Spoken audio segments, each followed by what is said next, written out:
My name is Christoph. My team and I are digital nomads and experts for global health insurance.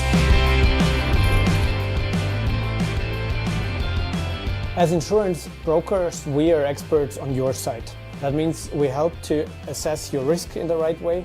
Then we will find the proper solution from the global market.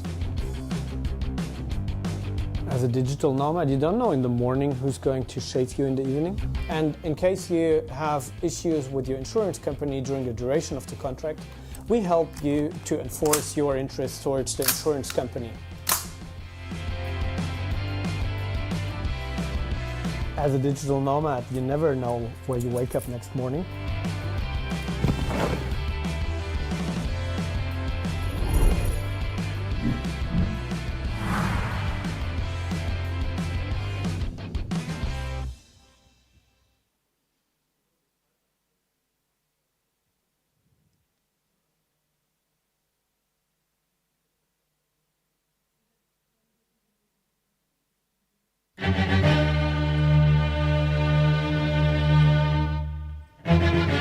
Welcome to day 3 of the Nomad World Fest!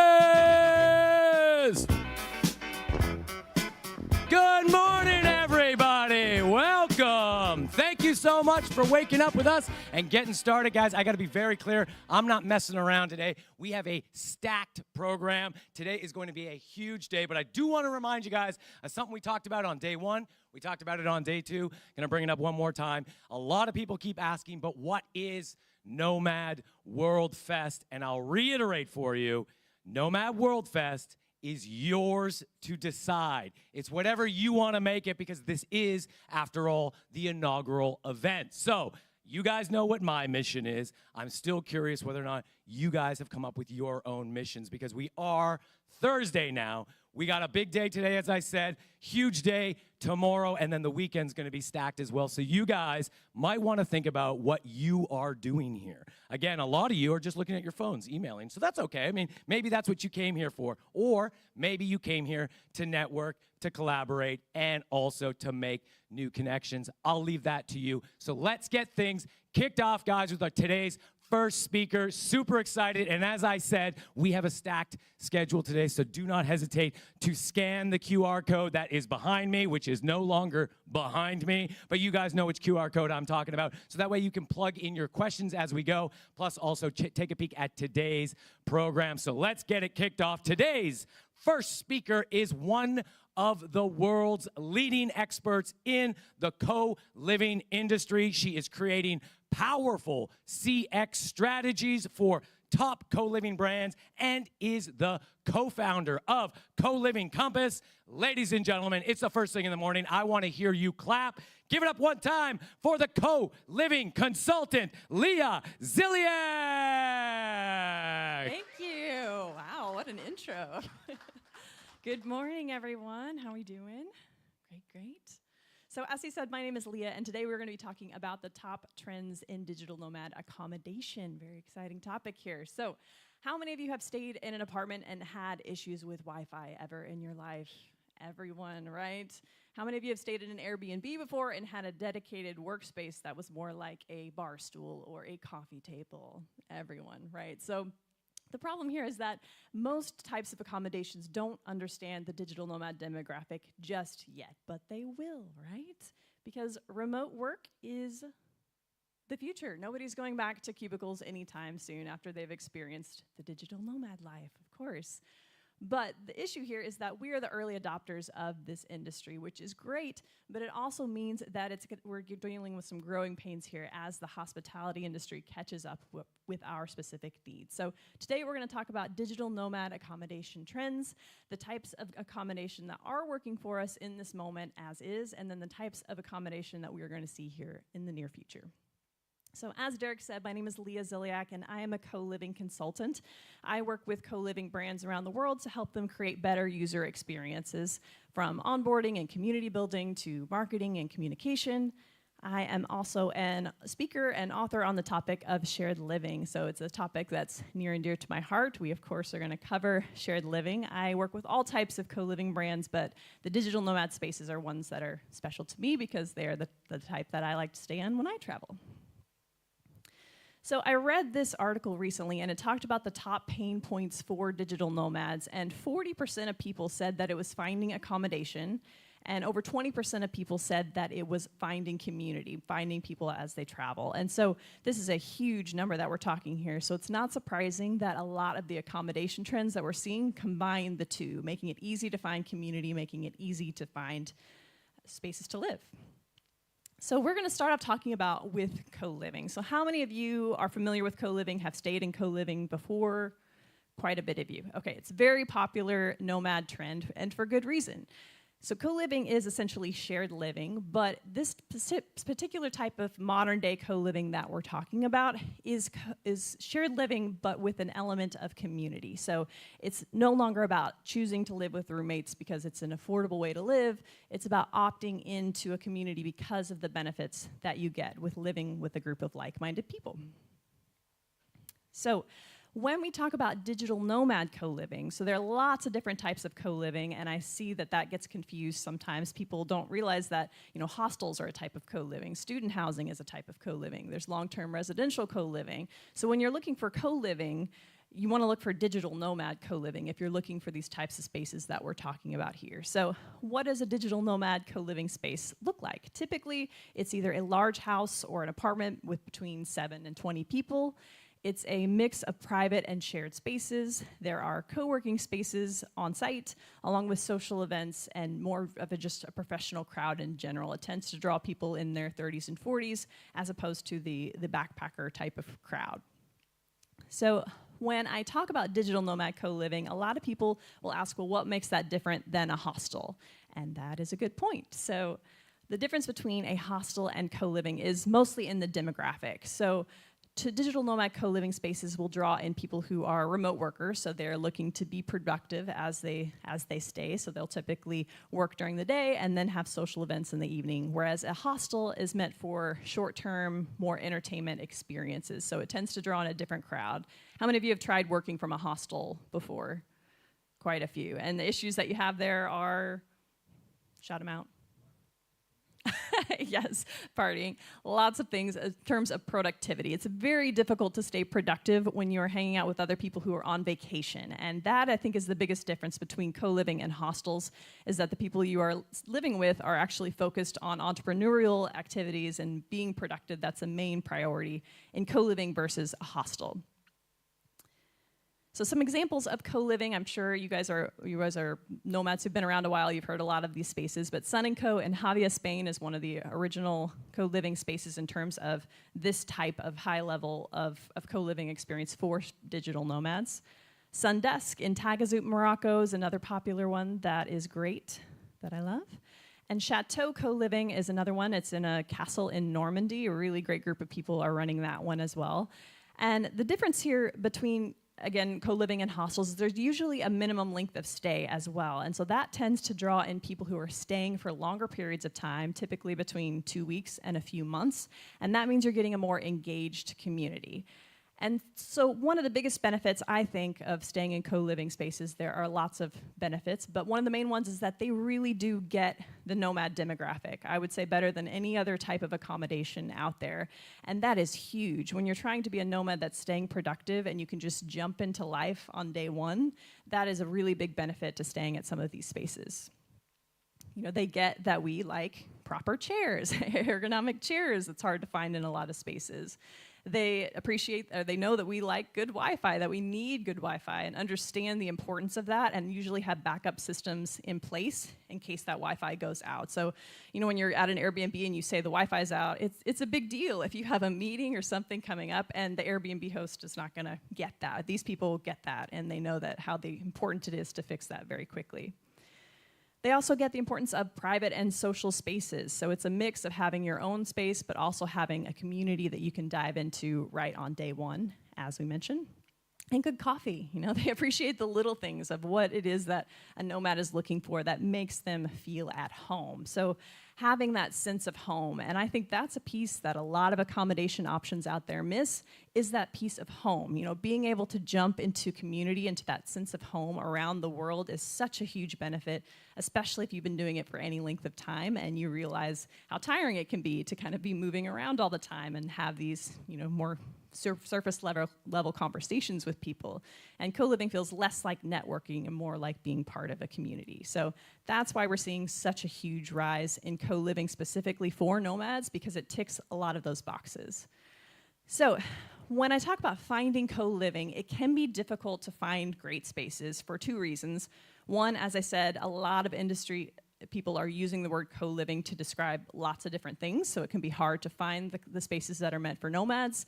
And two, there are a lot of spaces popping up right now and not a lot of them that are doing it really, really well. And so it can be really daunting when you try a space and you have a bad experience and then you don't want to try another one again. And so I hate that for people. And because of that, we decided to make a platform for the spaces that are doing things really, really well. It's called Co-Living Compass. So if you are looking to find really great nomad-focused spaces, you can go to colivingcompass.com. I've sifted through all the co-living spaces that I love and highlighted them. If you want, you can go to colivingcompass.com/top, and you can download a list of top spaces for 2023.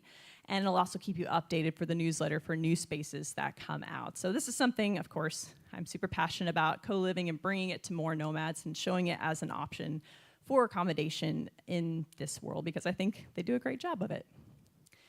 So moving on to other types of accommodation that you will find, hybrid hospitality is a huge trend right now across the world, and that is a blend of the hotel experience, the traditional hospitality experience, with elements of the co-living and co-working world. So you're seeing hotels that are implementing co-working spaces on site, making better spaces for remote workers because they're realizing, hey, instead of drawing people in for a vacation for a week or two, how about we try to get them to stay for a month or two instead, and we'll make it more productive that way. They're also activating their social spaces, so taking what maybe was like a hotel ballroom and turning that into a space for people to meet as a community and kind of have more engaged social experiences. So some examples of hybrid hospitality would be Citizen M, they've been around a while, the Student Hotel, the Hoxton, Zoku. These are all great hybrid hospitality brands.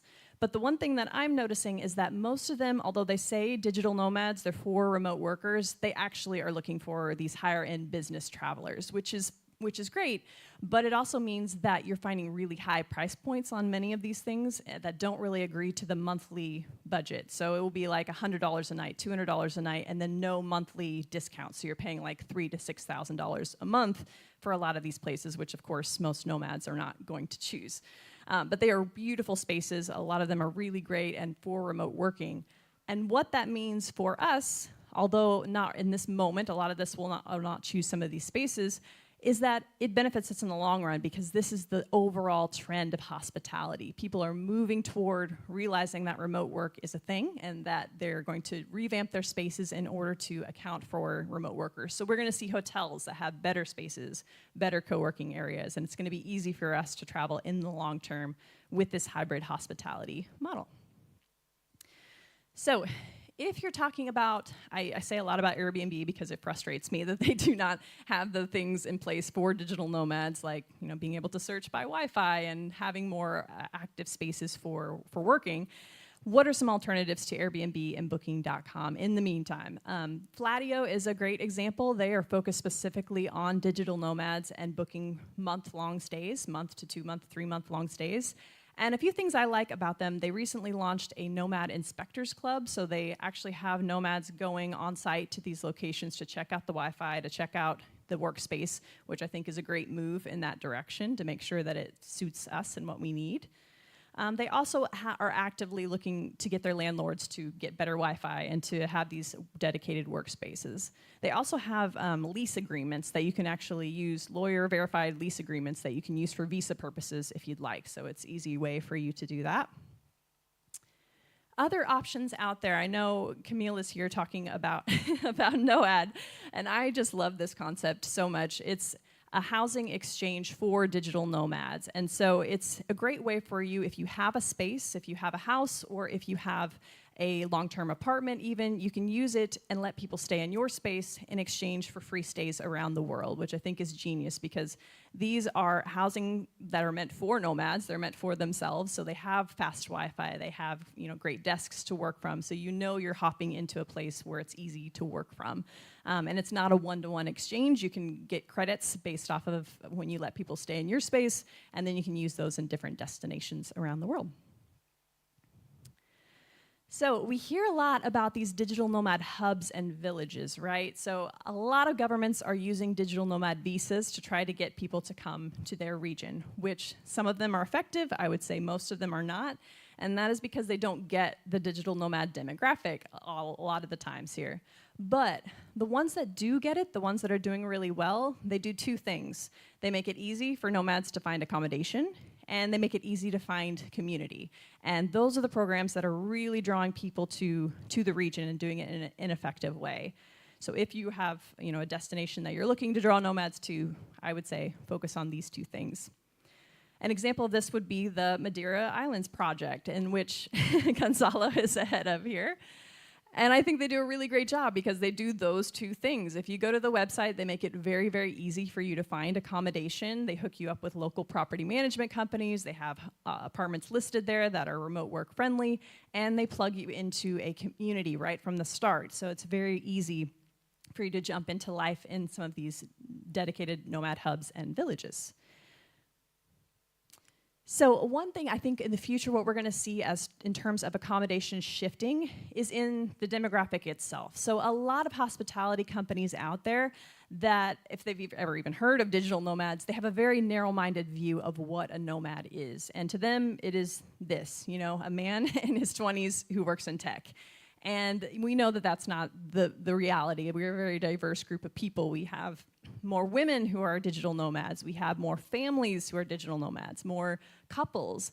And because of that, the accommodation industry as a whole not only needs to shift for nomads, but to shift for these specific demographics as well. So on this same article that I was reading, it was talking about who do digital nomads travel with. And almost over 40% of people travel with a partner or a family member, which is huge. That's 40% of people.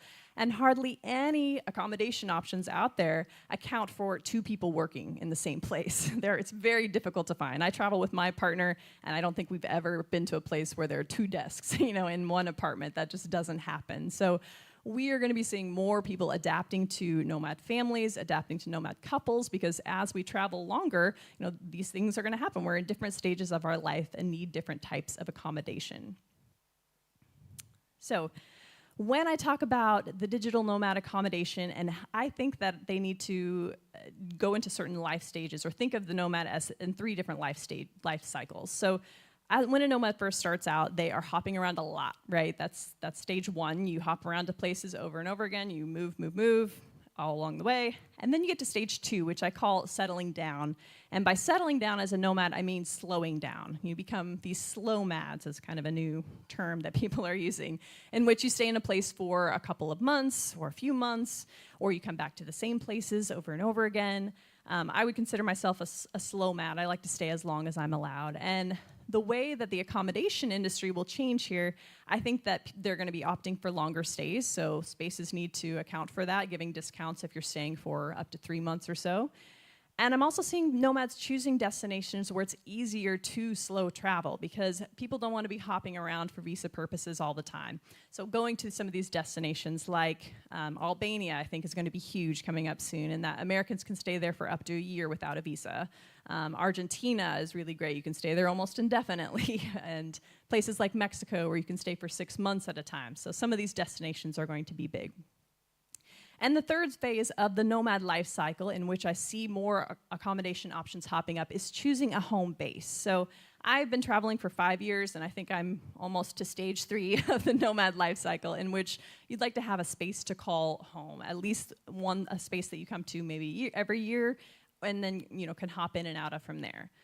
But the way that nomads think of a home base is much different than the white picket fence dreams that we have in the US. It's about having a flexible place to call home, in which you can have a home, but you're also free. You're not tied down to stay there forever and ever. And we're seeing some interesting accommodation aspects pop up because of that. This is Co-Living Simkovo. This is a project that's in Bulgaria. And they took a giant old communist era hotel building and changed it into a co-living space. And people have bought these apartments. So these are owners who are nomads that own apartments in these spaces. And then there are giant community-driven spaces that people use for co-working and for different events. And so I think we're going to see a lot more of projects like this, in which it's easy for nomads to do a lot of things. It still gives them a home. It gives them a place to maybe store a few things, but it gives them the flexibility to pop in and out as they want and still be part of a community, and offers them a sense of groundedness in this travel life that we do. So what does the future of nomad accommodation look like? I would say increase in co-living, absolutely. It's already such a huge trend because, again, it's ticking all the boxes for nomads in that sense. Hybrid hospitality is across the hospitality industry already gaining traction, and it's going to continue to grow. I think there will be more accommodation options for families and couples, and more accommodation options for the 3 different life cycles of the digital nomad, as well as more digital nomad-driven initiatives. I think, we know this demographic better than anyone else because we are living this lifestyle, and I think because of that, we're seeing a lot of nomads who are starting tiny home villages. They're starting their own co-living spaces. They're looking for their own projects, and so if that's you, of course, you can connect with me. You can get all of my details here at the QR code. I've also got a course about the co-living experience that you can check out. There's a coupon code there. But I think in general, we are the ones who are going to shape the future of accommodation because the people who are not living this life don't get us. And I think most of you are here and you're thinking about building communities of your own. We are the future of accommodation, and we are the ones who are going to be shaping this for the rest of the world. So thank you guys for being here.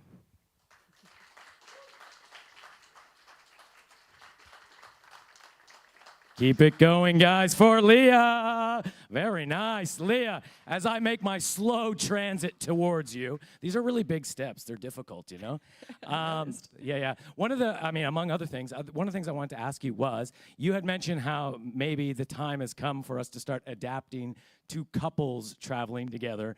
And so, having 2 desks or something like that. What would you say are some other things that some of these or whoever it is should consider for couples? Like, what other things do we need? His and her robes? Like, what do you need? Yeah. No, it's really just about the desk. I can't tell you how many times, I usually work from the couch or the bed because it's difficult to have 2 workspaces at all. Sure. I think it's a small ask, but it would make a huge difference. I think the bigger issue will be with families, and they need a lot different requirements than those who are traveling by themselves, and there aren't a lot of options out there for families at the moment. But I'm seeing a lot more co-living spaces pop up for families in particular. For sure. All right. Well, let's jump into the questions here, and this is a reminder for you guys in the audience. Pop in your questions now using the app. That way we can go through there. And remember, guys, you can also upvote particular questions as we go. So, Leah, have you ever been tempted to open your own co-living? Good question. Everyone asks me that. No, I have not, because I know how much work it is. I work in the experience part of things, so I love designing experiences and helping people run their spaces more efficiently. But at the moment, I still like to travel. And if you operate a co-living space, you really need to be all in on that and be there for an extended period of time. But maybe, when I'm old and want to settle down a little more. It's okay. You're allowed to say no. It's okay. It's okay. Yeah. Next question. Can you give us a budget-friendly co-living space for new nomads? For new nomads, budget-friendly. Well, off the top of my head, I don't have the pricing in my mind, but if you go to colivingcompass.com, you can search by pricing, so you can find exactly your price range and take a look there. So there are lots of them, especially if you're staying for month-long stays. There are typically huge discounts for that. It also depends on the destination, so be checking in for more budget-friendly destinations. A lot of them are in rural spaces, which I love as well, because it's drawing people to regions they might not have thought of before. So go to Co-Living Compass. And Co-Living Compass, I don't know if you mentioned this, but how many listings would appear on Co-Living Compass? I'm not actually sure.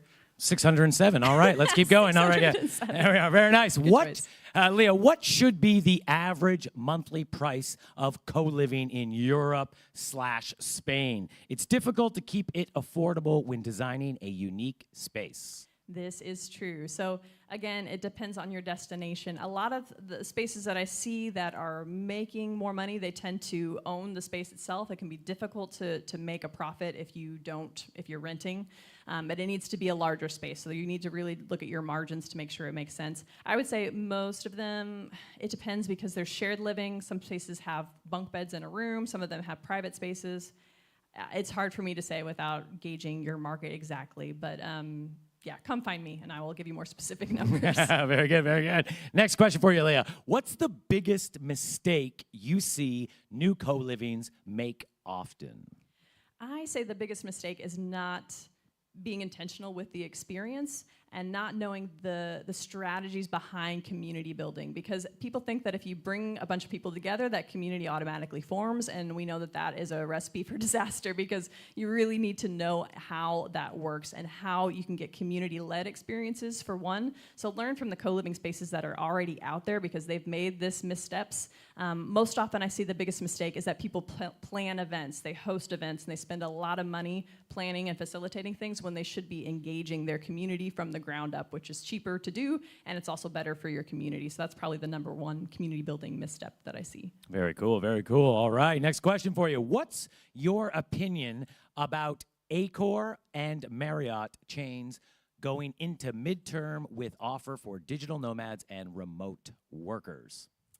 I love to see this. I love to see that they are looking to expand their offering for remote workers. But again, I think most of them do not get what the digital nomad is, and they're actually aiming for this high-end business traveler, like I said. And so they don't have a lot of people who are giving them opinions about what it is that we actually need and hitting the right price points, because I think they could do it. A chain like that could get to the right price point for a nomad easily, but I wish that they had more consultants who are actually working as digital nomads to advise them on this. Good. We'll put in a good word for you. Don't worry about it. Yeah, no problem. Next question. How can a co-living be profitable? Yes, so as I mentioned before, it really has to do with your margins and the size of the space. A lot of people I will see will try to open a co-living space with 5 rooms, and they're paying rent in a beach location, and the numbers typically don't work out that way. So spaces that are in rural destinations where they're actually drawing digital nomads to that wouldn't normally get tourists, those tend to do really well. Looking at the numbers and having enough rooms to cover your costs, that of course is important. So there are lots of factors to be profitable, but I would say definitely in choosing your destination and making sure it's one that's not gonna run your bank account up on the beach. Right. Lots of questions coming in here, Leah. So how about families? What is the most important to accommodate a nomad family? Budget, question mark. Yes, so nomad families, I'm seeing a lot of more villages that are opening to co-living families in which they each have their own private space, and then maybe they have a dedicated workspace in which you can meet. Usually there's some sort of childcare or education aspect to it as well if you're talking about more of a long-term space. Most nomad families I find do want to stay at a space for longer periods of time than a typical nomad, so it's investing more in that community. If you're looking for short-term spaces, just having the space itself, again, you have 2 adults working and giving them access to the tools that they need. A lot of times that's education. They want to be with other parents, want to have other kids in the mix there. So, yeah, I would say that. Very good, very good. Again, lots of questions. Great job, everybody in the audience. Where do you see the biggest opportunity for co-living spaces to get better?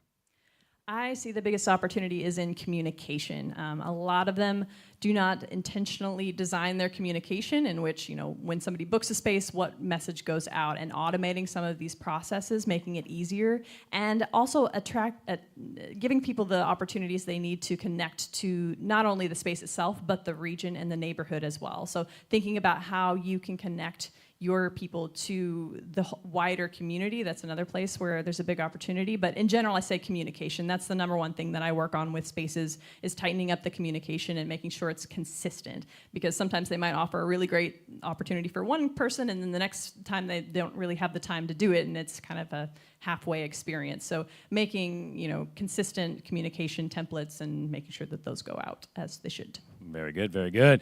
What are your opinions on pop-up co-livings? Do you think they are viable and help combat seasonality in certain locations?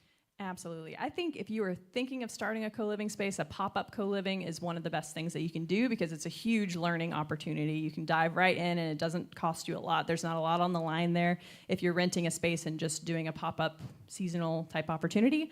I think the seasonality question is a little bit different in that some spaces that are long-term, they do have seasonal options. Like Sun & Co is a great example of this. They operate as a hostel in the summertime, which is their prime tourist season, and then they operate as a co-living in their winter fall season, which I think is brilliant because I don't even know what the hostel brand is called. They're completely different brands. They separate the two, so one group of demographic can't even find the other version of it. And that is really great because they've been able to draw in nomads in their off season and draw in tourists and still keep their prime tourist season as it is. Very good, very good. We got time for 2 more questions here, so here we go. What about ergonomics? So many co-living, co-working places still don't really offer proper options. Do you see this being prioritized also for young people? Are you talking about like chairs? I don't know who asked this question. It sounds like it's a chair-based question. A chair-based question. Yes, I know. I'm always getting on to co-living operators about this. This is the #1 complaint that I see nomads having when they go to a space. And when I see pictures of co-working spaces and they don't have proper chairs, I just, sit in your chairs for 8 hours and see if it's something that you can do. And if it isn't, then you need better chairs. And I know it's a money issue for a lot of people. They can be expensive to buy 20 of these chairs, but it absolutely does pay off because there are a lot of people who will not come to your space if you do not have proper chairs. So very good, very good. All right, last question here, Leah. Are you seeing trends for Gen X digital nomads? I'm surprised more Gen X haven't tapped into this amazing lifestyle yet. Yeah, I am surprised as well. There really hasn't been as much. I'm American, and I talk about being a digital nomad, and I'm always surprised that nobody at home even knows what a nomad is or sees it as an option. I'm not really seeing programs for that. I think there should be more of an emphasis on showing people that you don't have to go to college, you don't have to buy a house and get married right after school, as kind of is the path for a lot of Americans, and showing them the opportunities that do exist because it really isn't that difficult to get into this lifestyle. I think coming to these events especially would be great for new nomads because it surrounding yourself with people who are already doing what you're doing makes it much easier for you to jump in and do it yourself. So I'd like to see more. Yeah. Sure. Thank you very much, ladies and gentlemen. Give it up for Leah Ziliak. Thank you very much. Great. Very nice. Thanks for kicking things off this morning. We appreciate it. I'll take that from you. Thank you very much.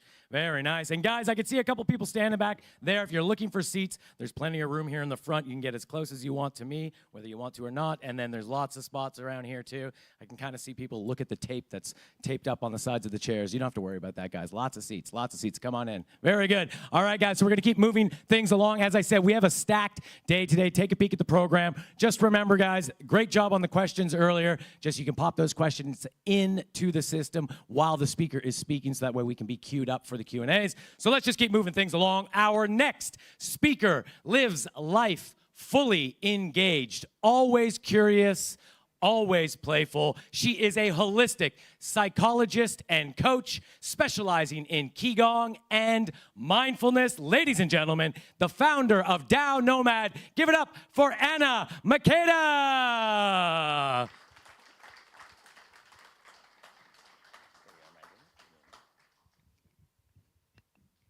Hello. Okay, wow, this is exciting. So, let's start.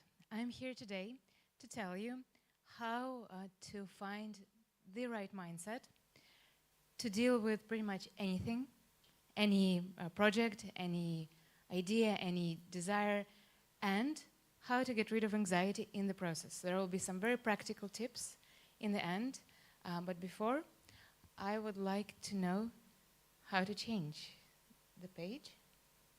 I think like that. Aha. Okay, so what is entrepreneurial mindset? I mean, there are a couple of things. I bet all of you know, because all of you are entrepreneurs. Even if you are not, if you don't have your own company, but you're doing something different. You are traveling the world. You're finding your own path, your own way. So from this perspective, I think the qualities that described here, we'll have them. So let me just read through them because they are inspirational for me and for you, I hope, as well. So entrepreneurial mindset, what is it?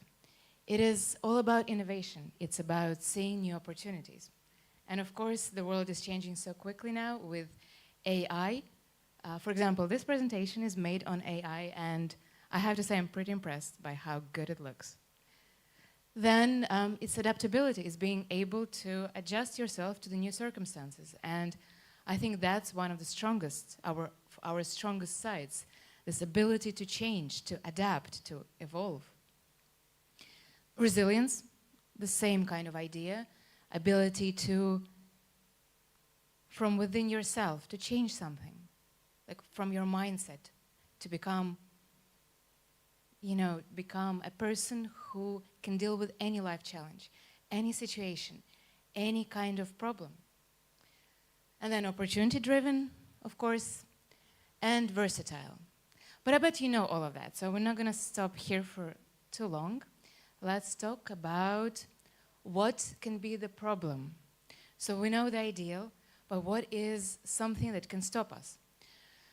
So fear of failure, the classic one, the top one, right at the top of our head, like that's what comes up. I'm afraid I will come up on the stage and they will not like my presentation. They will not care.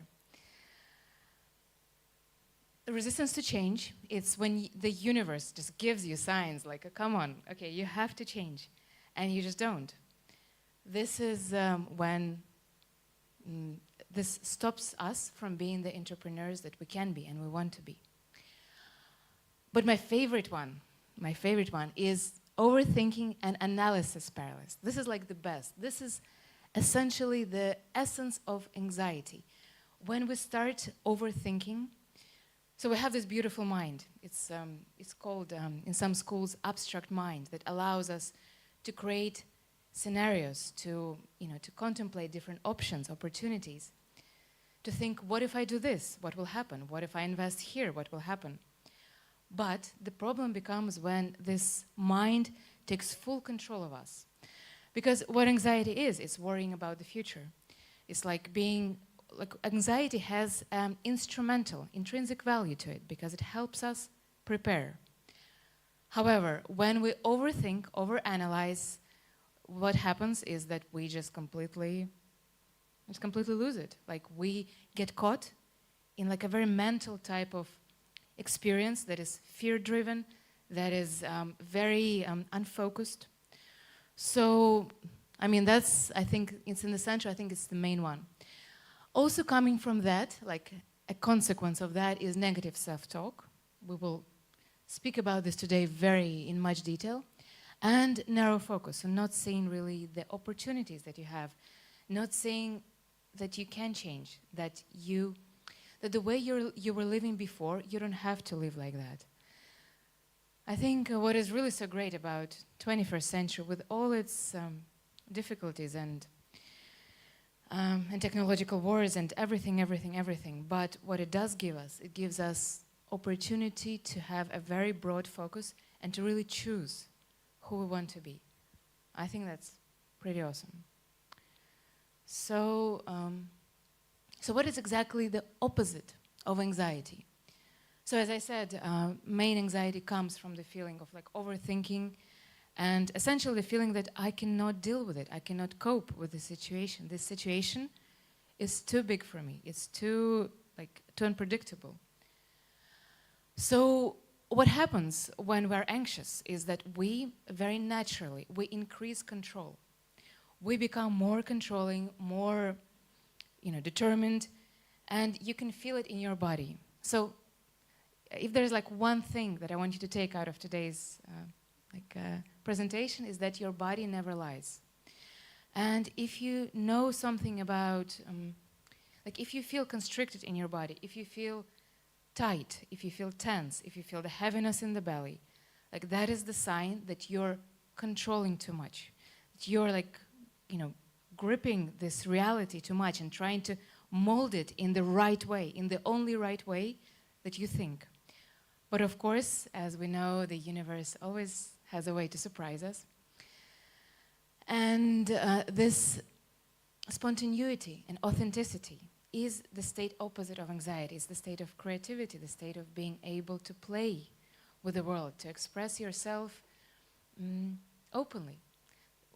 through your inner child, through your inner adult as well, through your inner traveler, through your inner man or even inner woman. We have all those many faces within us. And when we allow ourselves to play, to be spontaneous, creative, and open, then we don't see the problem of anxiety. It just doesn't appear. Because we know that whenever something appears, like a problem, a situation, I'm just going to manage. I'm just going to find a way to spin around it. And that's what really makes us beautiful as humans. So other things that are on the opposite end of anxiety is so creative problem solving. So remembering that you are the creator. I mean, essentially, I can go into like mythological point of view of what a human is, but for me, it's definitely a very, like, who is a human? A human, he's the one who creates, for me at least. So once again, emotional resilience, because of course anxiety has a tendency to keep us down, to keep us really constricted, but this ability to express your emotions, to talk about your emotions to a friend, to a therapist, is very, very important. So, because emotions also, all emotions have a purpose. There are no emotions that are, purposeless. So we have to listen to our emotions.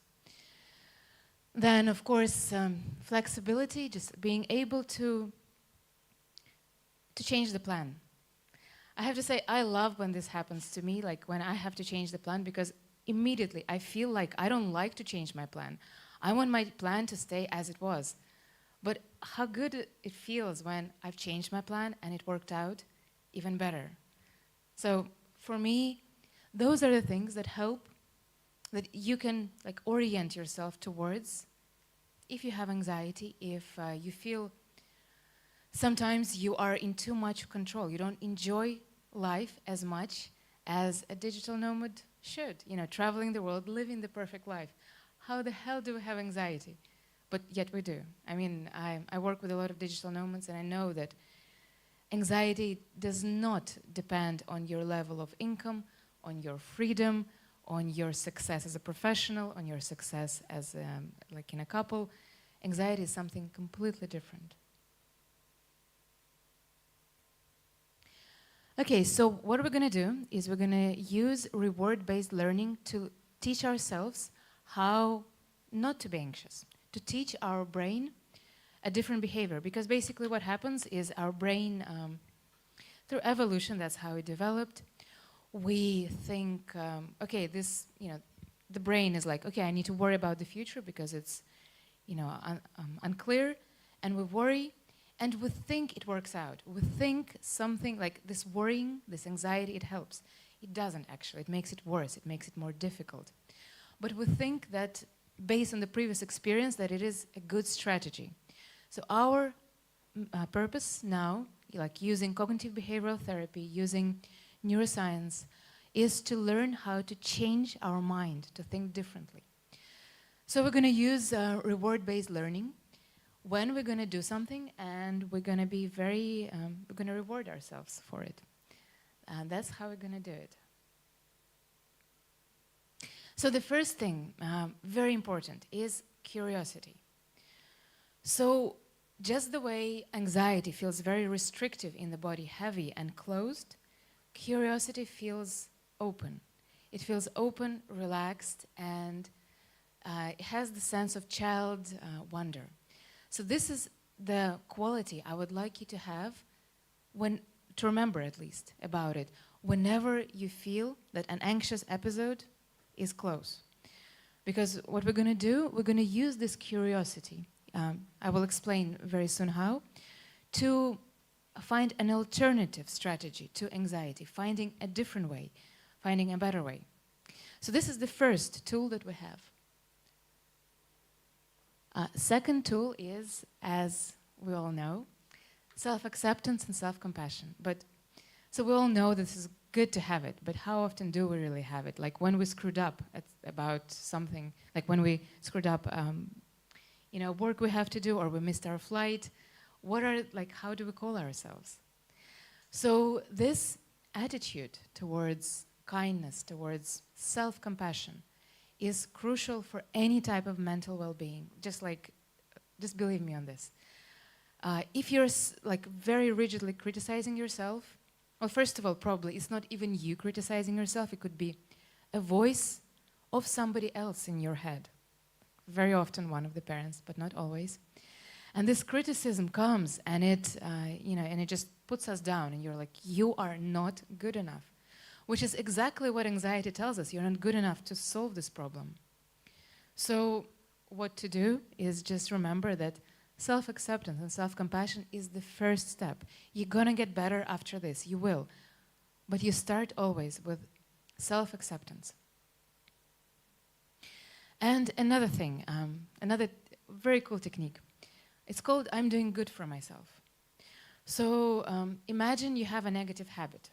And anxiety is a habit, but let's take something more simple, like binge eating at night. Like you had a long way of work, you did not eat because it was so intense, and now finally you can relax, and you open the fridge and you get all the food, or you order delivery, and you turn on a TV show, I don't know, like a Succession or something like that. I really like Succession. And you just eat and you watch TV show, and you just feel like it feels kind of good, but also it feels kind of horrible in the end. So the thing is, if we try to break this habit by forcing, by control, saying, no, I will not eat too much when I want to, like I will not watch TV shows mindlessly. For some people it works. For some people with really strong, incredibly strong will, it works. But for most of us, we can do it once, we can do it twice, and then we break.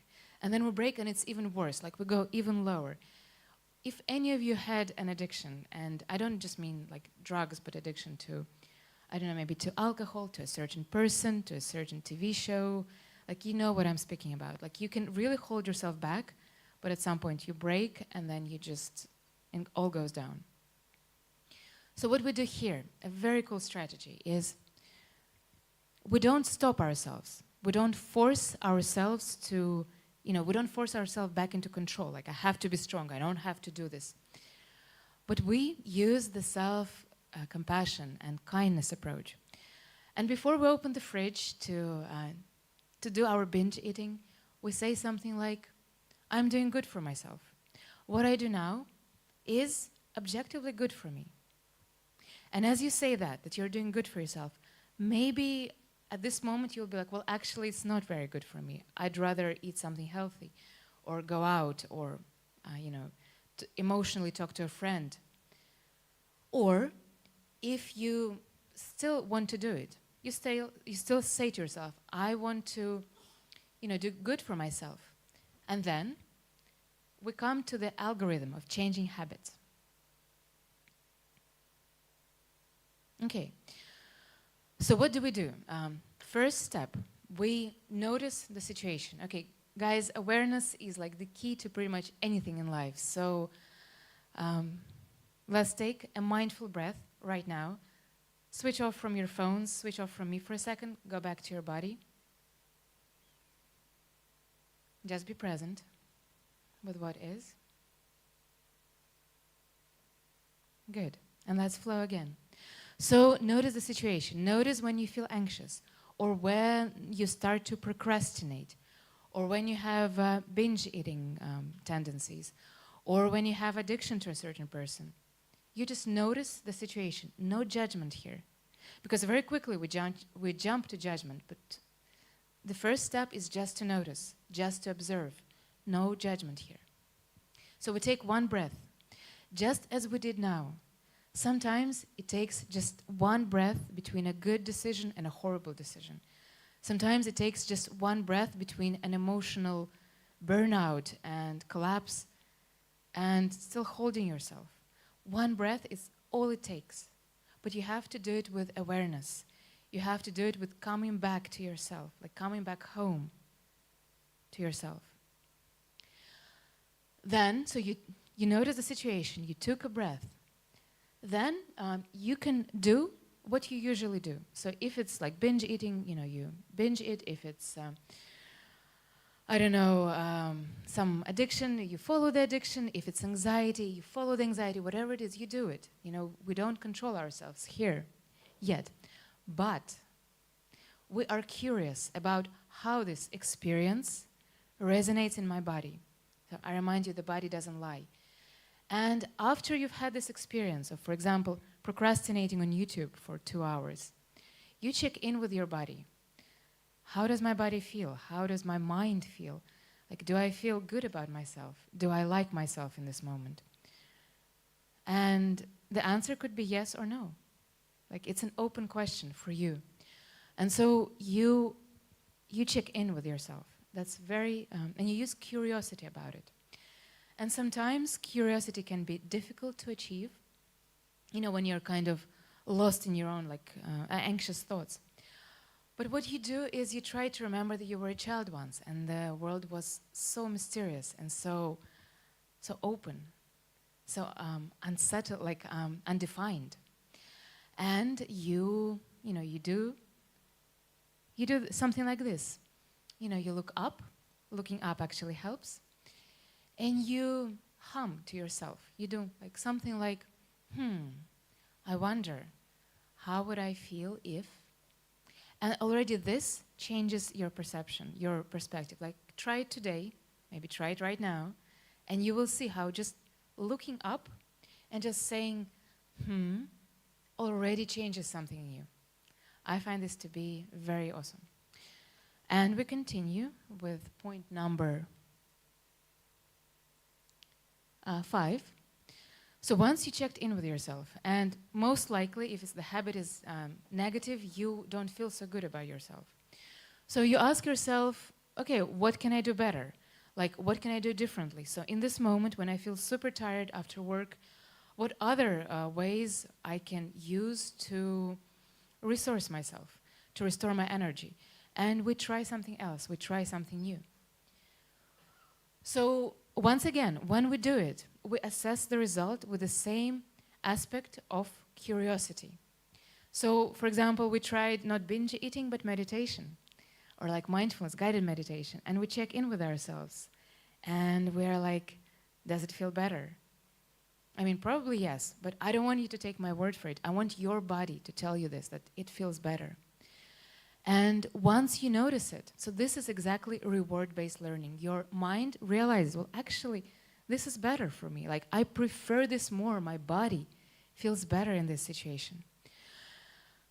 And this is like the start of reward-based learning. Of course, you have to do it a couple of times because, as all habits, it takes time to build. It takes time to have it ingrained into your system. But the 7-step process is basically very simple and very straightforward. And you don't need any preparation to do it. You can do it anytime, anywhere. And learn to build healthy habits. Whichever it is, you know, waking up at, at the like having a really good day routine, correct work-life balance, or dealing with anxiety, or dealing with addictions. Like, science gives us very good confirmation that this technique works, this algorithm works. So please take it and please use it. And as a psychologist, like, I have to say that, of course, anxiety has deeper roots.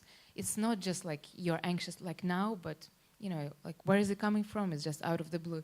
Of course, anxiety has deeper roots, and it's ideal to find those roots and eliminate them. So for that, there are 2 good techniques. So either working with a psychologist or a coach, or journaling. So journaling, if you are, really dedicated to it, can work also very well. Yes, so that is me. And I would love for us to connect more. I am on all of those social medias, as you have to be in the 21st century, but mostly I think it's Instagram and WhatsApp for me. So I would love to connect with all of you and answer any of your questions about anxiety or entrepreneurial mindset, or mindfulness, because I am like a big, like I love a holistic approach. So I work with both the mind, the emotions, and the body. And so feel free to ask me a question about any of that. And I open to questions. Give it up one time for Anna, everybody. Very nice. Thank you, Anna. And I will say right off the bat, you do say you're on all those social medias. I can say for sure, they say on social media, you're supposed to post consistently. And you, my friend, definitely post consistently, because every day I wake up, I'm like, look, Anna's posted another thing. So your content is definitely being seen, so very cool. Love that. Now, right at the last second there, you mentioned journaling. I was just going to do a quick survey here. Guys, don't worry, no one's paying attention. Raise your hand. Who here finds themselves journaling on a regular basis? Looks like a large majority, huh? I think a lot of people do. The value of that is pretty powerful, huh? So I just wanted to see, because you mentioned it at the last segment, you kind of just touched upon it at the last minute there. Thank you very much for that algorithm. Let's jump into some of these questions, Anna. What AI software did you use to create your presentation? That's a good question. I don't remember the name. Find me after that. I'll show you the name of the website, but it's very expensive. Very, very expensive. Very good, very good. I'll get people to pop their questions in there now, and they'll pop up on the screen. You know, one of the things you said was that awareness is key, right? Just being able to have the awareness and then taking the breath. You know, for me, of course, you guys see me doing stage work and stuff, and I always say this to speakers. They'll say, oh, I'm a little bit nervous. And it's like, okay, well, that awareness is good. And nervousness is just excitement without breathing. So to take that one breath is like, just identify this. It's just excitement. Just take a breath and cool down that heart for a second. And when you come out there, that power of just taking the one breath, you know? You know, I'm going to take it as a quote. This is very good. You could take that one for me. Yeah, that's cool. No problem. Yeah, very good. Now, which behaviors did you recently change with your method? Okay, so I work with this method a lot with my clients about anxiety specifically, about particular habits that different of my clients have. I mean, one of them would be, just like something I worked with recently, was actually judging. So a client of mine, the problem that we're working with is that the client judges herself a lot and also judges other people. And it's this constant thing. And, well, also, just to let you know, if you judge other people, it means you judge yourself. That's just how it works. And we were working specifically with how that feels in the body, after you judge. Do you feel good about yourself? Or do you feel ugh, what kind of person am I? So that's an example, but just generally any type of anxiety, anxious behaviors, and things we use to compensate. For example, procrastination. So I worked with that as well, and binge eating. So, yeah. Okay, very nice. Next question. Do you think people procrastinate more because of fear of failure or fear of success or other issues blocking us? Well, that's a good question, but I think majority of people, because of fear of failure, I would say, in my experience, as a psychologist, it will be around 80% of people who procrastinate because they're afraid they cannot do it. They don't do it, and so they become even more sure, okay, I cannot do it. So it's like a self-perpetuating loop. Happens a lot and kind of can be tricky to break it. But some, the minority of people, maybe 20%, maybe even less, I don't know, they have a fear of success because they feel I don't deserve to be seen, to be good. And that is also, if we dig deep down enough, it is also because of fear of failure. It kind of comes back to that. It's just if I'm successful, I will not be loved. I will not be I will not be respected. I will. That usually comes from very early childhood. Something that parents told, life is suffering, and you have to. Actually, yeah, I worked with a client recently about that. She said that her mom just literally told her that life is suffering, and you have to just be. Yeah, that's just how life is. And yeah, we're working to break this habit. So I think mostly fear of failure, but sometimes fear of success. Very good, very good. Next question for you. As a psychologist, how do you qualify someone as a good therapist, especially in a time where every second nomad is a coach without any psychological background? Well, I think, well, psychological background is definitely important, but also what is important is your connection with the person. And you seeing that the person, he knows what he's talking about. Like, he has what he preaches. He has what he teaches, he has what he gives. And I think you have to trust your heart here. Like, because your heart knows, and when you trust someone, like, it's just there. You see that this person is genuine, is authentic, and you trust him. But also, I would, of course, ask questions to this person. I would ask difficult questions and see how he or she can navigate within those questions. Maybe this question was one of those. Very good, very good. Next question for you. What would you recommend to a person starting journaling? Just take a paper and pen and write whatever is on my mind daily? That's also a good question. I can say a lot about this. So whoever asked this question, come find me. I'll talk more, but very briefly. So yes, I would recommend setting up the same time, like in the morning or in the evening, when you can really take time for self-care and really know that this is the time when you are, like, it's about me.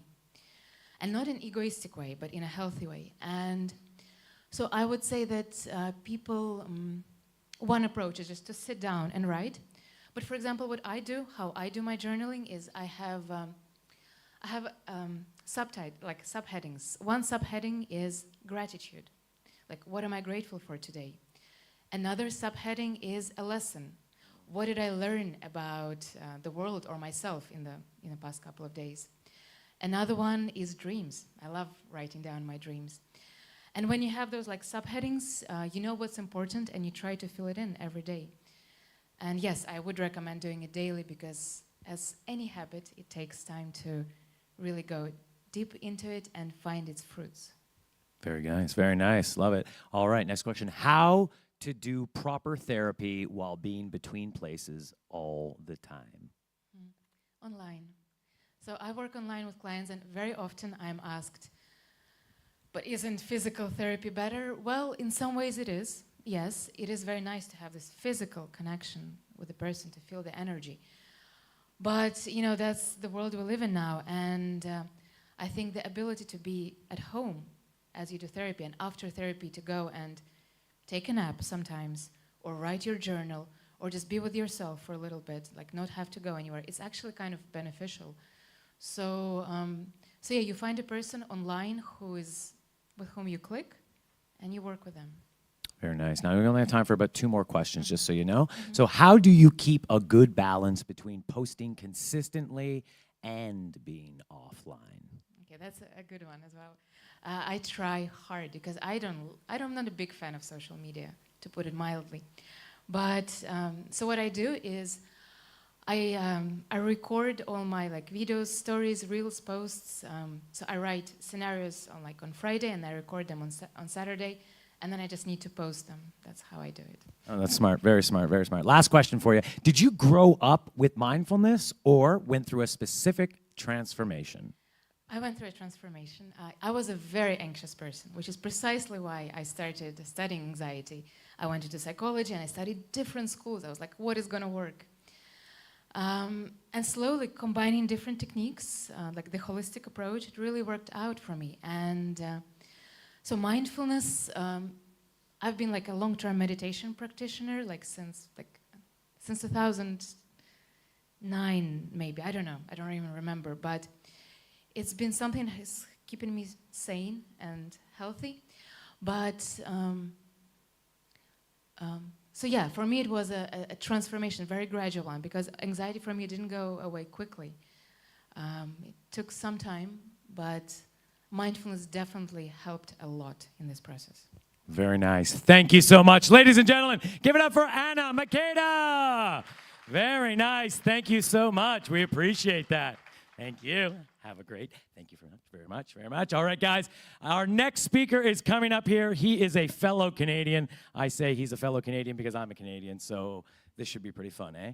All right, so among many other credits to his name, our next speaker is building a global social safety net for digital nomads. He is the head of community at Plumia, the global mobility think tank. Ladies and gentlemen, please give it up for Chance McAllister.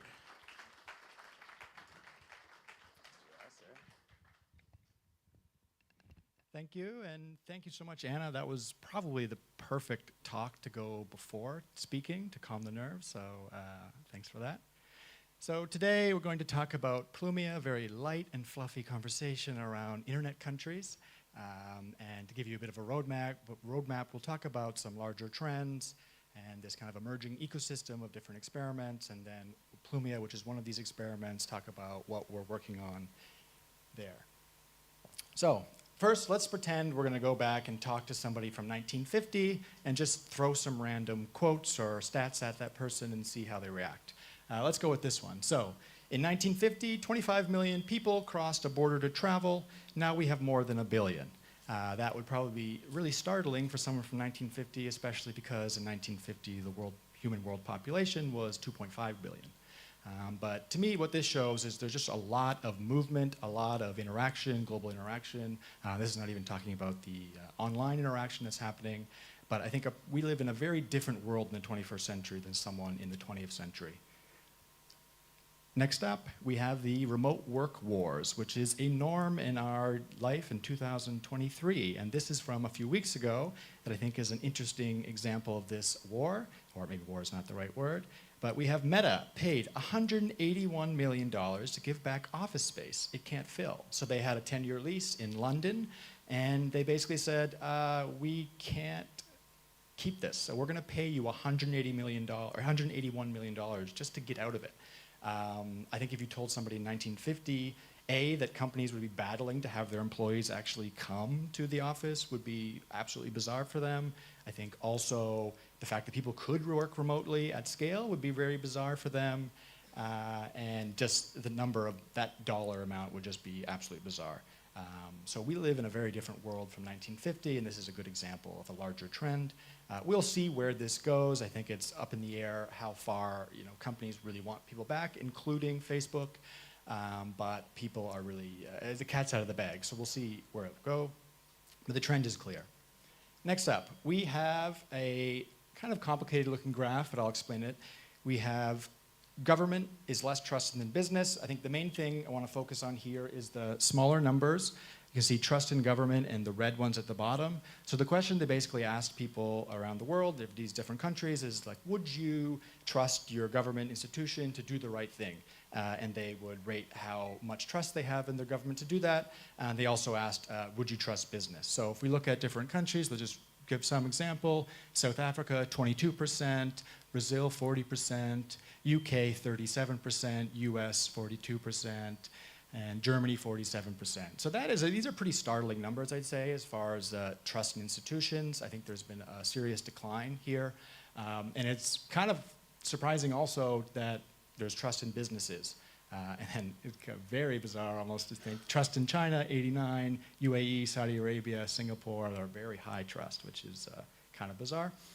Next up, I think one of the reasons for this, if in our daily life, we're interacting with things like Uber, with products and companies that have hundreds of people, if not thousands, that are just focused on the user experience of these things to make it flow well, to make it simple, to make it easy. Whereas when we interact with our countries, often these larger institutions that were designed in earlier periods, let's say the 20th century or 19th century, you see things like this, mail, or even this bizarre machine. This is called the fax machine. I can say, even for myself, I'm from Canada, and I last year was talking to the government around my residency and taxes. And to talk to the Canadian government around those things, you can only use mail, fax, or a phone call. But if you do a phone call, they say, everything we say doesn't matter here. You have to go through mail or fax. And by the way, I don't recommend fax because it doesn't always work. That literally is what someone told me. And I was like, okay, well, I have no idea what a fax machine really is. I'm not even that young.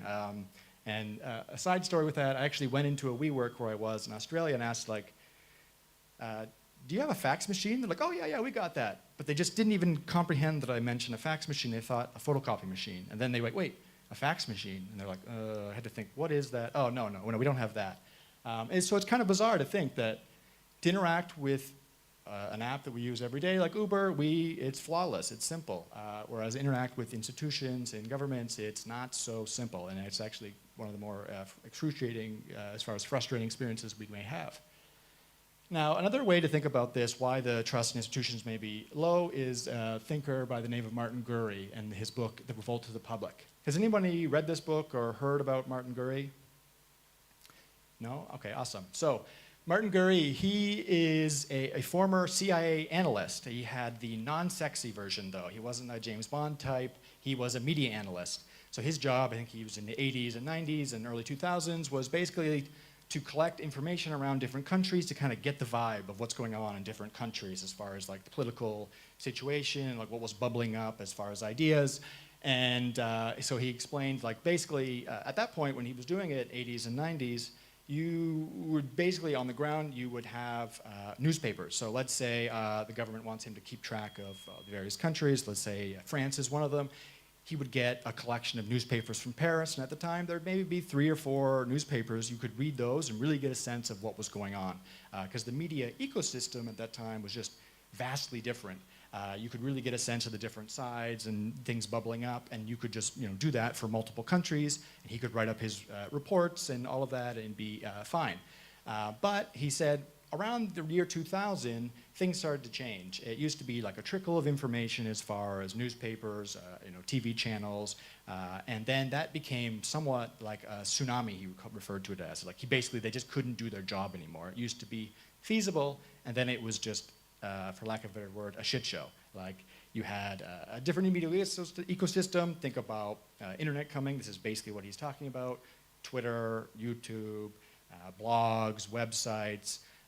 It's just completely different ecosystem. So just to compare, I think we can go back to the 20th century, think about the 1950s person and the 21st century, how that differentiates. In the 20th century, to be a government was just much easier. To be an institution, you could, there's only a few different places you had to contact, and then you could put out that information. Like, okay, we have a speech about something, an important topic.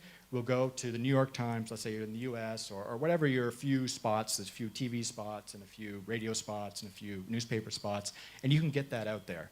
And let's say you're at home, you're reading that, or you're watching that, you might be an expert in what they're talking about and be like, wait, that's not correct. What the hell? I wouldn't get upset. And maybe you would talk to your family about that, maybe your friends, but that's basically all you could do. Or you were an expert and you're just rah-rah angry for whatever reason. There was a limit to what you could do. But after the year 2000, the internet comes along, essentially 21st century, it's just not that case. You can go online, you can complain, you can build a coalition of people who are upset. I think one example might be in early COVID, thinking about the mask mandate in the US. They said masks aren't good, don't use masks, because they wanted to save masks for good reason in that way, but people were able to be like, wait, that doesn't seem right, and they could attack it. Whereas before, in 1950, very limited as far as what they could do. So to sum that up, it's basically like we live in a much more unstable world as far as what institutions can do as far as being trustworthy and kind of have an easier go of it. Next up, so where does this leave us? I think this quote really encapsulates this conundrum that we're in and what institutions are in, but also citizens around the world are in. So I'll read it out here. We're 21st century citizens doing our very best to interact with 19th century designed institutions built with an information technology of the 15th century. And that's Pia Mancini, and I think that is a good summary of where we're at. But what makes me optimistic? I think really what it's about is experimentation. If you think about here, I have something in my pocket. It's a prop. This is a coin that is probably one of the oldest things in this town. It is a Athenian owl coin that's 450 BC this was made. And the reason I bring this out is it represents a city-state, Athens, where democracy was essentially born. And that was an experiment. Like, that was considered a pretty bizarre thing to do at that time period. and that sort of changed the trajectory of history and what we enjoy now in a lot of countries. So I think what really makes me optimistic is just people experimenting with different projects, coming together and kind of think, okay, we have different conditions, let's try different things. I think a lot of projects people are talking about here encapsulate that. I think digital nomads, in a way, also encapsulate this. This is like a larger experiment where if you said someone in 1950, this is what people are doing, they would be like, that is bizarre. So this is what I'm optimistic about. And Plumia, the project I'm a part, is one of these projects that are thinking about experimentations like this way. So we have here a mission to build a country on the internet, and basically want to think about what is citizenship in the 21st century with people moving around, not as plugged into their national countries. What would that look like? How could we make things easier for people? And how can we unlock global mobility rights for people everywhere? Now, I'll talk about a little more around the larger ecosystem and different projects. We'll do kind of a quick salsa dance across different projects so you can get a sense of the landscape. And Gonzalo actually mentioned this book and Balaji Srinivasan. So he wrote this book called The Network State, and he made this dashboard. I actually helped them on this dashboard, collecting these projects, and I helped maintain it. So if anyone has a project they're interested, happy to chat and talk about how you can get on it. So we'll do this definition here. I won't read it because it's a bit of a tongue twister. I think basically a short version of this, you can say values aligned community URL that goes IRL and has diplomatic recognition. And that is basically what Balaji thinks about as a network state. But I think it's probably easier to think about something else he talks about called a startup society. This is a little more relaxed and I think encompasses a lot of the projects. And it's a more open umbrella for different kinds of projects. And this is a digital-first group of people that are united under a common set of values and has a capacity for collective decision-making and action. And so the projects I'll talk about here, they all sort of fit in this in some way. First up, we have Cul-de-sac. This is an amazing project in Tempe, Arizona that exists. These are the actual buildings for this. They've constructed them. And these people hate cars. They're like, we don't like cars. We want to live in a place that doesn't have cars and be around people who don't like cars. And we're just going to build it. So they build neighborhoods from scratch that are car-free and with big focus on community and just living that lifestyle. And so this is happening in the US, one example. Another one, Afropolitan. This is a digital nation that they want to be a digital nation for African diaspora. So they're come together, basically say people from Africa generally have less opportunity than people outside of Africa. Even within Africa, they are often subjects versus citizens is how they articulate it. And so they're thinking about how can we change that. And so they're using this digital nation as a concept to think about. Right now, I think it's largely events and networking and different ways to level up is what it's at now, but I think it's an interesting project. Next one, kind of going back to my random coin in my pocket, this is Praxis. Their goal is to build a city for people that are working on the world's hardest problems. Kind of hard to tell like what's going on with this project. They received, I think, 20 million in funding. I'm not really sure what's going on with it, but I've heard whispers that they have some partnership with either Spain, or no, Italy or Greece, but we'll see. They'll probably announce something hopefully soon. And they want to basically bring people to an area and in earnest try to create a town or a city. Next one, Prospera. This one's really interesting, a little bit controversial right now. This is basically, they are setting up special economic zones. Does anybody know what a special economic zone is? Yeah, a few. It is, you can think of it just basically innovative regulatory environment. So we've all heard of Dubai. If special economic zones didn't exist, Dubai probably wouldn't exist. Dubai uses basically like a block. I think it's a block, and basically every business that's in Dubai is set up based in that one block. And in that block, you have British common law. They've brought in British common law in that specific special economic zone, and that allows international businesses. You can imagine businesses not being interested in Sharia law. They are definitely not. So Dubai understood this, and they were able to bring in this regulatory playground that allowed Dubai to be what it is. So Prospera is doing this. For for different countries, their host country now is Honduras. Honduras set it up with the previous government. Current government not so happy about it and trying to kick them out. So we'll see what happens there. Estonia, this Chris fanboy of Estonia. This is a super amazing project. I mean, Estonia is a country, but the e-residency is an amazing project. And it's an example of a country that's a digital nation already. They've created the e-residency that allows you to get access to online digital services in Estonia, including setting up a business in the EU. And I think they're a great example. Next one, Zuzalu. This is in more pop-up towns and villages. This is done by Vitalik Buterin. And it's basically an idea of, can we do a pop-up village with a lot of people and for an extended period of time and see where that goes. The first one was in Montenegro, and I think they had 200 residents and 800 people over 2 months. So a pretty substantial project. Yep. Now brings us to Plumia, the project that I'm involved in. So our goal here is to unlock the future of global mobility. And it is a lot of different things that Plumia works on, but you could think of it as a research and development arm of Safety Wing, which is the company that started Plumia, and a global community and bridge builders. I'll get into this after, but we view ourselves as bridge builders with existing countries and sort of a playground to think about what an internet country could be. Next, our mission, we want to create an equality of opportunity across borders. As mentioned before, I'm Canadian. I have a magical passport that allows me to get to all these countries that were I from India, born in India, with an Indian passport, I just wouldn't have. It would be a much harder situation. I'd have to go through the mail and fax machine just for basic things, like probably just to come here, I'd have to go through that. And I imagine a lot of us here benefit from not having to do that situation. So we just don't think this should exist. So we want to find ways to improve it. This is, I think, a good example of what excites me about Plumia is the dream of an internet country that would let you work from anywhere. And I think this is basically just building infrastructure that allows open this opportunity up, not just for people from high or strong passport countries, but people from anywhere in the world.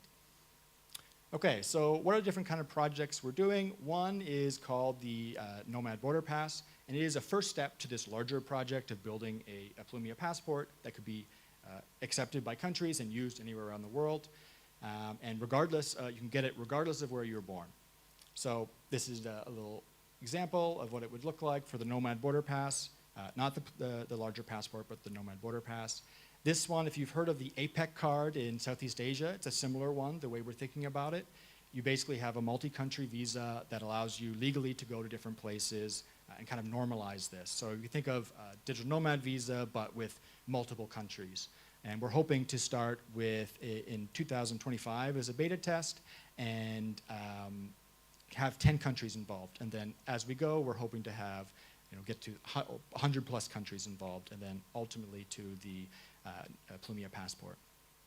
So why are we doing this now? As I mentioned earlier, remote work is a status quo. 80 plus countries now have digital nomad visas, and I think a thing to mention about that is not just countries that want to get tourism. Canada released one, Japan's thinking about it, and these are top 10 countries by global GDP, which is pretty wild. So they're not interested necessarily just in tourism dollars, they're thinking longer term, thinking about, let's say, demographics. In both cases, they're thinking deeply about demographic issues. Our fertility rates are low in a lot of global north countries, if not all global north countries, and that is a huge existential risk, frankly, to countries. So more and more are realizing this, so they want to attract people as much as possible. And the nomad community is maturing. I think this group here, we're a good example of this. It's not just the sort of wide-eyed, brand new to nomadism. We're thinking, how can this be a longer-term, normalized lifestyle? How can it be sustainable? Next, why is this the best approach? Nomad visas prioritize residency rather than mobility. So we think we can open it up more. I think it makes sense to have, let's say, if you go to Sri Lanka, nomad visa, that's $500 for one visa. It makes sense just to do it once and have it done for as many countries as possible. And internet teaches that revolution is often thwarted. I think also we're just not interested in revolution. We're more thinking from a bridge builder perspective. Revolution often is very bloody and not nice, rarely works. No offense, France, Victor there. And we just want to build connections with countries and just normalize this lifestyle, see what could happen next and build the infrastructure that normalizes it. Maybe an easy way to think of this is when we often talk about people at home, we are basically like, what are you doing? And they're like, you're traveling all the time. Things like this kind of infrastructure we think can help normalize the lifestyle. Plumia roadmap, you can look here, plumia.org/roadmap. Roadmap, I already mentioned before. The larger goal is in 2030 to basically have the passport that is legit recognized by countries around the world, 100 plus, and go from there. And yeah, if you want to connect, feel free to reach out. Happy to chat. Very nice. Give it up for Chance, everybody. Very nice. And I know it was a prop, but did you just pull out a coin from 450 BC? Yes. Can we see that one more time, please? Neanderthal, where'd you get this from? This is exciting. I have my sources. Oh, wow. Highly encourage everybody, if you got questions for Chance, also ask him about his coin. I don't want to get my hands all over it. I'm filthy. Okay, here we are, everybody. Let's jump right into the questions. And just so you know, Chance, we are running a few minutes behind, so I'm just going to jump right into it. How likely is it for an independent state to be created based on Game B theory principles? Okay, this is a good question. Game B project, I think largely by Jim Rutt. I'm not super familiar on all the principles, so I don't think I can answer that adequately here. But happy to chat about it after. For sure, for sure. All right. When do you anticipate the first modern nation will offer citizenship and passports to residents of a country founded on Game B theory principles?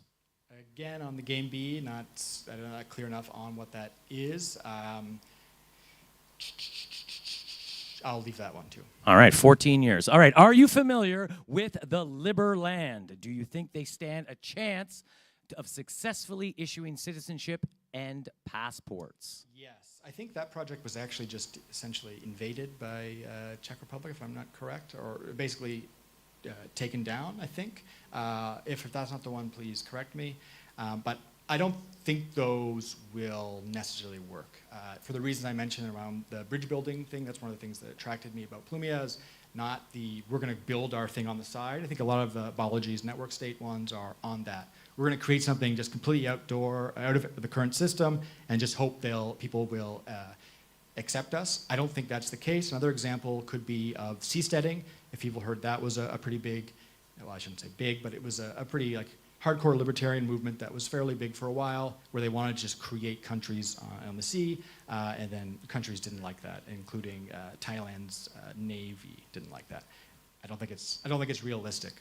All right, okay, next question for you. What stats are you looking at to predict the future of digital nomadism?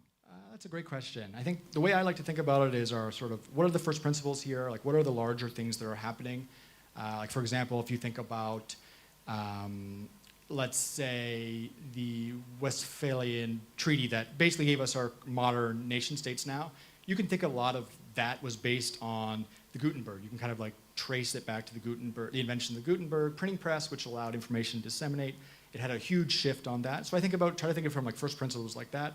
So I think that's why I added the number of people traveling across borders. That's a pretty substantial number, especially if you consider it from a historical perspective. I think anything to do with remote work, the percentage of people working remotely, that's a good one to keep an eye of. And yeah, I'd stop there. All right. Next question for you. How would the health insurance part work for a project like this?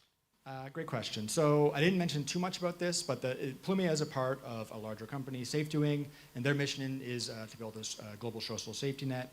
And so you can kind of view, modern nation states now, they have a lot of these functions, and these are extremely important functions, and an internet country, in theory, would have to have similar functions. It's unclear how those will exactly fit in, what will be relevant, and what would fit. But so SafeDoing adds that sort of functional aspect and is going to be constantly building on what that could be. Very nice, Chance. Thank you. We got time for 2 more questions. What do you think about UBI? Okay, so just for everyone, just in case, UBI, Universal Basic Income. It's a great topic to consider. I think Sam Altman, the founder of OpenAI, he's a big proponent of it, which I think is telling. I think that's the place where I find it most interesting. I think the for it is if we have vast disruption as far as jobs and get kind of the chaos around that. For example, thing in history, you don't want men that are restless. They tend to do revolutions. And so thinking around figuring out, you need to have something to block that, if that ends up being the case. Hard to tell what that will be. I don't really think that is super likely. I think you'll have a lot of tasks automated. And then the other side of that, sort of against it, the larger against it, is is it like communism? Will people be lazy and not do certain things? And that's hard to tell whether that's feasible or makes sense as a legitimate argument, but those are the ways I think about it. Very nice, very nice. Last question for you. How are you gathering countries to the Nomad Pass? So basically going to conferences like this and talking to government officials, mostly my colleague Lauren, she does this a lot and finds people working in government who are interested in this and finds out why they might be interested in this, and that's been the main way, and word of mouth. A lot of countries, for the tourism one I mentioned, but also for the demographic one they also mentioned, they're getting more and more plugged into thinking about how can they take advantage of this new world where they have this, in crude terms, you could view remote workers as far as the way countries view it as it's a resource that they didn't have access to, and they could potentially lure them there. And so they think about it in those terms. And frankly, they look at for migration as well. They kind of view a lot of these things as top of funnel to bring people to migrate, pay taxes, fill their coffers of humans in a kind of a crude way. But yeah, that's how we're gathering. Thank you very much. Ladies and gentlemen, give it up for Chance McAllister. And I can see lots of more questions, guys. Chance is not going away. He'll be here all week. So definitely reach out to him, chat. Thank you for that. And, of course, ask him about that coin. Very cool, guys.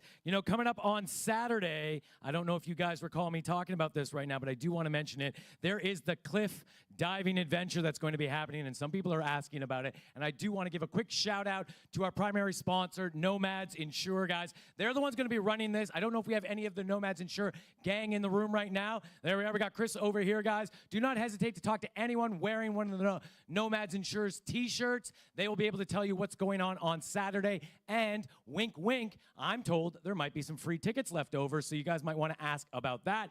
But I think a lot of you are thinking about right now, when do I get to drink coffee, Derek? Don't worry, that's coming up in less than 30 minutes, guys. I appreciate your patience to stick around for just another few minutes because you are not going to want to miss this next speaker. I'm very excited. In fact, by a round of applause, how many people here in this room are going to be taking part in Friday night's Yellow Night Party? Round of applause, guys? Okay. Then you guys got it all wrong. I need more than that if you're going to be going. How many people here are going to the Yellow Night Party on Friday? You're definitely going to want to be there, especially because of our next speaker. Our next speaker may actually be the person in this room who makes my body move the most. I've had the privilege of creating incredible events with him. No one understands the art of co-living like he does. Founder and president of Co-Live expert, author, and world-class DJ playing this Friday at the Yellow Night Party. Ladies and gentlemen, give it up for Guy Perdrix. There we go. Sir, thank you so much. Thank you. All right. Hello, ladies and gents. Hi. All right. Hey, over there. Cool. Okay. Hi, everyone. So, my name is Guy, and I'd love to talk to you about co-living. I know we've talked already a bit about co-living. I don't know if Leah is in the room, but she did great. So, before we go into this, I actually wanted to get to know you because I wanted to know, what are we talking about here? So, I want to ask a couple of questions. First of all, who of you has been living in co-living spaces? Just say yes. You don't need to know what co-living is. Just say yes if you feel it's a yes. Okay, cool. Who of you would like to organize a co-living space? Okay, can I hear, is it more for yourself and friends, or is it more as a business? Business? Business? Hybrid? Both? Okay, cool. Okay, then the way that I want to make most use of today is I'm going to talk for only 15 minutes, and then I'd love you guys, especially while I'm talking, to write down questions in the app. Can you do that in the app? Or keep your questions for the app. And as soon as you have the app, then we're going to go through the questions. And please come talk to me afterwards if you want to dig deeper into what you want to build. So a couple of things, just personally, my background, why is this guy standing here? So first of all, I'm one of the things that I do on the side is DJing. So on Friday, we're going to host an epic party. There's going to be like, I brought like my DJ set, I brought my electric harp, I brought like a piano and drums, and we're going to go like into like dark techno. It's going to be epic. Now today, my other background is that I used to be a nomad for like 6 years. And when I was a nomad, I don't think we can play that video, but like I used to basically 2018, 2019 host pop-up co-living spaces. So with my friend, we were broke, so we took a big house and created a concept called a lifestyle engineering house and filled it up with amazing people. We became friends. And then we just continued that journey because it was amazing. For me, it was some of the most transformative moments in my life. And so we kept hosting these co-living spaces in Bali, in Barcelona, in Tulum in Mexico, and in Estonia. And I realized that, like, wow, co-living can be super transformative if you do it right. Personally, I got introduced to concepts like meditation, self-love, psychedelics, found 2 partners in co-living spaces, found 3 business partners. Like, it's been kind of like life on steroids, you know, but like, you're just like on this highway of life and like everything is faster. So then I asked myself, like, how can we create like these experiences, especially at scale? Because for you who want to create it also as a business, there's a notion of scale that comes in. If you rent out a 5-person apartment, you can't live from it by yourself, right? So like, you need to find like what's the right spot. And usually what happens is that the bigger the co-living place becomes, so the bigger the co-living operator becomes, the less good is the experience because you have less control over it. It's like, you're not there anymore. And so like, how can you balance this? And so in 2019, I decided to join CoLive. For those who don't know, it's a global association of co-living professionals, like operators, developers, around 5,000 professionals are in the network. And CoLive sponsored me to do a world tour to interview co-living spaces about how they do like experiences, what they do specifically well. And my goal was to kind of be this guy that like interviews and finds the golden nuggets of everybody. So I went to like 30 different cities. What I used to do is like I used to bring all of co-living operators together into one room. And then they would connect, which was great. And then I did a lot of individual interviews. And part of that, after these 2 years, so 2018, 2019, in 2020 I wrote a book called The Art of Co-Living. That's kind of literally like all of the knowledge from around 200 interviews from around the world. So that's the knowledge that was there in 2020, 2021. And then I procrastinated the book. So for those who are also interested in community building, I co-wrote another book called the Community Facilitation Handbook, where here we interview like community facilitators. And there's also a lot of lists of like rituals in that book that you can do with your community, which is really cool, including like how to solve problems, including like vision sessions. And then finally, what I've been focusing on for the last 2 years is turning that knowledge and productizing the knowledge, right? So I've been working with co-living operators and developers under a consultancy called Art of Co. And I've been working with around 70 companies, usually more like large-scale developers, but also like some smaller like individuals, also Nomad spaces. Maybe you can recognize some of the brands there. And I work with a bunch of experts who like comment on specific parts. So that's kind of about me and why I'm talking here about co-living. Now, before we dig into like best practices, just want to establish what co-living is, because a lot of people do that. So I want to do it too. The way I see it is like there's 3 types of co-livings. When we talk about co-living, there's on one side like shared apartments. So usually you have like 3-4 people in one apartment. If you want to scale, what you do is then you take an entire building full of a bunch of apartments, and then you can potentially add also like a ground floor space, right?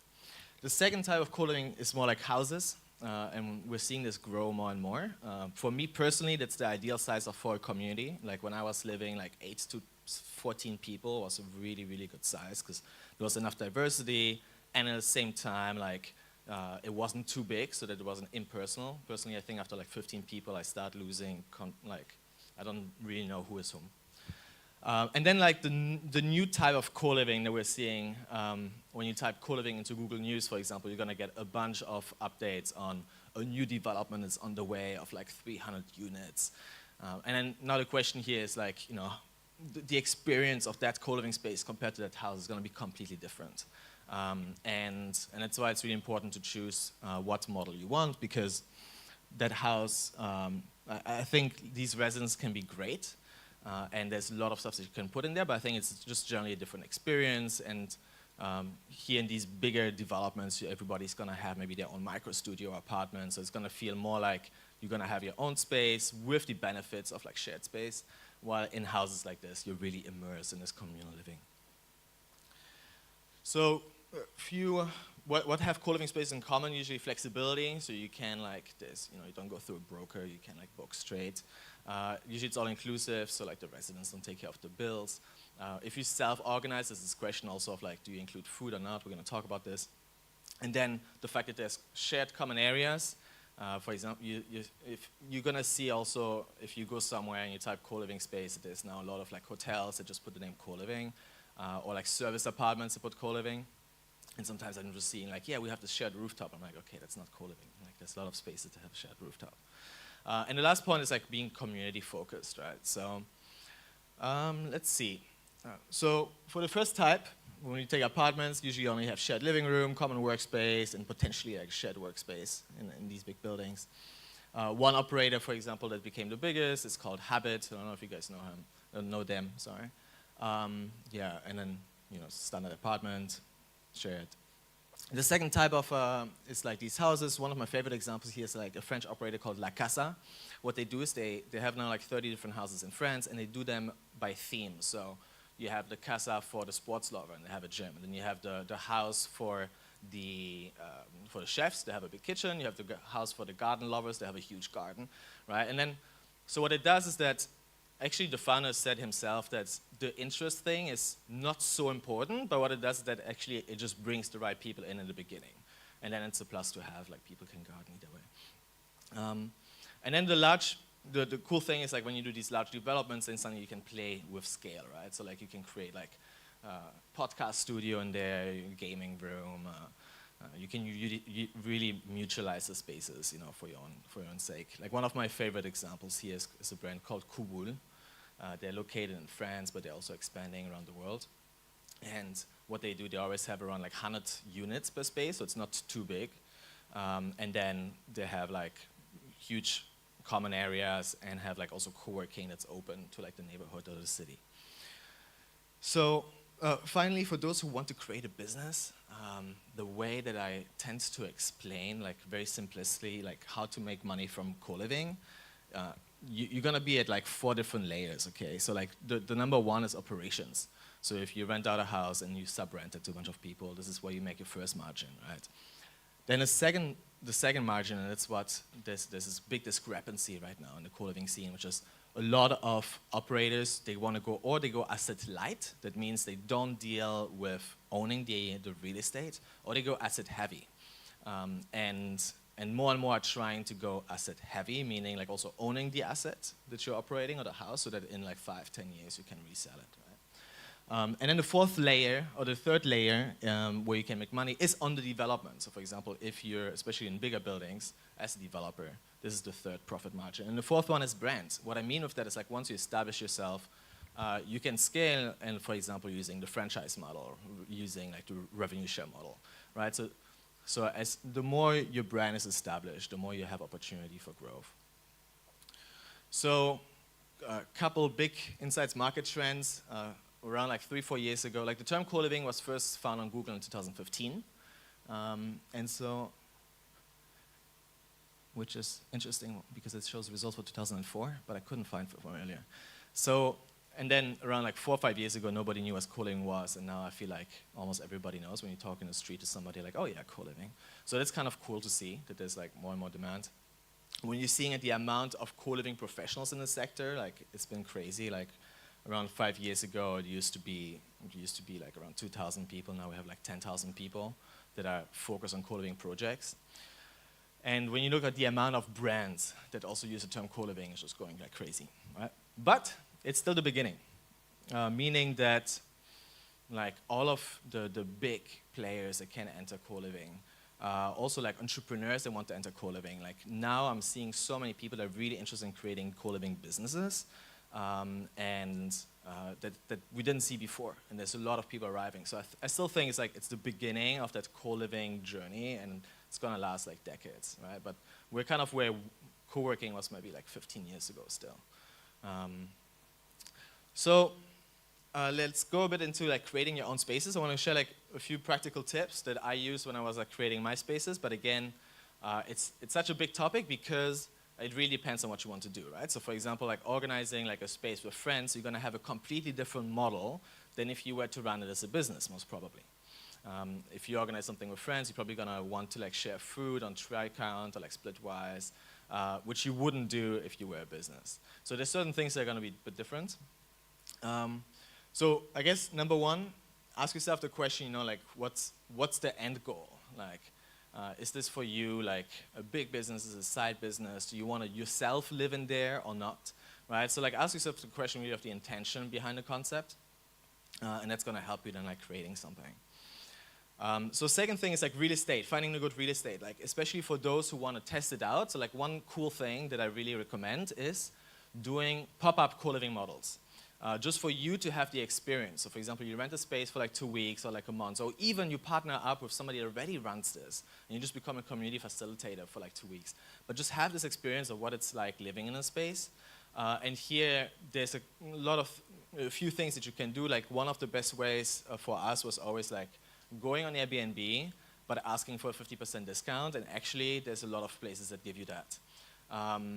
Another thing that we did also when we were in Barcelona is that we looked at spaces that we have to buy, and then we got in touch with the buyer and asked like, hey, can we use it for like a month just to test?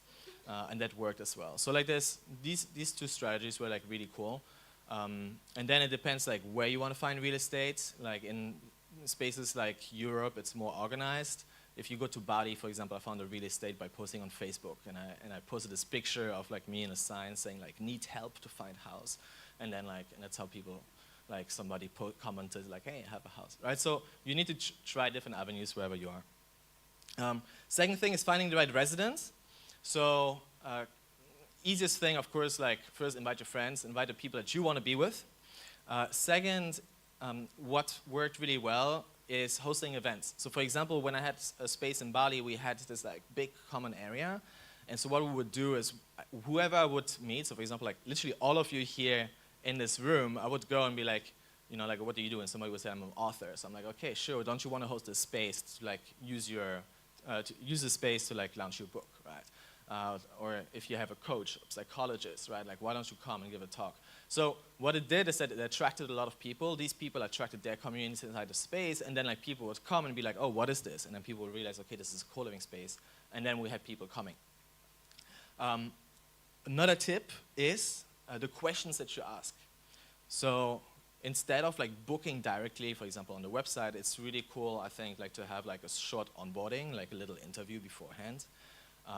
And this is the moment where you can assess the person, right, and whether it's the right fit. And one of the questions I really like to ask is like, how do you want to contribute to the community? Because that's going to show you a lot of the mindset that people are in, whether they're coming just for the living or whether they're actually coming because they really want to integrate. Another big topic is avoiding the tragedy of the common. Who knows what tragedy of the common means? Okay, just to. How would you define it?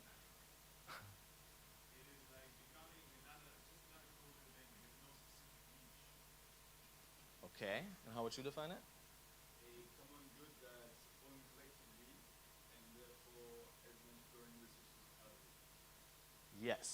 Yes. I would go more for that definition. Tragedy of the common is when you have, for example, climate change is a tragedy of the common, in the sense of like, individually, it wouldn't be an issue. The issue is that like we're all doing it collectively, but then we can't point out who is really responsible. And so tragedy of the commons and co-living spaces is, for example, that one person is going to leave a dish not in the dishwasher, but on the table. Then somebody else is going to do it. And suddenly there's this ripple effect where the kitchen is dirty, and nobody really knows why this started, right? And it's really hard to actually pinpoint who is responsible.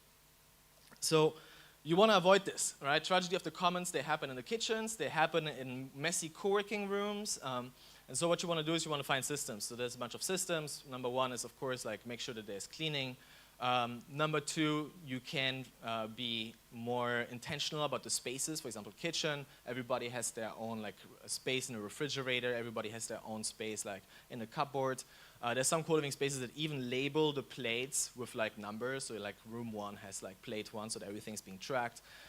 And then also having a lot of like storage areas, super important in the common rooms. And one thing also that Leah mentioned, and I think that's really important, is mapping the experience flow. So, you know, if you enter a co-living, how do you want this to look like? Do you just want to be able to, you know, you just want to come in and somebody says hi and then you get your keys, or do you want to have an entire experience where you actually have somebody welcoming you, introducing you to residents first, and then there's like a welcoming event at night, and then like somebody takes a picture of you and posts it in a WhatsApp group with your bio so everybody welcomes you. Like, you need to think about what is the onboarding flow for these residents, how can we integrate them very quickly into the community, and having like, especially in the first couple of days, these touch points, like integrate them into the community channel, host an event with them, welcome them personally, introduce them to their neighbors in person, like creating a few elements or a few like experiences that will integrate the person. There was a Brad from Common, one of the largest co-living spaces in the US. He was sharing 2 years ago, he said like, if people made like 2 friends in the first 2 weeks, their retention rate was like 50% higher. So I don't know whether that's true, but I can imagine it in the sense of like, I think like the key challenge in co-living is you want somebody to like mix into this community very quickly, because once they're in, it's gonna be, they're gonna contribute way more. And it's gonna be harder to bring them in like later on. Yeah, and then finally, like shared tools, there's a lot of stuff. Like one thing that works really well, at least in the communities I was in, was like shared calendars where people can propose events. Of course, you can use like other tools like tree count, splitwise, and then if you really want to scale up, there's a lot of tools that you can use to manage your co-living, including property management softwares, but it all depends on like what type of space you want to run. Yeah, so that was kind of the big ideas I wanted to share. There's a lot of like nomad co-livings out there. Literally, I think the slide should be full of like 30 different ones. I just want to mention a few, like Sanko was mentioned because one of the OG like co-living spaces for like nomads. Outside here of Emmanuel has been like growing like in the last years to like I think 30 plus locations, 33. And also Destination Hostels just launched a co-living pass. So what we're seeing also is this, for example, like Destination Hostels, they have like 3 locations that are like in Arifana, in Madeira, and in Ericeira, that are kind of, during the down period, there's less people. So like now they're offering this digital nomad pass for like 1,500 euros a month. You can go like to any of these locations and you have like high-speed Wi-Fi, 300 megabyte per second, etc. And so like I think there's going to be a lot of more offers also coming in the next months and years, especially for nomads. And then yeah, I just recommend if you want to dig your head into like co-living, especially like rules, like how to organize things, how to map out all of that experience flow. I highly recommend The Art of Co-Living. So that's it, and would love to have now a bit more discussions around like what you want to build, and especially for those who want to create a co-living space. I'd be very curious, like what are currently your challenges, where you're at, or like what are the #1 questions you're having? Give it up for Guy, everybody. Very nice. Thank you so much, Guy. Guy, other than co-livings that you've created yourself, can you give me the top 2? I mean, I know you just went through a few of them there, but who are your top 2 favorite co-livings or most interesting ones that are coming soon? Can you think of them? I say top 2 because top 1's too easy. Top 2. I mean, personally, one of my favorites was Experience House. So if you guys Google Experience House, there's this concept where it's like every 3 months, Experience House comes together for like a month. Usually it's in Guatemala or in Mexico, and it's a month filled with like, so it's 20 to 25 people, all of them like amazing individuals, and the concept is just you host experiences. So literally your calendar is full every day of like somebody hosting like a yoga in the morning I didn't attend the yoga. I attended more like the mushroom ceremonies and the temazcals. After breakfast type of stuff. Yeah, okay, got it. Yeah, very good. Yeah, very nice. Yeah. I'm going to jump into the questions there, Guy, all right? Do you think there is a way for co-livings to provide a better value for money? Most co-livings offer prices that are nearly double or more than local market. Yeah, I guess the question is like, what is value? So for yourself, I think like right now there's no co-living that's actually affordable. I really hope that's going to come, and I think it's going to come with time because right now people are still trying to understand what's the business model behind it. The question around value is more like right now co-living is usually more expensive than if you were to rent out a room or if you were to organize it by yourself. Question you just need to ask yourself is like, what's the value of actually somebody doing the work of organizing all of this for you? And what's the value of people? And there's no... For sure, for sure. Here we go. Next question. Should co-living spaces have a community manager inside the building, someone external, or let the community just flow? I don't think there's a right answer here because can you show Rance who's right now currently like running a co-living space? 1, 2, 3, 4, 5, 6, 7. Amazing. So let's try it out. Like, how many of you guys have a manager inside the building? 1, 2, 3, 4, 5, 6. Okay. And who has somebody like external, like not living in the building? Okay, nobody. Cool, interesting. So I think there's no right answer. So it depends on the space. Actually, when you look at yeah, I think if somebody lives actually in the space, or if you have a community manager on site, it's amazing. But also there's like certain downsides, right? Like burnout, not having clear boundary for the community manager, going home like to their bedroom at 10 o'clock and somebody's like, hey, where's the toilet paper? And they're like, no. So I think it depends, and I think if you're somewhere rural, of course it makes sense for you to live there. If you're like in an urban city, it actually makes sense for the community manager not to live in the building. Mm-hmm. Very good, very, very good. What do you think about co-living in rural areas? I don't know, I don't think much about it. In the sense, like I think a lot about it, but nothing concrete. I think there's going to be more and more spaces in rural areas. There's more and more people that want to live in nature, that want to live like in smaller communities. So it's just going to grow. I really hope that... Oh, very nice, very nice. I'm going to keep going here, okay? How many people do I need to know would come to my space if I try a pop-up co-living? How many people do I need to know would come to my space if I try a pop-up co-living? I guess the question, what is the question? Like, what's the minimum of people? Just make up a number. Well, I think it would be great if like you can get like even like 10 to 12 people like for a first space. Could be like a little pop-up co-living would be nice. How many people do you need to know? I don't know, not that many, because you can also maybe just know one person that knows a lot, right? Like, so there's other ways to go about it. Very good, very good. What's the best way to get participants to your co-living space? Yeah. So yeah, a couple of things. Again, as I said, like events are great. Social media, the best thing is like when somebody is there and tags the space and then it gets seen by somebody else. Word of mouth is the best thing. So ideally, like you want to also talk to your residents or your former residents, potentially create a referral program. Or just ask them, hey, who do you think would be a good fit for the next edition? Nice. Lots of questions here, Geese, and we can keep going. How can you integrate meaningful experiences to promote inclusive social interaction and digital well-being inside co-living spaces? So one thing that works really well is like to differentiate the type of events you're hosting. I think you can have interest-based events, which are great. But then like one thing that's important is what I call like how do I call it? Again, make it up. Yeah, I will make it up. Well, it's community, not dynamics, but like, anyways, let's call it community dynamics. So it's really, for example, even if it's in big spaces, it's really cool if like once every 2 weeks, once a week, or even once a month, you can have this event where people can come and share how they feel about the space, what works good, what doesn't. And you use a very specific structure for that, but I think that is important in order to have actually really healthy social interactions. Like user feedback, I guess. Yes, and also like how people feel. And it's important to understand how people feel and whether there's something that we need to do about that. Because when you live in co-living, you live with others, and so you're sharing a lot of space, you're sharing a lot of like contacts, and so you're also sharing a lot of like triggers, right?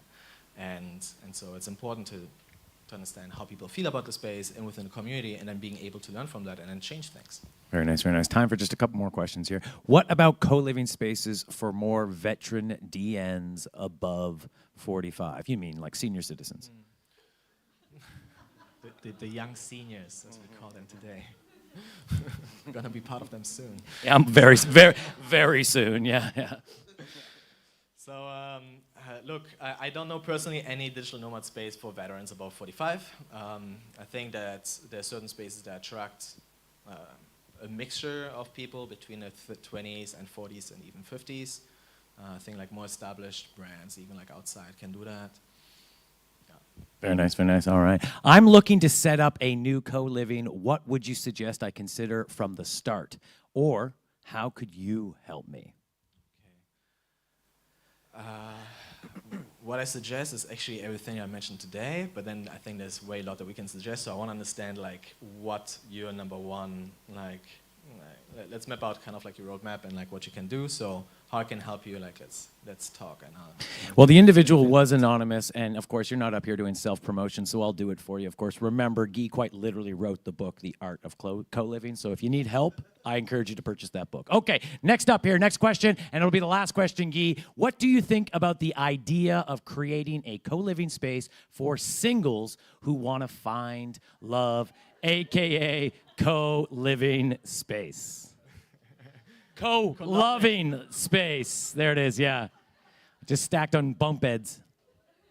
I think that whoever creates that concept with literally that tagline is going to make a great co-living space and business out of it. Yeah. The only issue is you might lose your customers very quickly because like I know that things mingle very fast. Yeah, but I hear that there's a niche with the 45-plus crowd, so at that point, they could just keep coming and coming, no pun intended. All right, let's keep going here. Actually, I'm going to throw one more question out for you there, Guy, because there's no way I'm going to end on that word. Should co-living be in remote areas away from the cities or inside city centers where nomads can mingle with locals? It should be both. It should be where we want to live, and I guess we want to live in both, right? At least, personally, I want to find a balance between both, so that's great. Very nice. Thank you, guys. Give it up one time for Guy Patrick's. Very nice. Guys. Thank you so much. Appreciate it, guys. I know what you're thinking right now. You're thinking, Derek, will you let us drink coffee? Well, 1 second. Give me just 1 second here before I jump into it, guys. I do want to say they do have all of your sugary snacks and all your good foods out there, your coffee as well. We're going to meet back here exactly at 11:30, so a little bit shorter than usual, just so we can get back onto schedule. So I appreciate that, guys. So with that in mind, let's get out there, let's drink some coffee, and I'll see you guys in less than 30 minutes.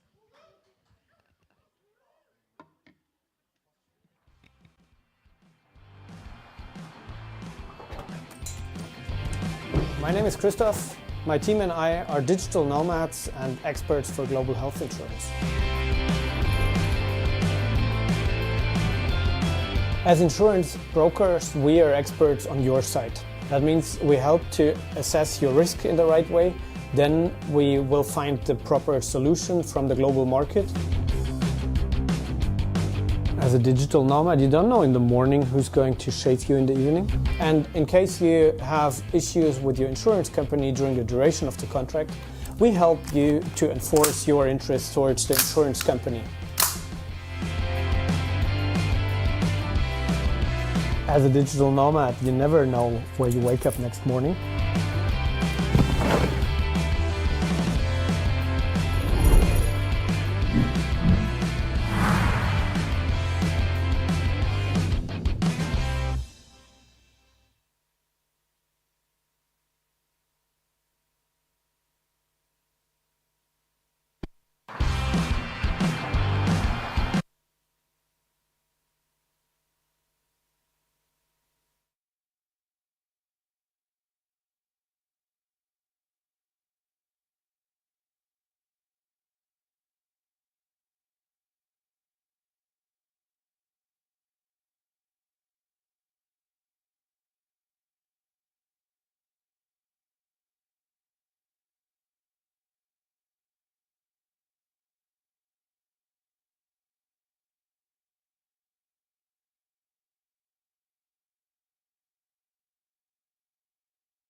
don't believe a word I say.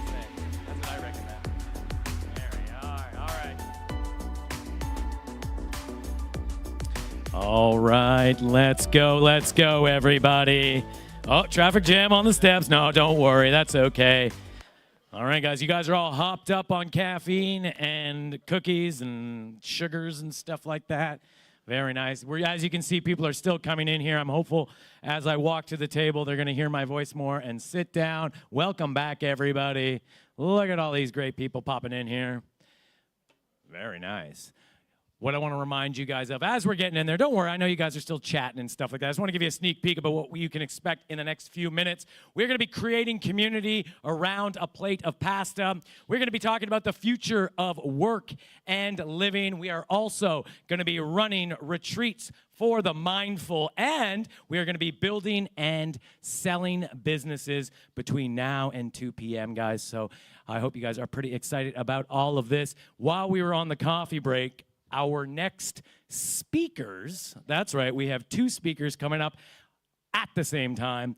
They stood there and they explained to me very clearly how to pronounce their last names. And it was one of those situations where it like clearly was just going over my head. So what I'm about to do is butcher 2 very difficult last names. Please don't laugh. And also when they come out, I'm hopeful they will correct me in some way or another. So let's just jump into it. Owners, engineers, and founders. Our next speakers are a dynamic duo.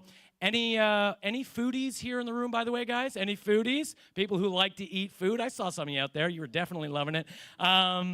These 2 offer pop-up foodie co-living, the founders of Casa Basilico. Here I go, guys. Jules Zabolica and Fabio Del Rio. Very nice, guys. Now, please correct my name, my last names there, guys. Very nice. Thank you. Yeah, as far as I remember, it's Żaboklitska. You were close. Have you ever been to a co-living that cooks every day, gathers people in a table, and travels around while making memories for life? It's 3 months in Sardinia, guys. 3 months.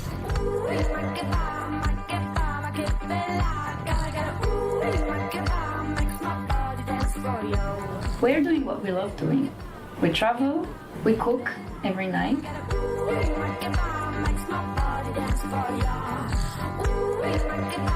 Sandwich delivery.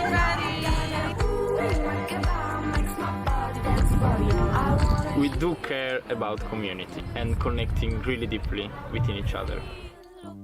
We had a person that said, this is the best month of my life. And this is something that made my day, to be honest. 'Cause you are the real beauty of human rights.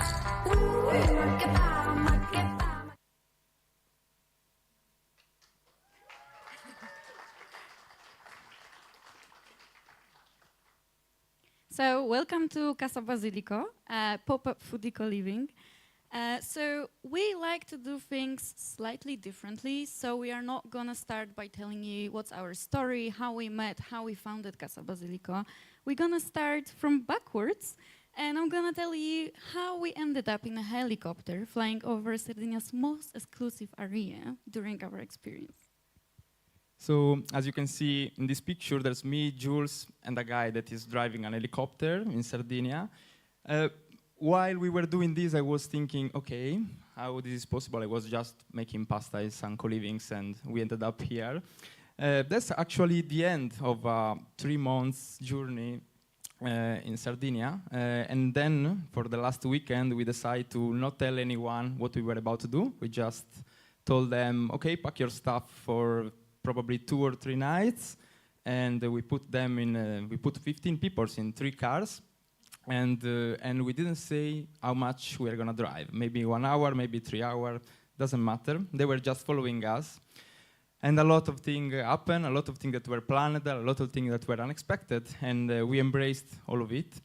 And in the end, we ended up flying in an helicopter without anyone knowing that. They just arrived in a random parking in the back of a restaurant in the middle of nowhere in Sardinia, and there were a pilot there, and they were absolutely not expecting that, and we start to fly over one of the most exclusive area, Costa Smeralda in Sardinia. And I remember people crying, absolutely not expecting that from a co-living. And that's actually how we usually do things. So stop just eating together, start cooking together. So this is our story behind Casa Basilico. We realized that the moment when you connect the most with people is the process, is the journey. It's not the product, it's the way you get there. So we were preparing food for 20, 30 people in co-livings, and it takes a bit of time. So usually it was like 2-3 hours before the dinner when we gathered people in a table, and that's when deep connections happened. We told them to chop the onions, zucchinis, and they just started to go around the table, talk with each other. And that's how we connected. Yeah, basically the concept is a bit different from what we do usually, traveling. Everyone likes food, so we are not doing anything new. The big difference is that we are not there for the product. We are not there for just sharing the food in a table. Maybe if you do this, you are gonna enjoy it, but you are gonna talk maybe with a couple of persons that are right next to you. Instead, this process is hour long, and during all this cooking, chopping, you're gonna connect more. You're gonna have more time to speak and to have a way deeper conversation with people.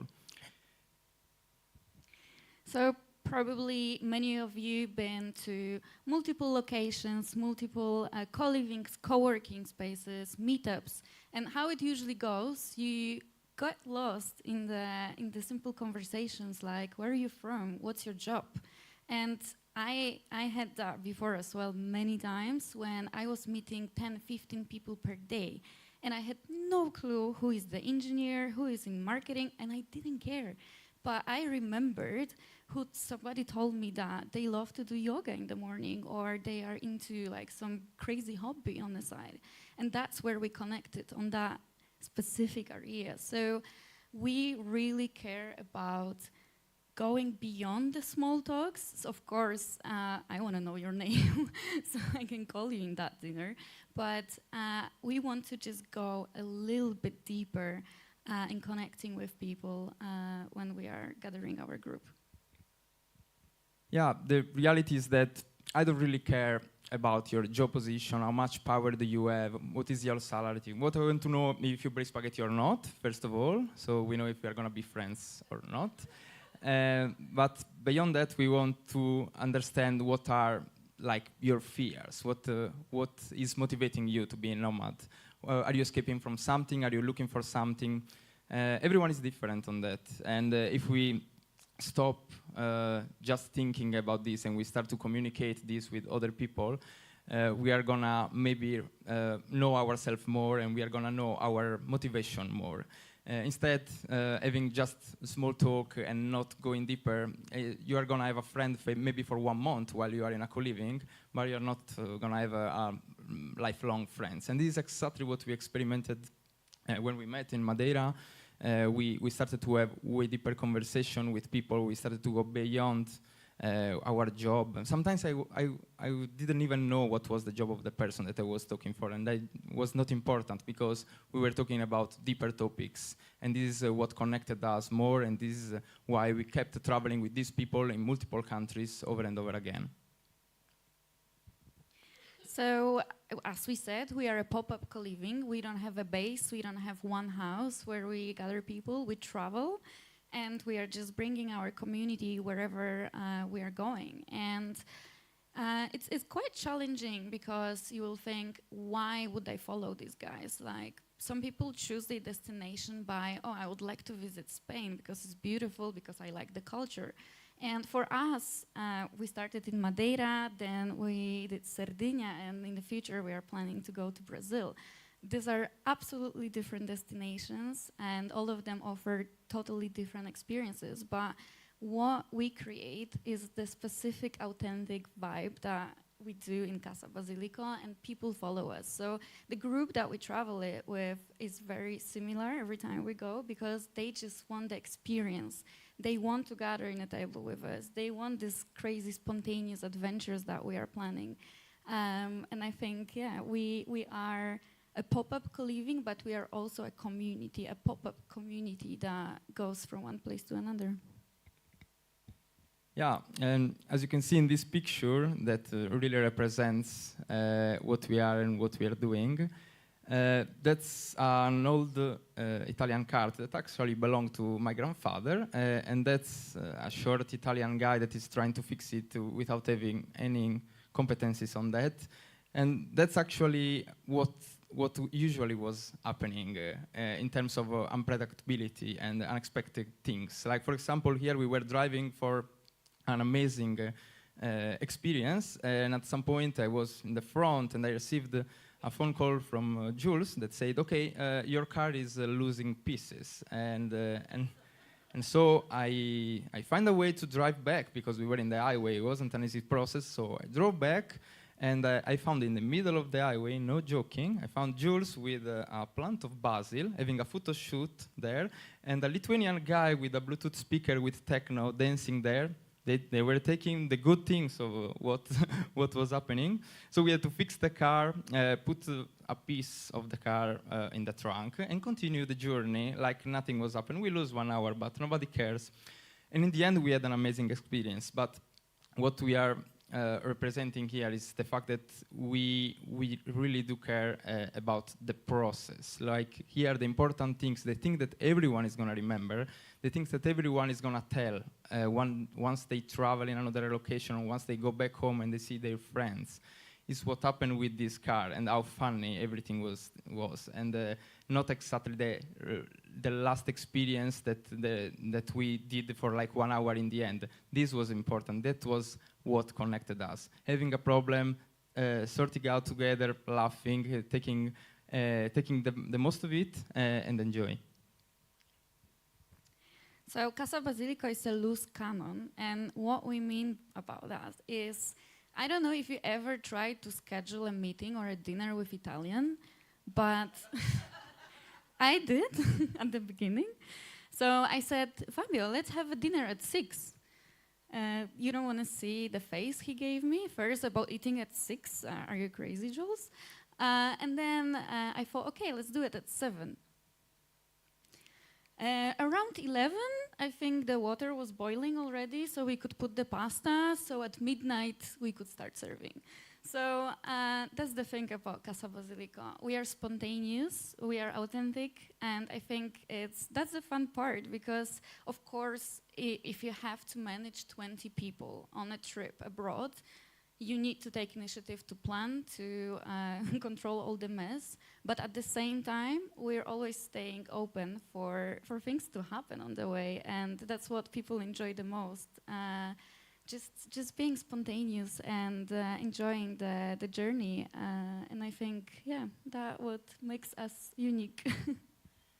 Yeah, in the end, spontaneity has been the key for Casa Basilico to work in Sardinia and also before. We don't like to have like a strict schedule like other experiences have, because we don't even want to follow that. We want to have a rough plan of what we are about to do, no timings, whatever happen, and in a spontaneous way, people are gonna connect, and they're gonna enjoy most of it, and they're gonna remember what we did during the traveling. So why you should join a pop-up co-living? So here we wanted to say, and I think it was mentioned today before as well, when you are wondering, where should I go, with who, what group, what co-living, do I belong there?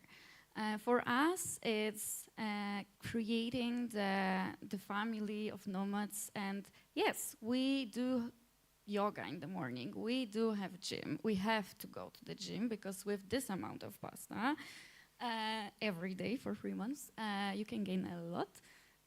But the thing is, a pop-up co-living is for you if you want to embrace the story, if you want to be with people that want to share this journey with you, and of course, share a plate of pasta with you, and not really just about the place.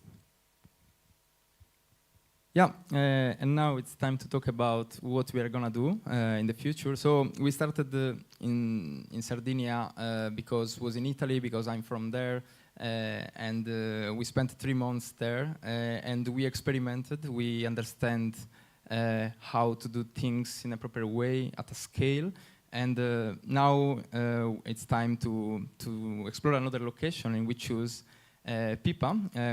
I've been there with my girlfriend last year. And was an amazing experience. We kind of followed the Nomad's advertising on that, and I was absolutely on point. I know that a lot of people in the room already been there. So Pipa is an amazing village in Brazil. We found an amazing place in the middle of the jungle, so you're gonna be connected to the nature. You're gonna see the ocean every day. You can surf, you can do sport, you can have infinite food. We already have our contacts that are planting basil for us. They send us picture.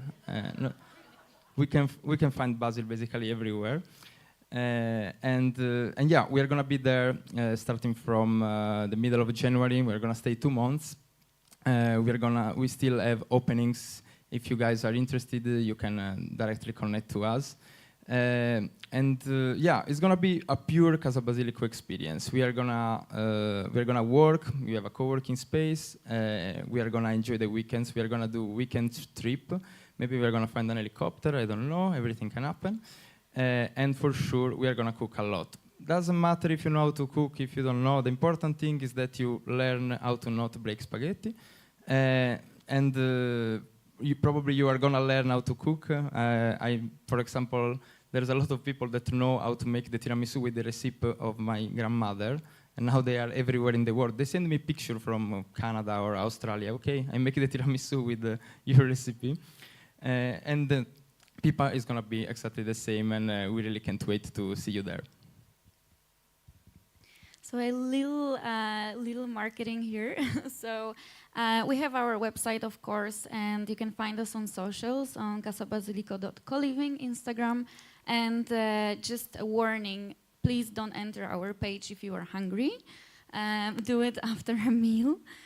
So if you really would like to get to know us better, if you would like to follow our journeys, we are a bit obsessed with social media, sharing every moment of our experiences. Even if we are not doing the chapters, you can really get to know us better, see what's happening, connect with our community, see what's going on. And also on our Instagram, you will see a lot of content about Brazil, so you can find out more about the offer. And yeah, about our values, our story, like everything is there. Thanks a lot, everyone. All right, give it up for Jules and Fabio, everyone. Very nice. All right. People are starting to buzz about what's going on in Brazil in January, guys. So the question I think is on a lot of our minds, what are we going to be eating? So our co-living is not co-living about Italy, of course, but we cook a lot of pasta. But usually we have most of the night we do Italian food at the beginning, especially the first couple of weeks. Then after, everyone starts to say, oh, okay, you know what? I'm going to do Polish, or I'm going to do Bolivian, or I'm going to do South African. And that's a perfect way, first, for me to learn other cuisine, because in Italy we are obsessed with Italian cuisine, and we don't eat other stuff. So I'm learning a lot, and everyone is participating. There's no one person that cooks. It's always a community activity, so everyone learns, and everyone can explore different cuisine. So we're going to be eating a lot, for sure. Very nice. And just when it comes to setting goals, how many pounds can I expect to put on at one of these trips? I don't know pounds, but in kilos, I would say a couple per month, something like that. Okay, that's good. That's good. Average. I'll prepare for it. Thank you. I'll pack accordingly. Thank you. That's great. Awesome. First question for you guys. Do you really only eat pasta every day? I can speak as an Italian, yes. If you are a student, you eat pasta 2 times, and if it's the weekend, 3 times, because then you come back maybe after a party and you have overnight pasta. Very on brand. Well done. All right, next question. With so many people cooking, does any of the food is actually served in the end, or do people eat everything during the process? Well, that's a good one. So Fabio always makes us wait for just 2-3 hours, so we are really, really hungry. But I know those who are binge eating a lot during the process, or we prepare aperitivo before, so we cut cheese, bread, all over the table. And yeah, I think that's the second thing that helps you gain these few kilos. Very nice. Very nice. Next question. What activities, besides cooking and eating, do you notice connect people most? I can speak about what we did in Sardinia. For example, we did a lot of boat trips that worked out really well. But what really connected people is doing something where, like, for example, for example, driving to go to some place and something goes wrong and you have to sort out some problem. And every time we have a problem to sort out together, like the friendship became real. You can really see the difference on how much the people connected and bond together. Very good, very good, very good. Again, we don't support gangs in any way, but the Pastarians, I guess, are uniting there down at the bottom of the screen. Next question. So you only travel together or do you work also? How long are those travels on average? Yes, we work sometimes. No, usually our chapters are 1 month minimum stay. We are flexible if somebody would like to pop in and join us, for example, for 2 weeks. We have friends coming in as well. But the whole concept is around balancing, of course, work and our adventures. So Sardinia was 3 months. We had some people that stayed 1 month, 3 months. Like, it really depends how long you would like to stay. We had those who fell in love after first week and extended the stay. So it can be full of surprises. All right, all right. I also see we have a little devil question coming here. But what happens when we break the spaghetti? You're gonna make my mom cry, and we don't want that. So please. Very good, very good. Thank you. Yes. How much does it cost to eat pasta for 2 months? Eating pasta is quite cheap, so I think it depends on the country. For example, in Italy can be quite cheap, but in other countries it's a bit hard to find ingredients. So you just it's an unexpected thing. You just improvise. You do whatever you find on the market that is cheap enough. You can do pasta somehow. You can do pasta from zero, from scratch, and so there's always a way to sort out. Okay, all right. I'm a terrible cooker, and by the way, guys, stop putting words in my mouth. I'm a terrible cooker, but great at eating. Is there a place for me? Of course. We are open to anyone, and this experience is about sharing. And we had a lot of people that had no clue how to boil water for pasta, and they are super welcome. And you will see that during the process, you will just observe, you will look, and then after this month or 2, you will be really scared to put some pepper on a plate of pasta, Fabio. Just a quick survey of the audience here. How many people here don't know how to boil water? We'll talk after this. Okay, perfect. Next question. What is your business plan? So people pay a total price for those days, or how does it work? Yeah, so we do monthly, so we send only the accommodation. So the only thing included is accommodation and bills and co-working and internet, of course. And we encourage people to not do less than 1 month because it's the minimum amount of time that you need to connect. Doing 2 months, I think, is absolutely the best. In Sardinia, we had people for 2 months. It was absolutely perfect. The other expenses, like the food, is usually shared. So we encourage people to participate all the dinners, and usually you don't have to encourage anyone because they just participate. We have like WhatsApp groups, and we say, okay, what do you want to eat today? You just vote, and we cook that. And sometimes people just propose to cook something, and for the expenses, we just share it, like we use Splitwise or stuff like that, and we try to share all the costs in this way. So that's our business plan for now. Very good, very good. And thanks a lot, guys, for all these great questions. How do you choose people that join the experience, or is there no selection at all? So there is like very complicated interview process, 10 stages. First you need to record yourself cooking carbonara.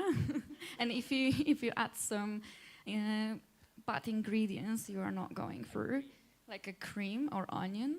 No, the truth is our previous experiences were always with our friends and friends of our friends. So we always knew who is on board, and they knew our values, so they knew what they are signing up for.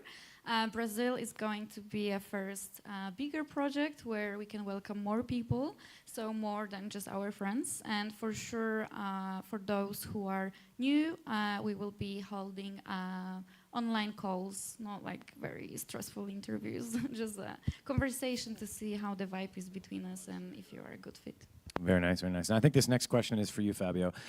What do you think about pineapple on pizza? I will tell the truth.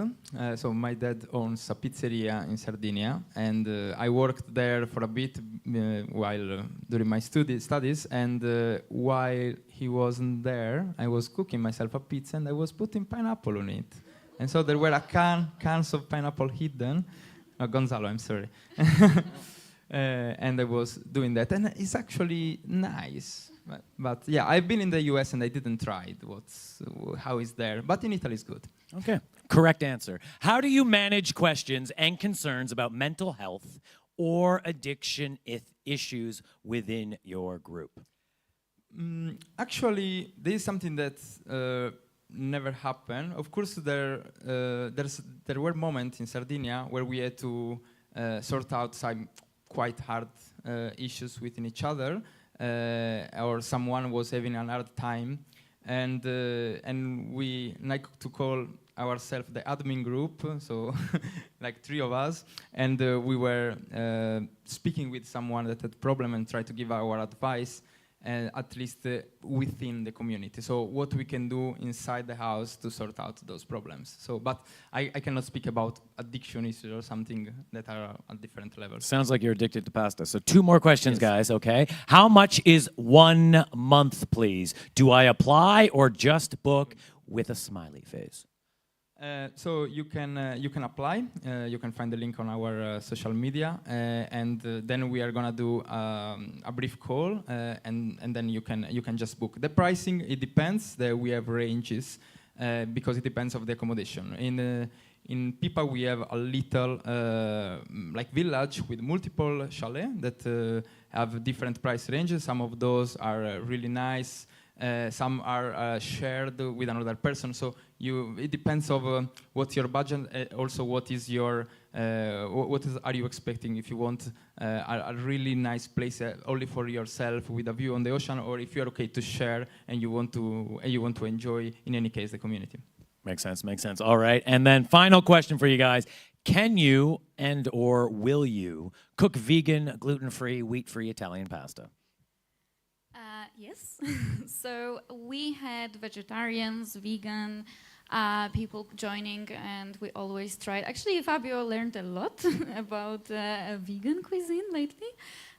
So we are super open and always asking people what they like, what are their allergies. Of course, like, we have to be careful with food. We don't want to. One of our experiences to go with the ambulance. It's less attractive than the helicopter.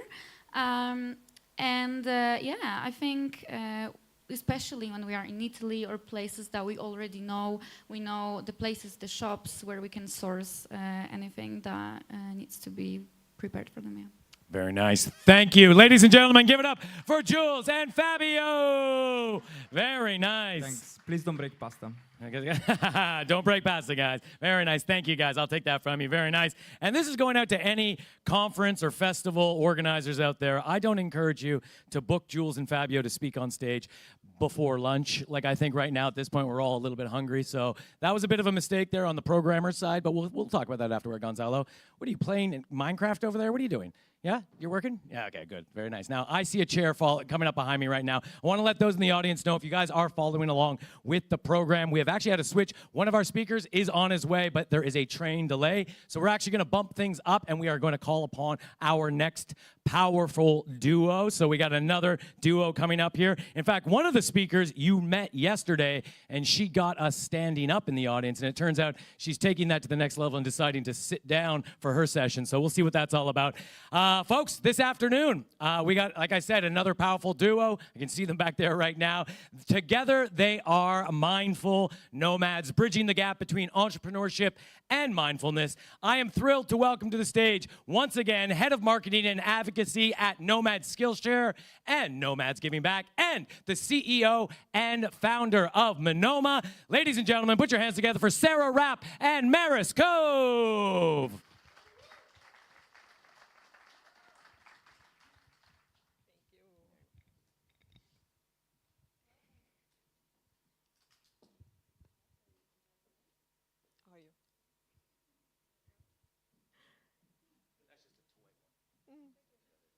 You talked too much yesterday, so we might as well switch up the microphone.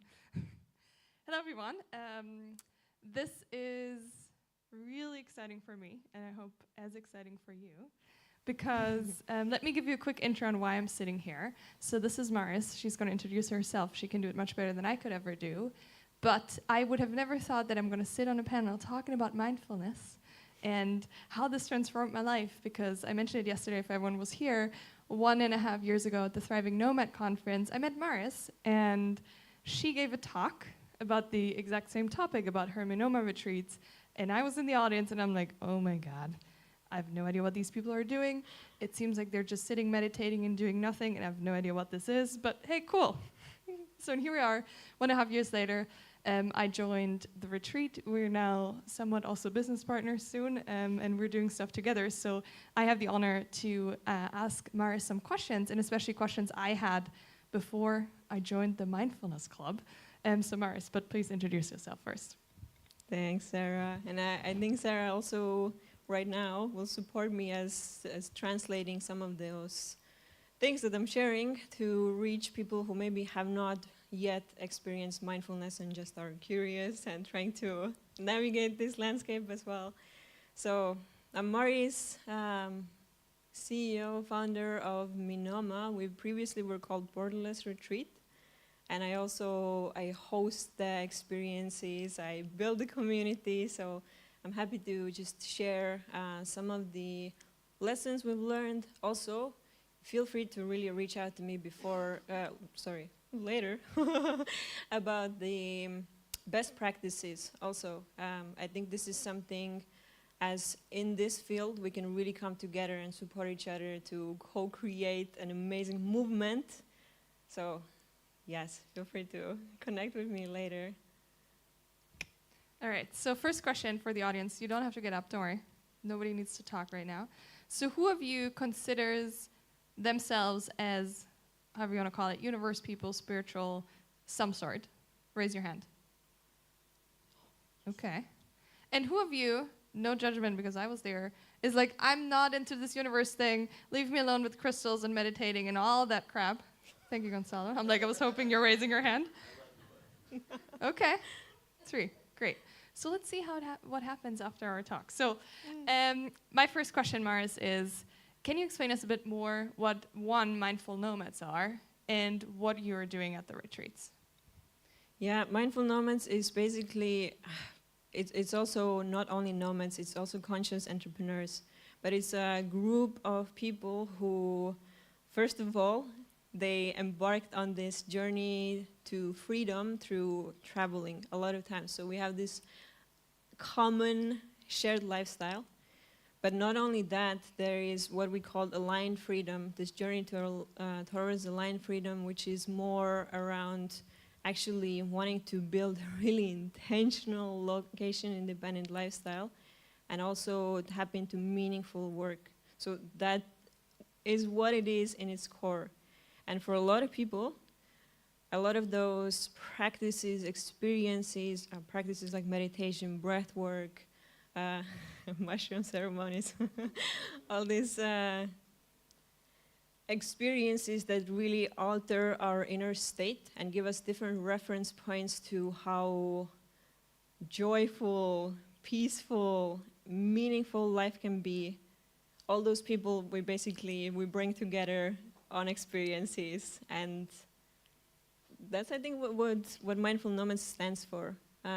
It's a quality more than anything, because we do different experiences. We bring together people for retreats, for festivals, for the membership, but there is...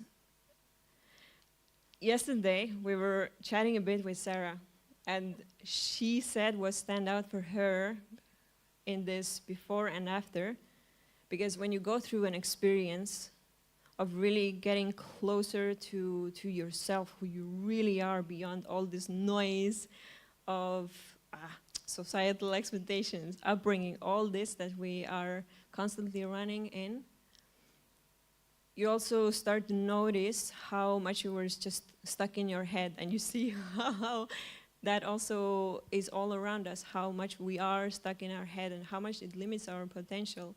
So this is also what our community is really, really conscious about, is connecting with other people who we see that have those qualities of awareness, this urge, this sense of wanting to live an intentional life.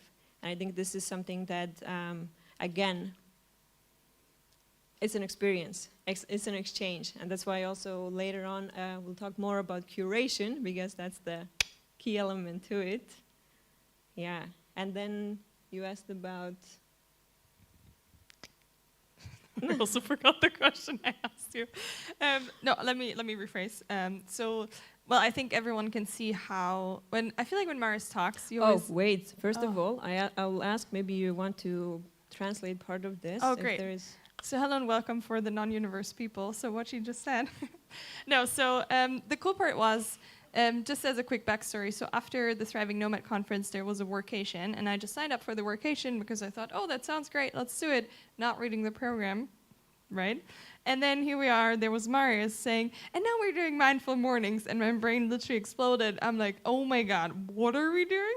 We're like, no, we do mindful movements and mindful walking, and I'm like, okay, I'm not sure why I'm even paying money for mindful walking, but okay. But then what actually transformed it was that Marius said, hey, okay, let's do this. We're gonna make a deal for this week. You try everything without judgment. If you hate it, that's fine. I don't care.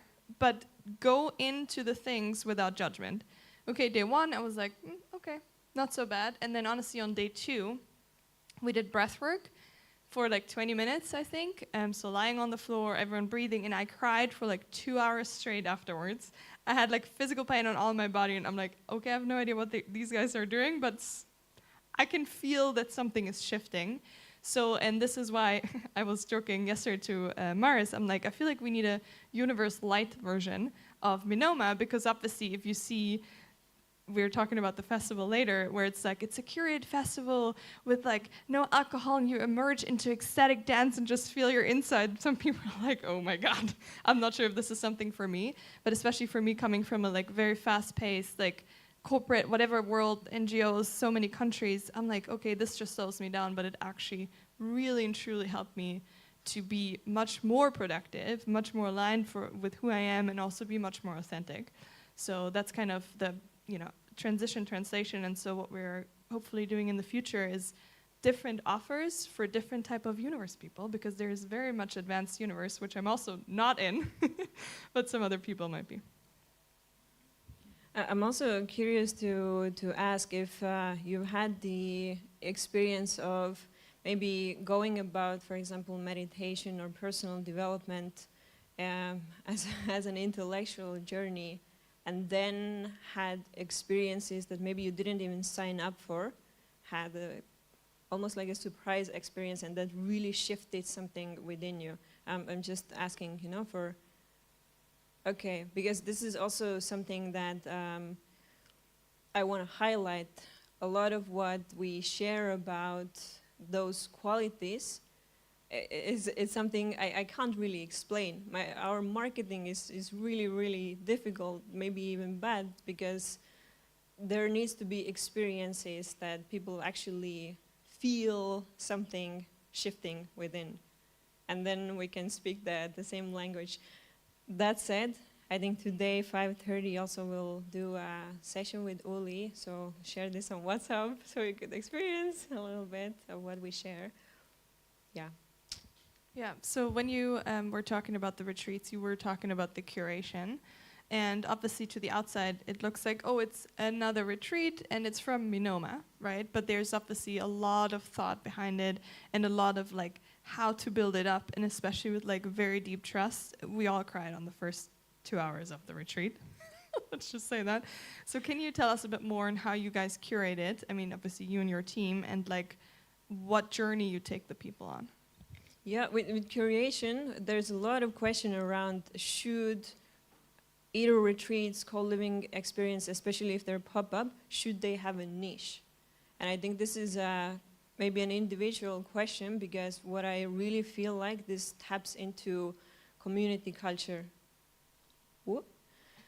And for us, curation is really a combination of 3 different elements. It is our community culture, it comes from our team, and then there is the element of how we connect with people. What is the actual onboarding process, the having calls, the applications, to again connect with people. And then it is the qualities of the people that we bring together. So there's 3 different aspects to it. And what I can honestly say is that I also have been somewhat really fortunate to stumble upon a meditation course 2018, so more than 5 years ago. And this experience of sitting 100 hours with, first in my head, but then slowly getting again in touch with my body, that at that time I was so overrun. I was so much in problem-solving mode and just constantly occupied by my thoughts that I've completely lost touch with my body. And this is something that practicing your breath and feeling your body, really simple things that are so available to us. But if we do it in a really long period of time, something accumulates there. And it gets us closer to our intuition. It gets us closer to some magic that there is within us that knows exactly what's good for us. So also, that is something that has profoundly shifted my life, but also how I connect with others. Again, it comes down to the same thing, that if you're in your head, you can see others being there as well. And if you're in your heart, you can feel others being there as well. And this is the biggest part of curation that really matters for what we do. Again, maybe I need some translation here. I just love how you just said, which I now notice, that like if you're in your head, you see that other people are in their head, and if you're in your heart, you feel how other people feel and that they're there too. And this is what I also described yesterday on the like reading the room, really trying to feel like what's the vibe, like where's the other person at, versus just running and go about. I mean, it's not that my life is slow now. That's not what happened. But what happened is that I integrated slower parts in the day where I actually aligned with myself, because I felt like, wow, if I don't even know how I feel, like how am I even showing up to the world? Like how am I showing up for my coworkers, for my friends, for the people around me, if I don't even know how I feel internally? And this is like really transformative, and it feels like Maris paid me to say all of this, but it's for sure true. You can, follow my Instagram history. There's a full-on journey documented. And I know that especially for the stage, I think it would be really interesting for everyone to learn what are your biggest learnings, because you've done this for over 30 times, and now a massive festival is coming up in Morocco, where, P.S., on the next slide, there might be some discount codes for everyone. Can you tell us like your journey throughout the retreats and what your learnings are? Yeah, I find it really incredible that we live in this time where we can really connect upon values online and then come together in person for experiences. It's life altering. It's something that if we really intentionally go and experience things that would give us different reference points of what is possible in life, can completely change the course of our life. So this is something I've seen happening many, many times over, that there's almost this undeniable power in group dynamics if they're really, really aligned. So what we also do within curation is that we not only bring those people together who really, they resonate just in their daily pace of life, just doing the yoga in the morning, the meditations, all the practices, but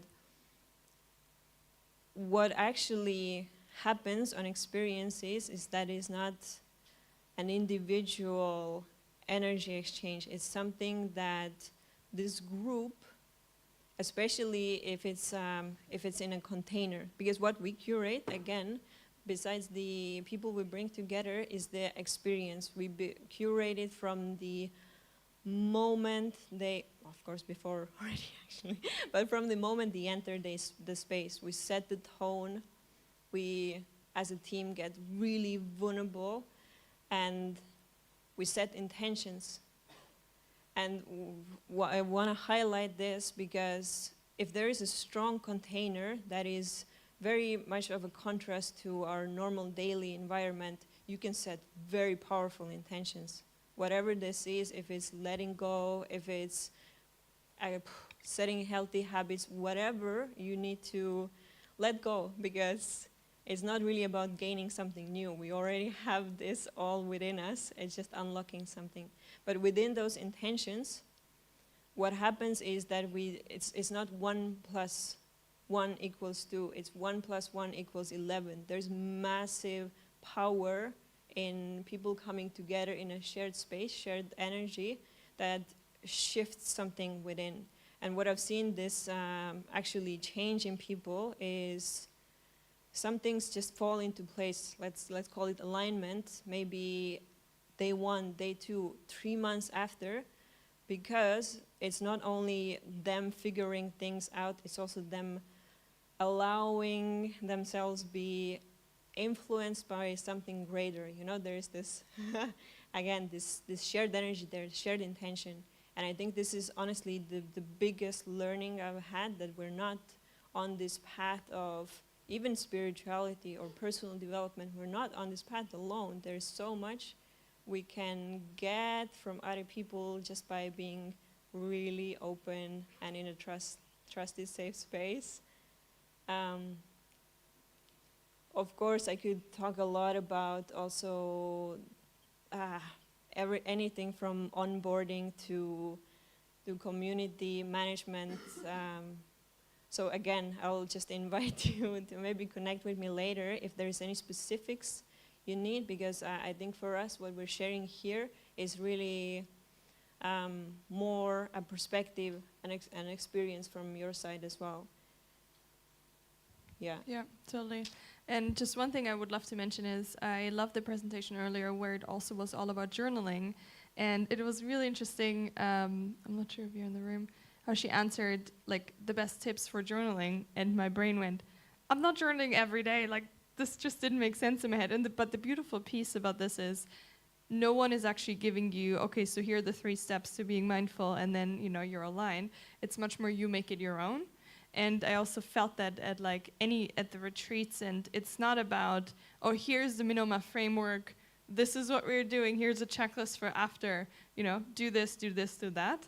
It's much more of like, you're sitting with yourself, which is not easy, because there might also be things coming up which are not as pleasant, but it's good that they're going out. And then afterwards, I started to develop whatever routines, and they change all the time. So I feel like for all the non-universe people, in the beginning I also thought I'm like, okay, so then I'm just sitting and meditating and then the world is great. I mean, this is not what happened for me, and it changes all the time. But I want to make sure, because we're almost at time already, I want to make sure that we talk about the festival. I'm going to get the clicker. So can you tell us a bit more what the festival is all about and what it's specifically not? Maybe this is more interesting. Yeah, the festival for us is an extension of the retreat. And what we see with the retreats, again, what is most powerful, because when we started, we also combined the entrepreneurial urge of wanting to brainstorm ideas and collaborate, and now it's mostly known as masterminds. We also put a lot of that into the program, but what we realized year after year is that where the real shifts happen is when we're less in our head and more in our body and actually immersed in this experience. And this is exactly what we're planning with the festival as well, to have no keynote talks, no networking, no alcohol, no mushrooms as well, sorry. But it's really a journey that we build up very intentionally. Curation, again, starts from before, having calls with people, knowing exactly what they're going through right now, what emotional state they're in. There's a lot that we ask from people, and connect, again, heart to heart before we come together, even for a festival. Because then, on this experience, there's no time wasted. We step into this, and it's an experience that just builds up on top of each activity, each day consists of group experiences, the ecstatic dances, the breath works, but also then just workshops and those one-on-ones in between, because we feel like the networking part then happens very naturally. If people join those sessions that really bring shift within them, they naturally connect with others who are maybe in a similar stage where they are, or with others who are maybe a few steps ahead, and they could use them as a mentor. So that's how we approach the festival curation as well. I can't say anything else, it's an experience. I feel like it's very clear that everyone needs a Mars in their life. Already sitting here makes me so much calmer, right? Where I'm like, usually I'm like full of energy jumping around, then when I'm with Mars, I'm like, okay, it's fine to also take a breath.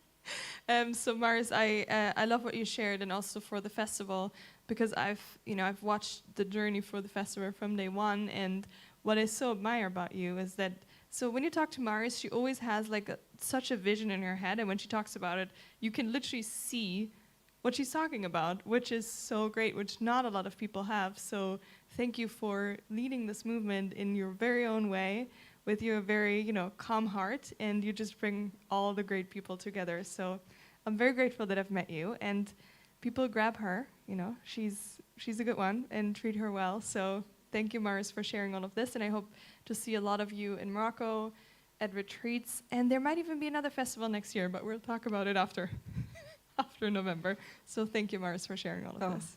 Thank you.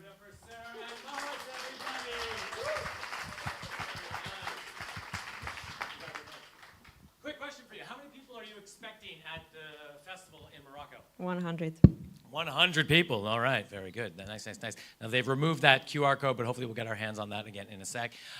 Very good. Let's just jump right into the questions, because I know there's two of you. And Sarah, if you need to jump in, I'll throw it at you, okay? All right. Do you and what do you manifest? Do you and what do you manifest? How do you do that? Oh, wow. I do more visualization than manifestation, because visualization is very easy for me. Whoever knows about human design, I'm a projector. It's very easy for me to know exactly the vision and then just see the details of it. So every single morning, especially for the festival, I sit down and I see people arriving. I feel exactly the emotion that I have when I see them in person, all those things. And I think that's how I manifest, a bit in reverse. That's very good, very good. What drugs do you recommend to do inner work, if at all? Yeah, we know it's Stephen, yeah. Honestly, I don't have experience with drugs. My experience has been mostly with meditation. 200 hours sitting, sitting in this practice. But what I know from people who have, for example, done ayahuasca is that it's a similar end result.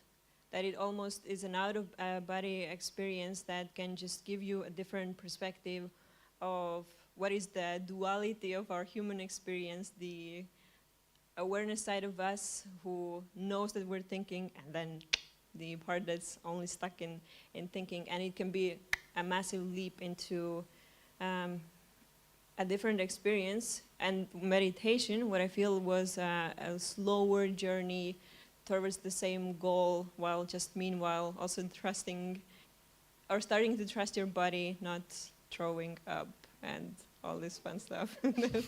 That's why people do it, right? It's just fun, yeah. All right, I love these practices, but I find 50 to 60% of people that gather around them either cultish or not actually authentic. How do you create the real deal?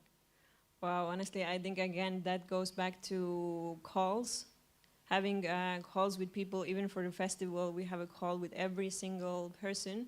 And I think this is maybe, again, an invitation. If you're looking to join communities, it's the same thing that in the previous presentation, there was an invitation to listen to your heart. Because with communities, if you really connect with the community leader and you feel at ease, there is certain trust there. Then you just have to trust us that we bring together people who, we're not so far from, I don't know, civilization. It wouldn't turn into a cult. Maybe we can ask Sarah for you. I don't know. Yeah, Sarah, is it a cult? No. Okay, good. Excellent. How do you stay calm in such a fast-paced world with an overload of information? And if you pull the plug, your mind keeps thinking. So how do you stay calm in such a fast-paced world? Again, meditation. There's nothing else that compares to me, for me, compared to that. But also there's techniques like breath work that is more for people who really feel like, oh, wow, sitting down and just trying to focus on my breath, not trying to think, it's a lot to ask from us because the world is very fast-paced. So what breath work does, it almost accelerates the journey. You can hyperventilate and be so much in your body that at least it gives you a reference point on how much you can be in a state, an altered state, out of your head. So I guess practicing different modalities, yeah, amazing. And for me, it's something I'm fortunate enough to be part of the retreats. So every single retreat, I'm not only hosting, but I'm also being part of it constantly. And it affects me in a way that I can't even describe. But what I see happening is that I naturally develop some habits. When I'm waiting for a bus, I take a breath.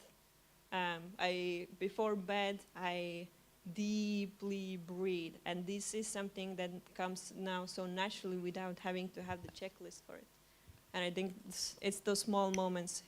Yeah. All right, excellent. Yeah, next question for you. For a first retreat, how do I ensure I will get enough participants after booking the place, paying the deposit? Feels risky for me first time. Thanks. It is. Looking back, I have no idea how we managed to get where we are because I think it's as with any other business or entrepreneurship, you have to have a strong why. Because if you don't have the experience yourself that you want to somehow bring others to have the same, you just run out of fuel. I feel like there has to be something very, very, very grounding there. And then it is taking a lot of risks. It is being creative. Probably a good marketing strategy from the beginning helps. I don't know. We went on a completely different journey of just building events for people and building a community. before we did any retreats. Yeah. All right. We got 2 more questions for you here. All right. Non-universe person here. How would you advise someone to start in this journey in a not overwhelming way? Yeah. Again, it depends on what's the actual goal. Because if it's starting, I don't know, a specific practice, meditation, yoga, I find a lot of people use guided meditations to start. Maybe doing some courses or joining those experiences that are a little bit mix of both can be just an easy landing. Yeah. Okay. Go ahead, Sarah. Yeah, here, I can give you this one. Oh, no, go ahead. Yeah. So, hi, non-universe person. So what helped me is breath work. Because what happens is with guided meditation, my brain still went off the rails and I was just like, I can't sit here, I don't know what to do. But with breath work, if you do, there's like transformational breath work, so it's like 1-2 hours. The only thing you need to do is listen to the instructor and the instructor will tell you how to breathe. That's it.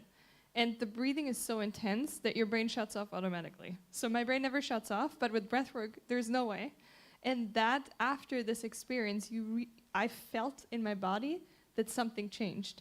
And then I just kept on going. Like, I just started journaling literally a month ago. Before, I hated journaling. I'm like, I don't understand this. Doesn't make sense. And now all of a sudden it came. But start with one experience which is bigger, I would say, because then if you feel it physically, it's much easier for the brain to be like, oh, there's something to it, which, you know, I can then go on and then connect with people like Maris and other people who do it continuously. And then that's how I got in, for example. Awesome. It's a very good segue into our next question. Could you do a breath work and or meditation session during this week? Yes. Yeah, that's a yes, everybody, whoever asked that question. Let's make sure that we find a way to organize that in some form or another, okay? I don't know if we're putting that on Sarah or Maris. Hard to say, really. Actually, I'll give you one last question here, and then we will keep things moving. How would you rate sex, period? No, just kidding. How would you rate sex over meditation as a way to get a person out of their head and into their body? Interesting. Yeah. Keep the sexy ones coming. Okay. From a personal experience, oh my God, I also can't believe I'm sharing this, but there is. Go on. Because this is also has to do with how much you're actively part of the experience. To be honest, I don't know if that has happened to you as well, but during even a very intense experience, you can still be in your head and disconnected from your body, from your breath. So this is maybe something to, first of all, notice next time in your experience, because yeah, a lot of meditation, breathwork facilitators also say that in this added benefits of the practice, there is better enjoyment.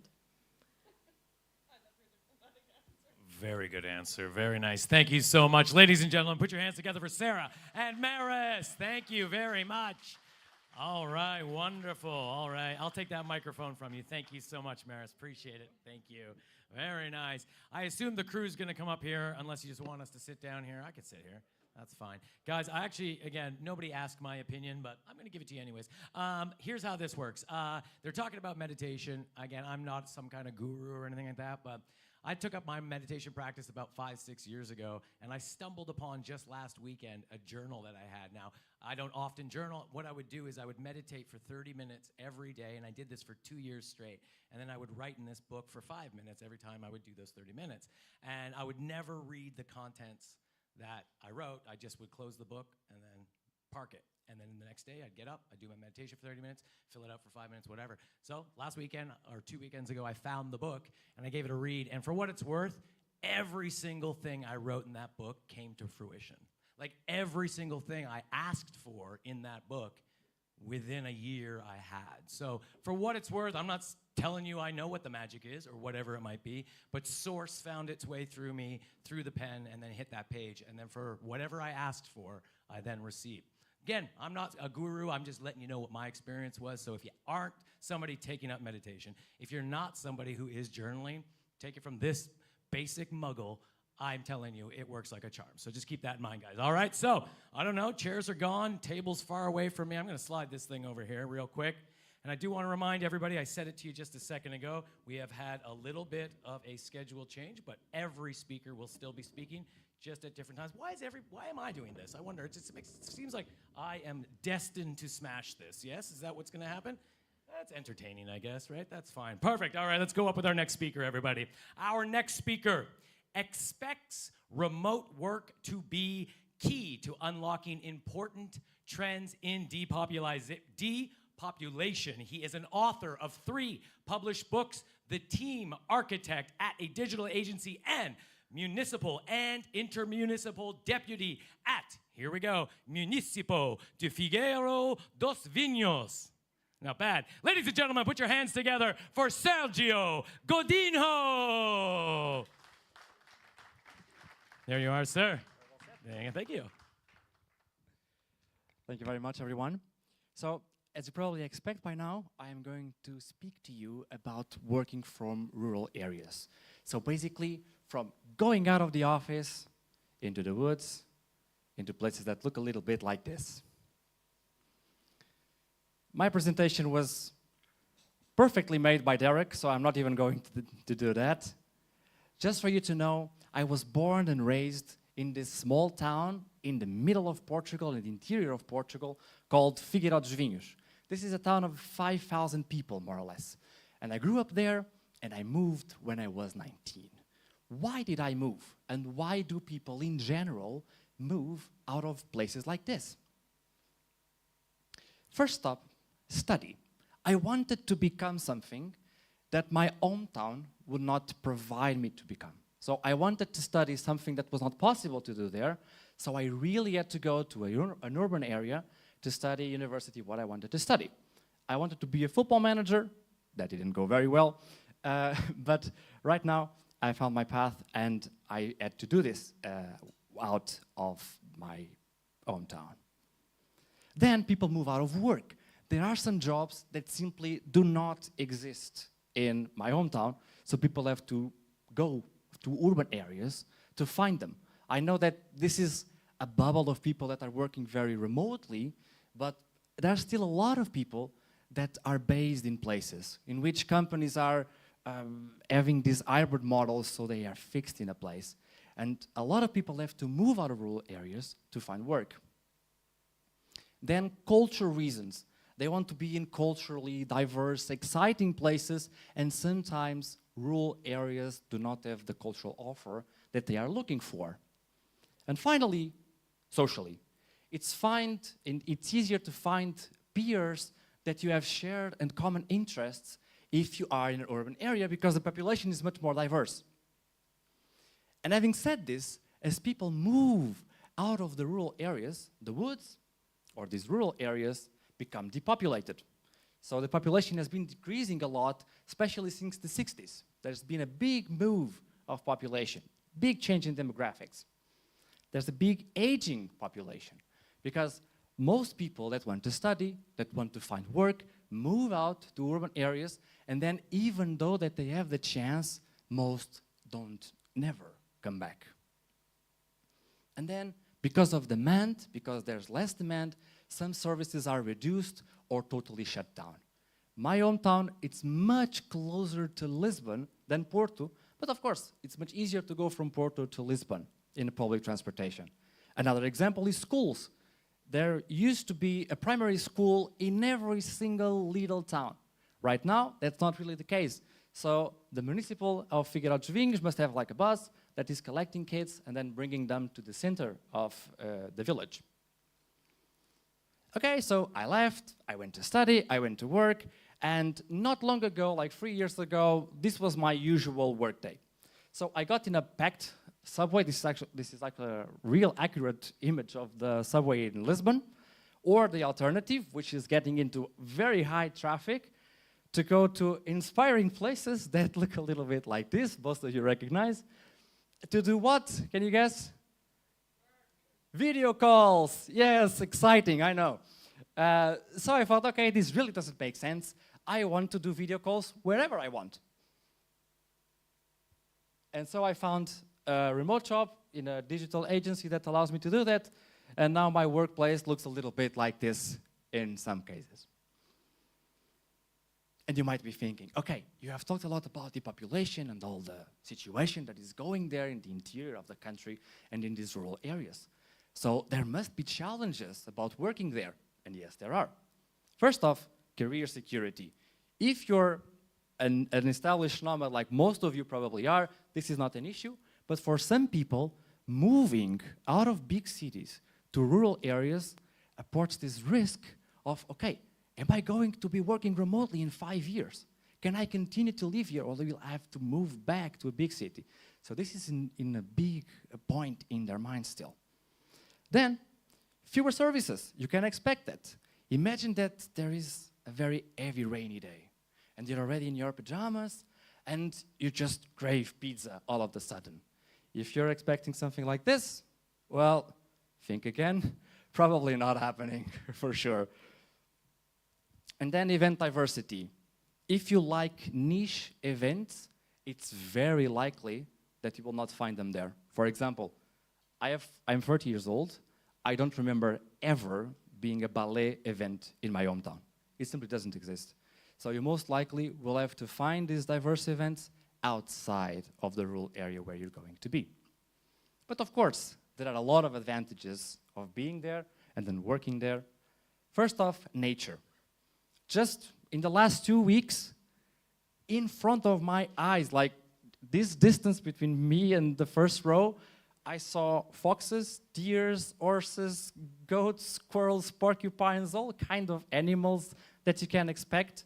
I feel that I have a real connection with nature, to be honest. I remember totally that there was 1 year that in between work travels and all that city stress, I didn't see the stations move, the seasons of the years move. So it was summer, and all of a sudden it was winter. I didn't see the leaves starting to change. I didn't feel the usual products that time of the year brings. And so this, for me, it's a big change. I feel that I'm in connection with nature. Then housing prices. For the price of a one-bedroom apartment in Lisbon, you can get a mansion where I'm from. And even if you want to start, for example, a co-living space that we've been hearing a lot, properties are much cheaper here, and they have a lot of attractiveness in the area, so it can be a good opportunity for you to look it up. And finally, peace. This is probably the biggest point. There is much low stress and anxiety as a whole. The day seems to have 48 hours, to be honest. I can go anywhere in my hometown in 15 to 20 minutes walking. I can go to the gym, to the swimming pool, to the tax office, to the public library, wherever I go, the supermarket, in 15, 20 minutes max. And 20 minutes, it's stretching it, to be honest. It's if you really walk very slow. So 15, 20 minutes, it's the distance to go anywhere. And then something that for me has been growing in importance, which is being in a community that knows me. I know that there is a very exciting point of going from place to the other, and especially big places, which is you can create your own self wherever you go. You can be your best version of yourself. People don't know what you did. You can recreate yourself. I have been liking the sense that people know who I am, what I have done, what are my values and my beliefs, and I know that there are some souls here that feel the same because they like being in communities and like being with shared mind people. You're probably thinking, okay, so now I'm going to a rural area. How can I create an impact there? How can I help to make a difference? I'm going to give a few examples of things that I am trying out or that I've tried out, but please adapt them to your special case or special context.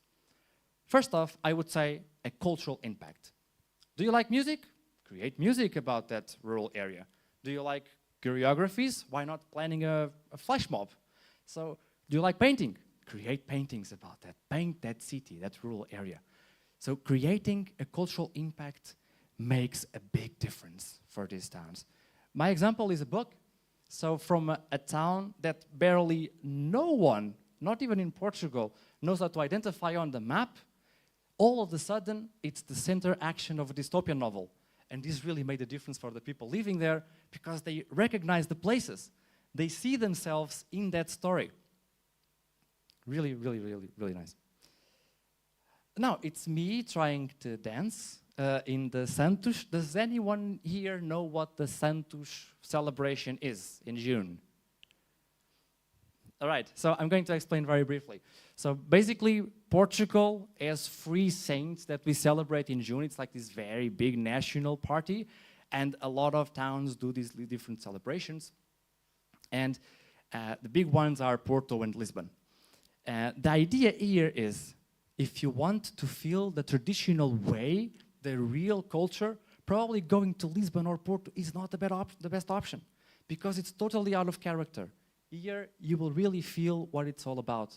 And if you participate in these activities, if you enroll yourself with these cultural attachments that these little villages have, you will really make an impact, because you're helping them to keep traditions alive. And that's very important, especially for these small places. I know this one might be a little bit less consensual, but I would say involve yourself politically. If not formally, at least informally. Get close to decision makers. Because especially in your case, you're most likely not going to move there. You're going to go there for 3 months or 4 months, and you come with experience from the entire world. And from the outside, you can see things differently. You can bring ideas that make a change. And in these small areas, like the mayor is just a person that lives the normal life among everyone else. They really want to hear what you have to say. And there are these moments where you can go and give your ideas. And they really get implemented.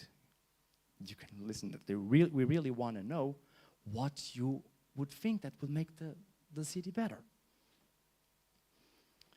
And then one that I think that is probably one of the biggest ways to create impact.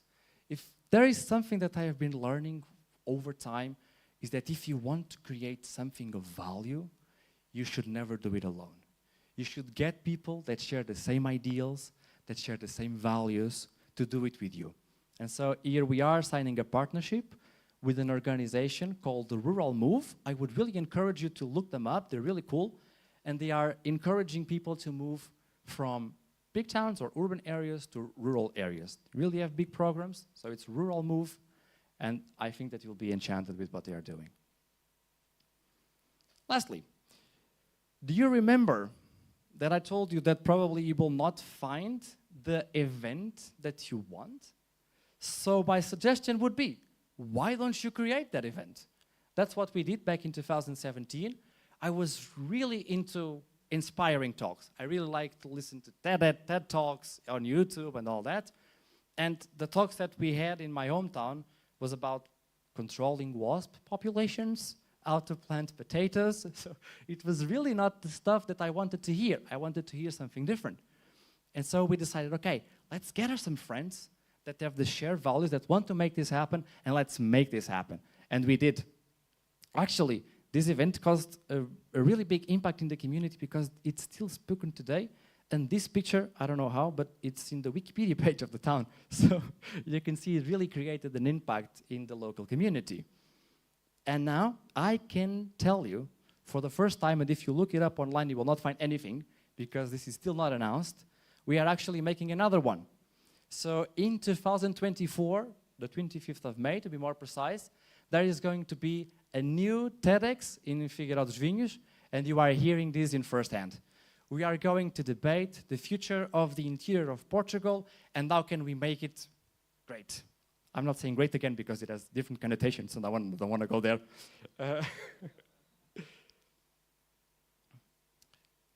I couldn't leave this talk without showing a little bit of my hoods and inviting you to go there to visit us. So this is our Chist village. This is the river beach, one of the many that we have. And this is a very famous house where lived one of the biggest Portuguese artists, I think I can say that. So this was me. Thank you very much for your time, and I hope you enjoyed it.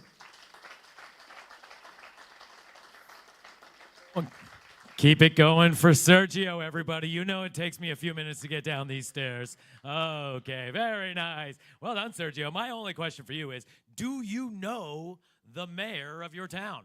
Yes, I do. You good pals? Yeah. Okay, very good, very good. Guys, as you know, we're going to pop some questions up on the screen.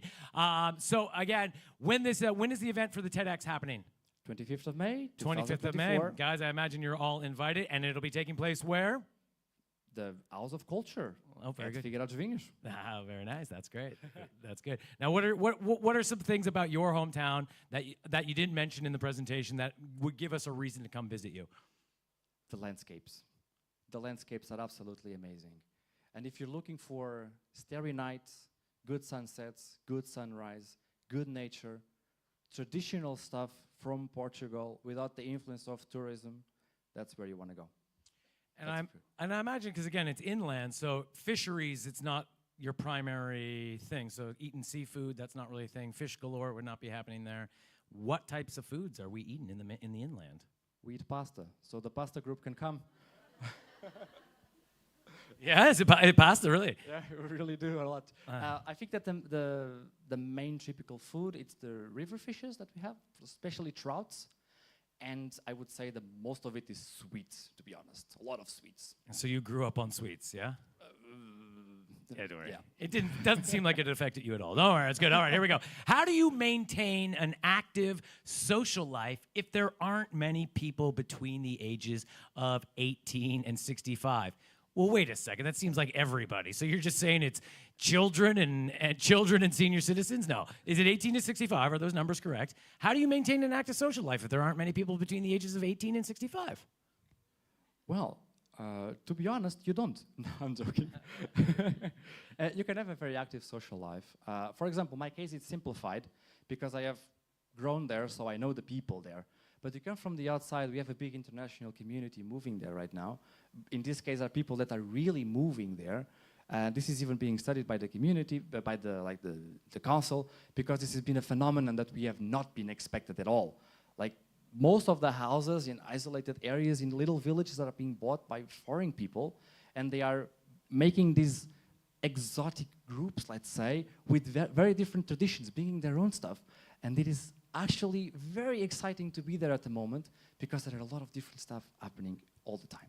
So I think that, yes, it's still possible to do that. Very good, very good. Now, what does it take to promote the value of the rural lifestyle in central Portugal for urban citizens who want to run away from digital pollution? What does it take to promote the value? That is a very good question. What does it take to promote the value of rural lifestyle?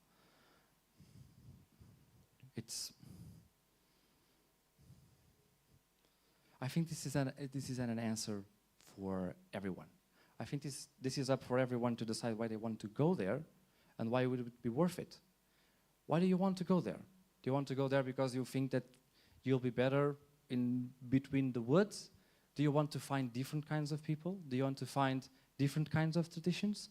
So I think that what could help to promote this lifestyle would really be directed to you. So why would you think this would be an interesting option?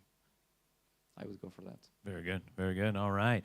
Do any international people live in your town or area? Yes, yes. As I mentioned, there's a lot of people moving there right now from international context, especially from Central Europe. It's a big hub right now. So yes, you will find peers from different contexts, not only the locals. Very good. And obviously a very hot topic for a digital nomad event. How is the Wi-Fi in your rural area? It works. Good enough? Yeah. It works, huh? But is it a little bit slower, would you say? I couldn't say that. It's okay. Don't worry, yeah.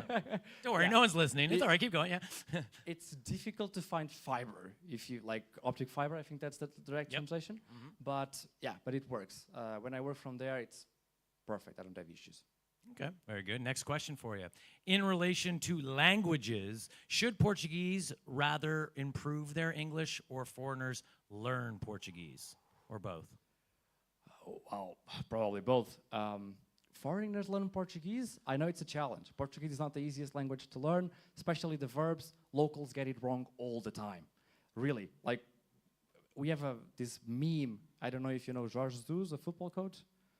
Like, he's a meme because he doesn't get Portuguese at all. We don't understand what he says most of the time. Is he Portuguese? Yes, he is, which is exciting. So if you're in the process of learning Portuguese, you have to learn probably with the fact that you will not speak fluently, because not even the locals most of the time speak it fluently. So take that for granted. In the case of Portuguese people improving their English, well, I actually think that Portuguese people have been improving their English quite well in the recent years. And probably in these rural areas, you will have some more challenges to find locals that speak very good English, but you will still get along. So English is good enough. If you think that Portuguese is very hard to learn. Obrigado, thank you. How are you planning to promote the value of the intangible heritage of the ancient as a mean to develop slow tourism and wellness experiences? Oh, this is one. I tell you, man, this is like a game show. Yeah. I feel this is like the final question of Who Wants to Be a Millionaire. That's exactly right. Yeah. A lot less money in it, though. Yeah. Well, actually, we have a plan in my hometown to promote this.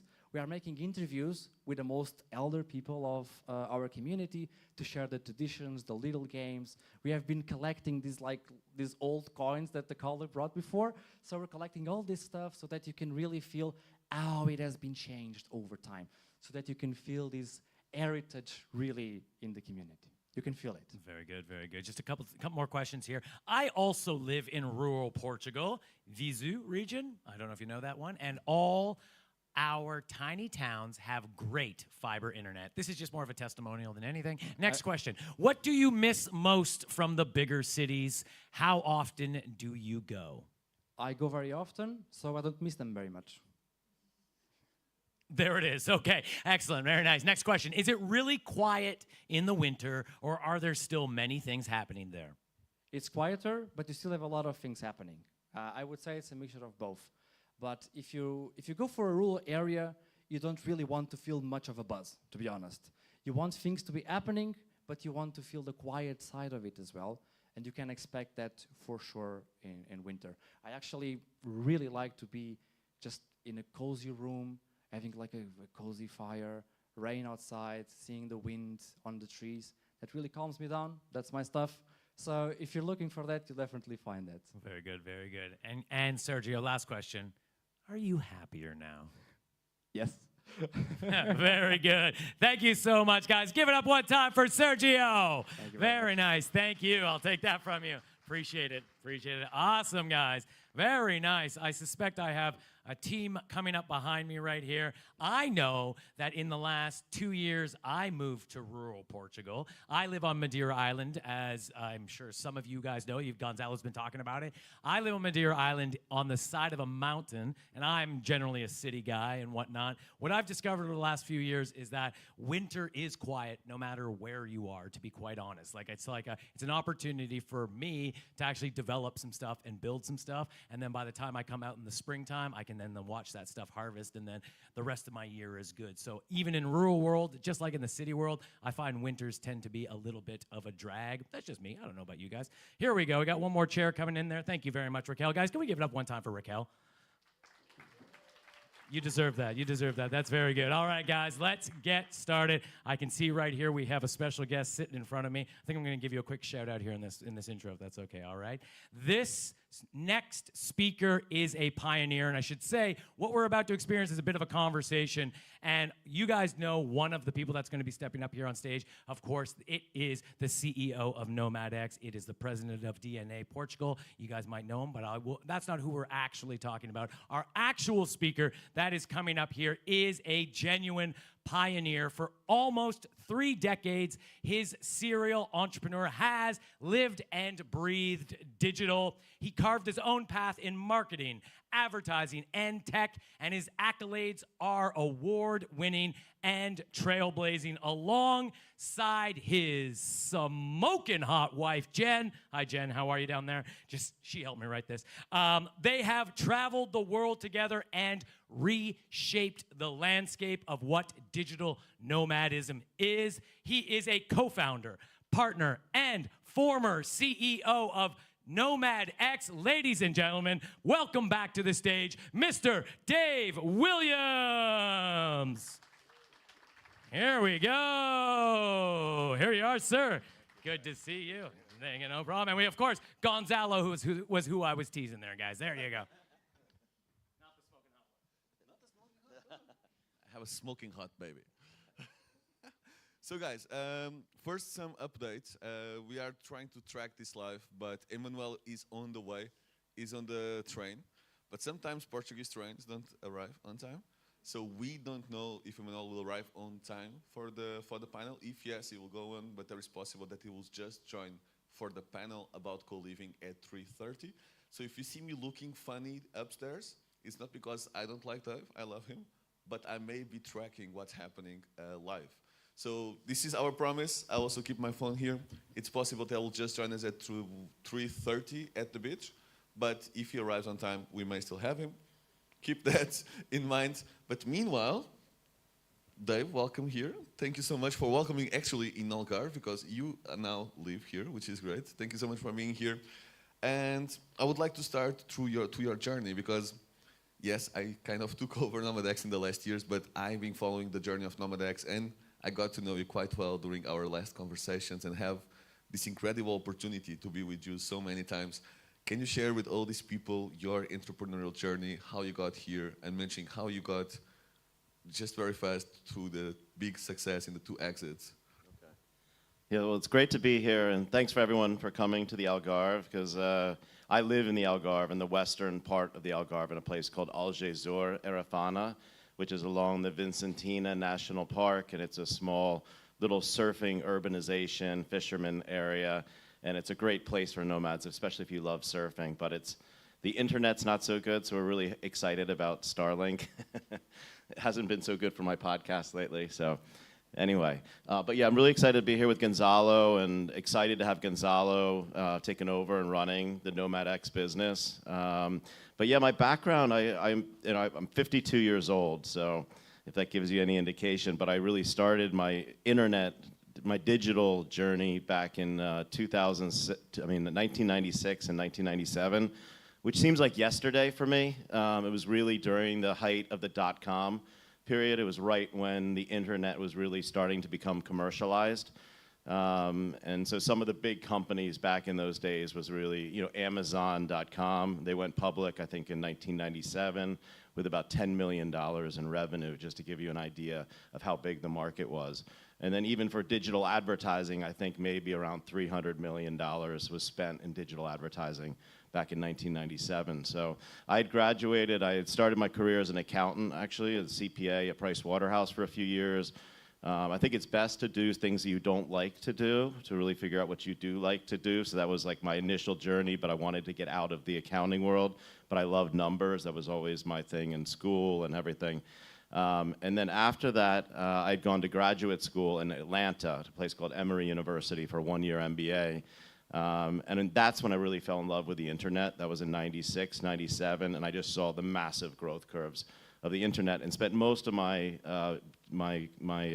time there really studying different internet companies, whether it was the Amazons, the CD Nows, the eBays, all the companies that were really emerging at the time, with the idea of eventually starting my own company. The first company we started was, I had never worked in advertising before. I never worked at an advertising agency, but I had this great idea to help companies market themselves on the internet. And I had started with a few small clients, even just for free to get the experience on my own.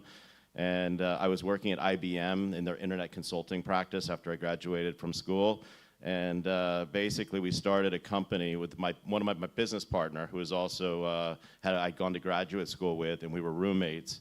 We started a company which was called 360 Interactive. We changed the name to 360i at the time, but the idea was really like a full digital relationship with a customer. So from anywhere from building awareness from your brand to converting the customer to remarketing to the customer, whereas nowadays everything can be done on the internet, and really using Amazon and some of these other companies as case studies for best practices and how to market on the internet. And at the time, most of the companies out there were web development companies. They were building the infrastructure of the internet, so they're mostly building websites. So we decided to do is, instead of focusing on websites, we wanted to focus on the marketing of the website. So turning a cost center, which companies had invested a lot of money in their websites, into a profit center and a revenue center. And so we were early players in the day with companies which you may not even have heard of, but a company called GoTo that eventually became Overture, which was a pay-for-bid search engine, the first pay-for-bid search engine in the world. We were one of the first customers for GoTo. We even got early shares in their IPO when they went public. Yahoo eventually bought GoTo, and then Google copied the GoTo model. So Google's AdWords is basically GoTo, but all they did was add an algorithm for click-through rate in addition to the bidding mechanism. So we were also very early partners with Google. We were one of the first agencies in the world to ever buy advertising from Google. And the whole company was based out of Atlanta. And as we started getting into the business more and more, and as clients started spending more and more money, we realized the way we were running the campaigns wasn't as efficient as it could be. So we'd seen some different technologies in the industry to help us optimize bids, but there really wasn't one that we thought was really good. So we started a separate company at the time. It was called Search Ignite. And the whole idea around Search Ignite was to help us optimize bids for very large-scale advertising campaigns for very large brands. And we were basically optimizing the campaigns to a return on advertising sale. And then we even had built in, so this was a SaaS-based software in 2003, so it's 20 years ago in the SaaS space, which was very early. Back then, people used to put the floppy disks into the computers to load up software. But it was SaaS-based software, and then we also added on top of it an algorithm. So we were able to reverse engineer what we anticipated the click-through rates to be at each position within Google, what the estimated bids would need to be, and then estimating that across a huge portfolio of terms to create the highest overall return, very much like you do as like a day trader or in some sort of financial business, our algorithmic optimization experts. And this is in 2004, we were using big data. And they were coming up with these I think they call them organic algorithms, but they were self-learning, or genetic algorithms. They were self-learning algorithms, so the more the algorithm was used, the smarter it became. And we sold that company in, well, at the time, the idea was we had a services business, and then we added technology. And at the time, the thought was if you're just a services business, you could win some clients. If you're just a technology business, you kind of know the technology, but you're not actually using the technology yourself. But the best companies in the industry for the digital advertising and marketing companies were companies that had the services and the technology. So we had these two sides of the business, the technology, and we licensed the technology to some of the largest ad agencies in the world. We licensed it to some of the largest direct clients in the world. For some of the clients, we would even do all of the bidding optimization for them.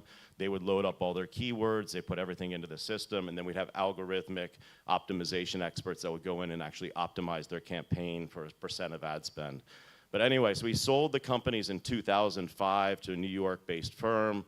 That firm then actually sold the company again within 8 months to a Japanese company called LiveDoor that was one of the biggest internet media aggregators in the world, and they were trading on the Japanese stock exchange.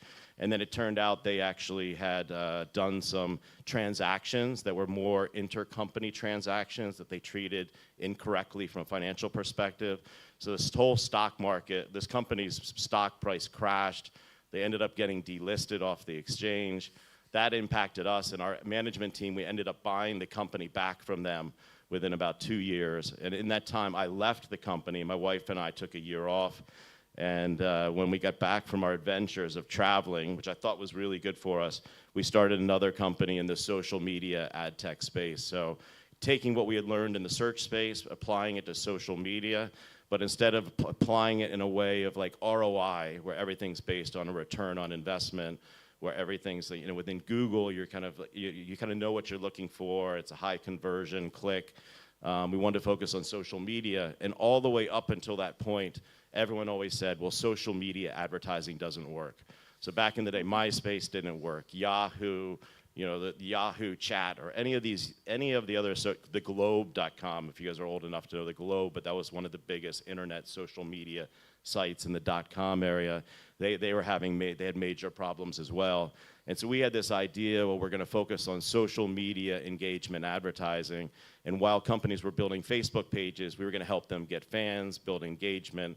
And so we built the whole company around just optimizing Facebook ads in 2008 and other social media sites. And we ended up becoming one of the first 5 companies in the world to get access to the Facebook ad API. And we built technology on top of that. We also had a research tool that would tell us which targets we should go after for the highest level of engagements and for the most efficient ad spends. And we grew that company. We started in Atlanta, we moved it to New York, and then we opened offices in London, Boston, Chicago, San Francisco. And this was all within 1 year, and I think we also acquired about 5 different companies over that period of time of different contractors that were working for us, and then we exited the company in 2012. So, you know, both those companies, you know, we had a lot of highs and lows. We're going through early stages of the industry and navigating the early stages. And yeah, it was a lot of excitement. So the idea of like starting a company from scratch, and all these companies have been bootstrapped as well. So starting the companies with no funding, growing, reinvesting the money back into the businesses, relying on banks and lines of credit, even relying on getting you know, receivables, factoring some receivables, and for receivables we might not receive the money for 90 or 120 days, getting the money up front so we'd be able to pay for employees and payroll and grow the businesses basically without having investors. And what we did is, instead of going through investors, we actually decided to share the equity with our teammates. So within the company, the whole idea was that the employees are owner. We're an employee-owned business. All the employees have significant equity in the company. Our idea is that ultimately we want to sell the business at some point in the future, and we want to be able to retain the best talent we possibly can and not lose the talent. You know, if the talent wasn't good, we would let them go. But if the talent was really good, we give them equity, we pay them more money. We didn't want to lose anyone, because as we lose people, then we lose all that intellectual capital as well. So that's kind of a very, very short, abbreviated story, but it was like a really wild ride. The .com period was like really crazy times. The closest thing I can compare it to is the Web3. And one of the reasons I really love Portugal so much is it reminds me a lot of the early days of the internet, because I think Portugal missed the first couple waves of the internet. So when I came here, I didn't realize that startups in Portugal was actually a big thing, but I went to the original Web Summit in 2016 here, and I realized not only did I love Portugal, but I also loved it that it was like startups was a new thing here. No one had failed yet. And we still even had a couple unicorns. We had Startup Lisboa. We have a lot of the infrastructure. And so that got me like really, really excited. And that's when we started Nomad X, because my wife and I had traveled the world. And we met all of these people around the world like yourselves, and everyone was struggling to find community. They were paying excessive rates for Airbnb. We also had an original accommodation side of the business, where accommodations were about half the price of an Airbnb you'd pay on a monthly basis. But we just wanted to be able people to find community with other like-minded people, and then also be able to connect with the locals as well. So, you know, one of our original concepts was we had co-living, but you'd co-live with a local. So it was very similar to Airbnb's original business model, where it's almost like couch surfing, but instead of staying for 2 or 3 days, you might stay for a month or 2 with a local, where you share a common passion. And so that's kind of where this whole thing originated from back in 2016 and 17. And then during the pandemic, we had a big shift. And that's where I saw the work that Gonzalo was doing on Madeira, got really excited about it, got involved a bit. And then he loved the Nomad X brand. I was like, you know, in MMA, I was like kind of tapping out a bit because I had done my CEO tour of duty, and Gonzalo had a real passion for this business. And so I've kind of, you know, and I wanted it to be run by a Portuguese person. And so Gonzalo acquired the business. I still have a smaller equity interest in the business, but he's really the leader, and I help out with stuff once in a while. A lot. Thank you so much. So this is the person we have on stage, and what's fun about it is that this is your session as well. So not like the other sessions, we will pull out the Slido. I'll ask Miguel, please, to pull out the Slido, because our goal is that you, who are entrepreneur here? Nobody. Oh, nice. Oh, damn. Okay. 65%. I feel that math, you can see. Who wants to be an entrepreneur? Who is not yet, but wants to be or would like to launch something in the next year or so? Nice. You are my people. So, this is Dave. 2 exits, another half exit for Gonzalo. And so the question, I'll have here your questions. So we will go back and forth between my questions and your questions. Our goal is to provide as much value as possible in 30 minutes. Can we do it? You'll let us know in half an hour or so. The first thing I want to ask you, it's a personal question, is was there a time where you felt like giving up in one of your companies and where you said, this is too much stress, I just want to tap down and go out of this, but you were able to keep going? What kept you going in a moment like that? Yeah, well, I think it's just a matter of kind of finding these previous jobs you've had. I think to be an entrepreneur, you just have to hate working for someone else is basically what it comes down to. And I had those experiences. And so the biggest challenge, my first big challenge as an entrepreneur was really when during the .com period. So we started our first company in 1998, 360i. We were growing super fast. We had everyone in the company. We had like amazing employees. The employees were all referring their friends to come in. So everyone in the whole company was like a family. Maybe it's a bit like what happened during the pandemic for a lot of the tech companies. But we thought we had made it through the .com period. And about like 6 months later, within 2 weeks, we lost like 80% of our clients. So at the time, we were doing about 5 million in revenue after only being in business for a couple of years. So we were growing really, really fast, growing lots of team members, hiring lots of people every month, onboarding lots of people, bringing on new clients. And then all of a sudden, and we'd always cash flowed the business, as I said, so the business has always been bootstrapped. And so we kind of sat back, and this was actually in December. So it was a very bad time because then you've got Christmas coming up, you have all these employees, you're best friends with the employees, they're all best friends with each other. But we had to make like a really, really hard decision to actually cut back the business to the point where the business could continue on its own. And so there was one period we had to lay off about 20 people. We went through about 3 different rounds of layoffs. I brought in an advisor from one of the CPA firms because I'd worked at Price Waterhouse, and he used to work at Price Waterhouse. And he was basically telling me, well, Dave, it's like this thing's a sunk ship. You should shut the business down. And I said, well, that wasn't really an option at that point for me. So I figured, well, we could, in a service business, the biggest cost is payroll. So if you're able to cut back on the payroll, then you're really able to cut back on the expenses, and you can buy yourself some time. So the one mistake I think we made is that we didn't cut back far enough, because it was like the pandemic where everyone's saying, well, this is only going to go on for a month or 2 months or 3 months or 6 months. And next thing you know, 2 years later. But the same thing with the .com. They thought this was just a short period in time. The internet companies were going to revive in 3 months. So we didn't cut as deep as we should have. And so that continued where we had the third layoff happen when 9/11 occurred. And after 9/11, we realized, okay, this internet thing is not coming back anytime soon. We've got to cut back like all the way to the bone and become profitable again. And so, yeah, it was just, and what we had to do is actually shift the business model a bit, because pre-.com, it was funny money. Companies were going public. They really didn't have business models. They didn't have a lot of revenue. And they would get tons of money from the public markets, and they were sending that money to us to buy ads for them because they needed to grow the company. But we had always seen during that whole period is like what worked the best for our clients. And so we decided search marketing was really at the base of what we were doing really well, SEO. We were doing really well at paid search, and we were doing really well in performance marketing. So we decided at that point, let's shift everything and just focus exclusively on search and performance-based marketing. And that really made a huge difference for us, because being down in Atlanta, we could then compete with these New York-based ad firms who a lot of times would get big discounts from the publishers. But in the search engines, everyone's paying the same amount.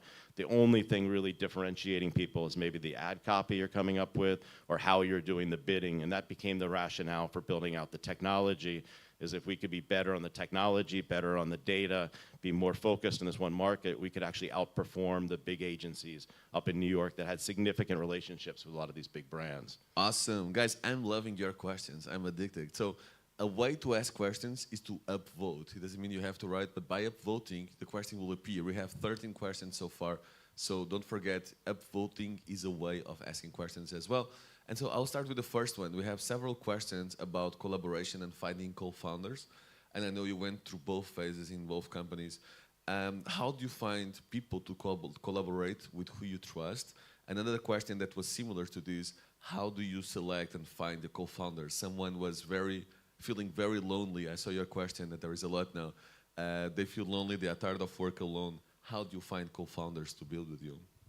Yeah, so I think like my first company, having a co-founder was really good for me.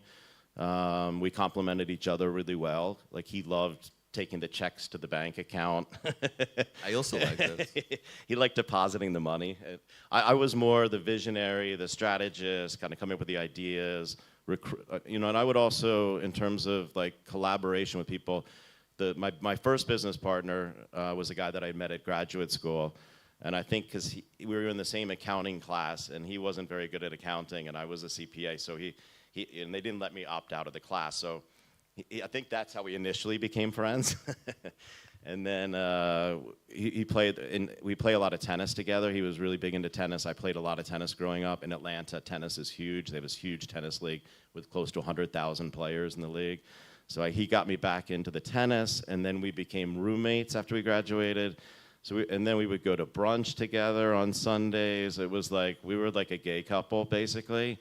And, you know, I would go home to see my parents, and we would go out with them, and they'd introduce Brian, who was my business partner. This is Dave's partner, Brian. And I said, so Dad, you can't say that these days. You know, that means something else. He's, oh, excuse me, his business partner, you know. But yeah, we were very close. And so I think, and he was also, I would say, like, you know, where I'm a little bit more social, he's also social, but he's also like very diligent and like someone you can really trust and have a lot of faith in. So I think when you have a business partner, it's like having a life partner as well. Like you want someone that you can trust with the money. It's a lot of fun when you're getting started is the thing. So it's almost like a romance a bit, you know, it's really exciting in the first few months or the first year. And then all of a sudden things start to get serious because you have money involved, you have employees to pay, you have all this stuff. So it's like the relationship can kind of change a bit over time. So having a really strong foundation, strong relationship with your business partner is super important. And like for us, like we would meet every Monday morning for breakfast, and we would set the strategy for the week. And it was funny because sometimes we'd have breakfast there and then we would have lunch there. You know, it took us that long, but every week we would get together, and it's like in any sort of relationship of just kind of you know, making sure you continue to communicate with the other person, you continue to be on the same line from a strategic perspective, and that you don't kind of grow apart, you know, where you're kind of growing together and then you're moving things forward. But I think, yeah, and I've also had business partners that haven't worked out. So my dad's a lawyer, and he says the fastest ship to go down is a partnership, you know, because most partnerships just don't work. It's like a marriage. Most marriages don't work out too. So they become very, very challenging, especially the more money that's involved. Or the other thing he says is, my dad tells me, it's a partnership is like marriage without sex. You know, because it's got all the difficulties and all the challenges without the benefits. I don't know if that's appropriate in this crowd, but anyway, that's a way to think about it, and maybe that's true for a lot of marriages already. So mine is going well, if anyone is asking. Now I have a baby, everything is well, don't worry. So I'm selecting very well my partners. I just have two advice, because I also went through this. The first one is find who you are first. You cannot know with whom you want to partner if you don't know who you are. I'm also visionary, I'm also creative, and I always like the power of operation, the power of implementing things. So one of the people I partner with was João, that is co-organizing this conference with us, and he's the superstar that you don't see on the stage. Thank you.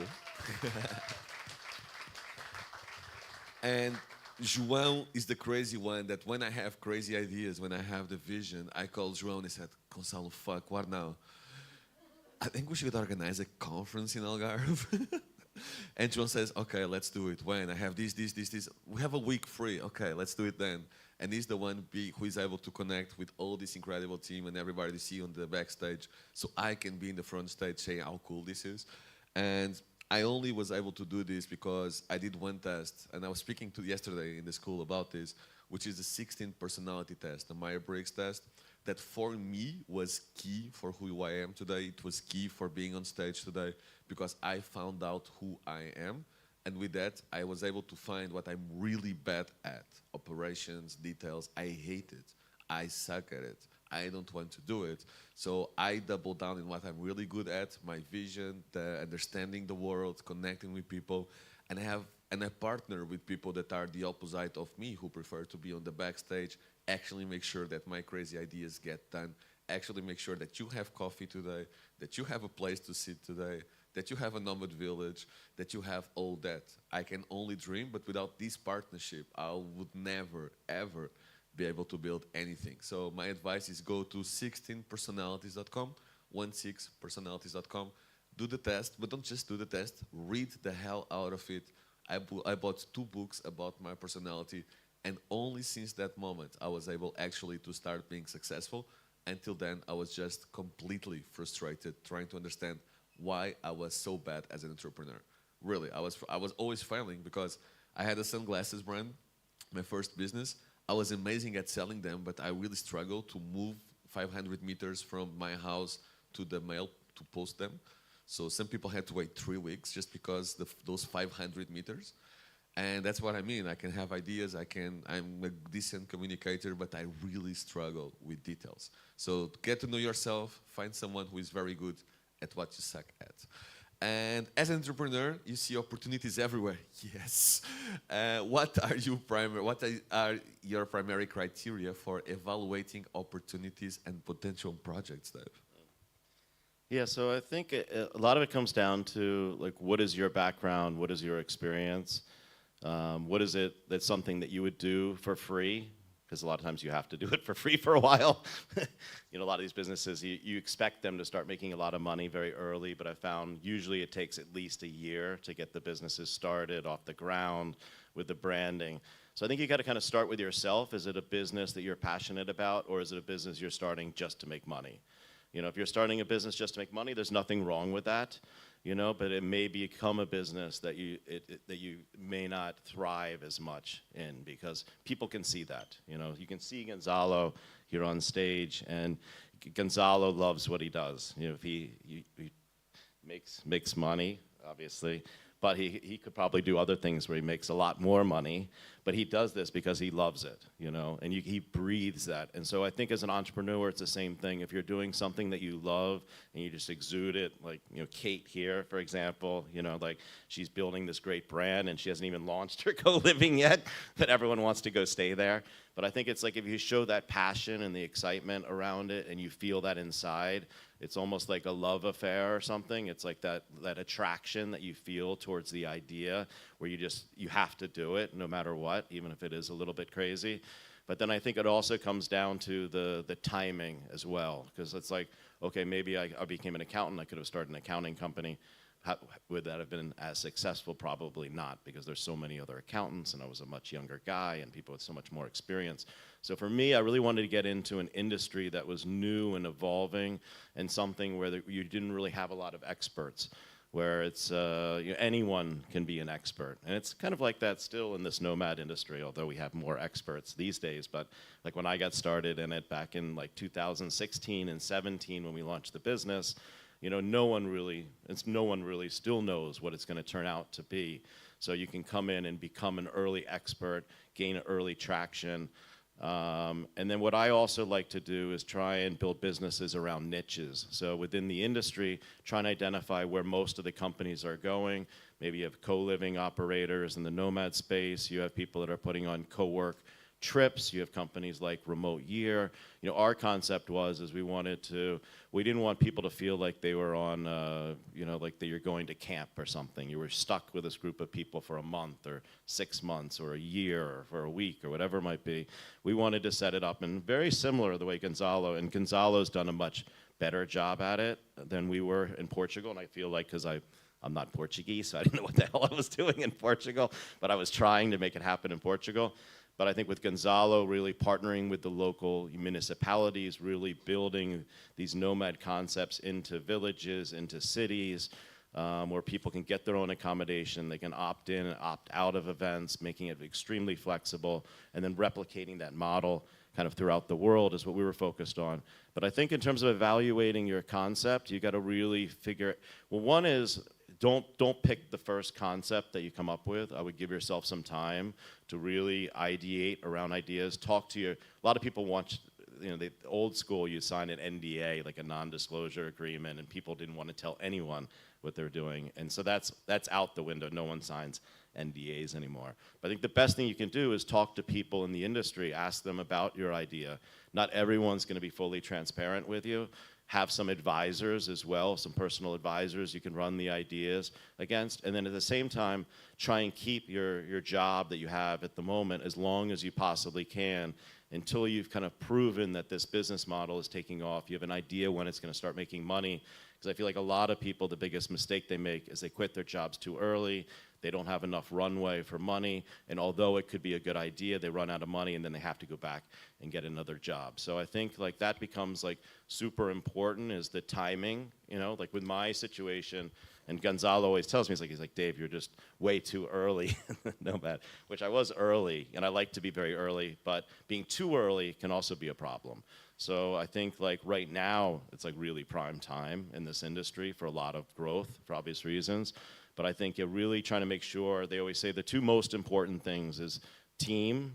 So if you're building a technology business, I think having a really good team around you, people that are willing to work basically for free, instead of having to hire a technologist because that gets very, very expensive quickly. And a lot of investors don't want to invest in companies to pay third-party consultants. And so all the best companies, Y Combinator companies, all the top accelerators, they're really looking for teams of mostly technologists that can build their own MVP technology and then scale it from there. So you have to kind of look at the capabilities that you have around you and really look at the timing and your passion points and kind of also take a look at the competition. I always like to really evaluate the competition. What are they doing really well? Where are they taking things to? Have they received funding? And where are the niches in the market that aren't being addressed so well? And I usually like to try and tackle the niches where there aren't so many competitors, where we can come in and be the number one in that niche. So I think ultimately, if you want to build a company that creates a lot of value, being number one has significant value. If you look at the value of Google versus the value of some of these second or third tier search engines, or you look at the value of Facebook versus the value of some of these second or TikTok related to some of these second or third tier social engines, it's like that they get a significant valuation increase. And then when people are going to look for companies to buy, they typically want to buy the company that's number one in that category. And once you've dominated that category, then you can start getting into other segments as well. But I think if you're number one, you're going to get a much higher conversion rate, you're going to be able to charge a lot more, and then you're going to get a lot more industry recognition as well. Awesome. From my side, I just want to say, find your ikigai. I just read the book recently, and I aligned my business and Nomad with everything I believe. So this stage is a mirror of what I believe, but whatever you see me doing, writing about is what I believe. There is no filters. Sometimes that's bad. Sometimes Twitter people hate me. So that's why now we bought Twitter with Elon Musk. So X, SpaceX, Nomad X. Not sure if you noticed. Now you see where we're going. No, but yeah, just finding my mission in this world was very important to me. It took many time to actually do it. Once I found it, I can work in this shit for 24/7 if I have to now, which is quite cool. So Dave, we have a problem. We have many problems. So we have 3 incredible questions. Oh, somebody was saying I was ENFP. It's not true, but you are very close. We have 3 questions, so we have to go fast and short. And everybody in my team is like signaling me to say, shut up. So this is going very well. But I'm on stage, nobody can shut me down, just that guy's there.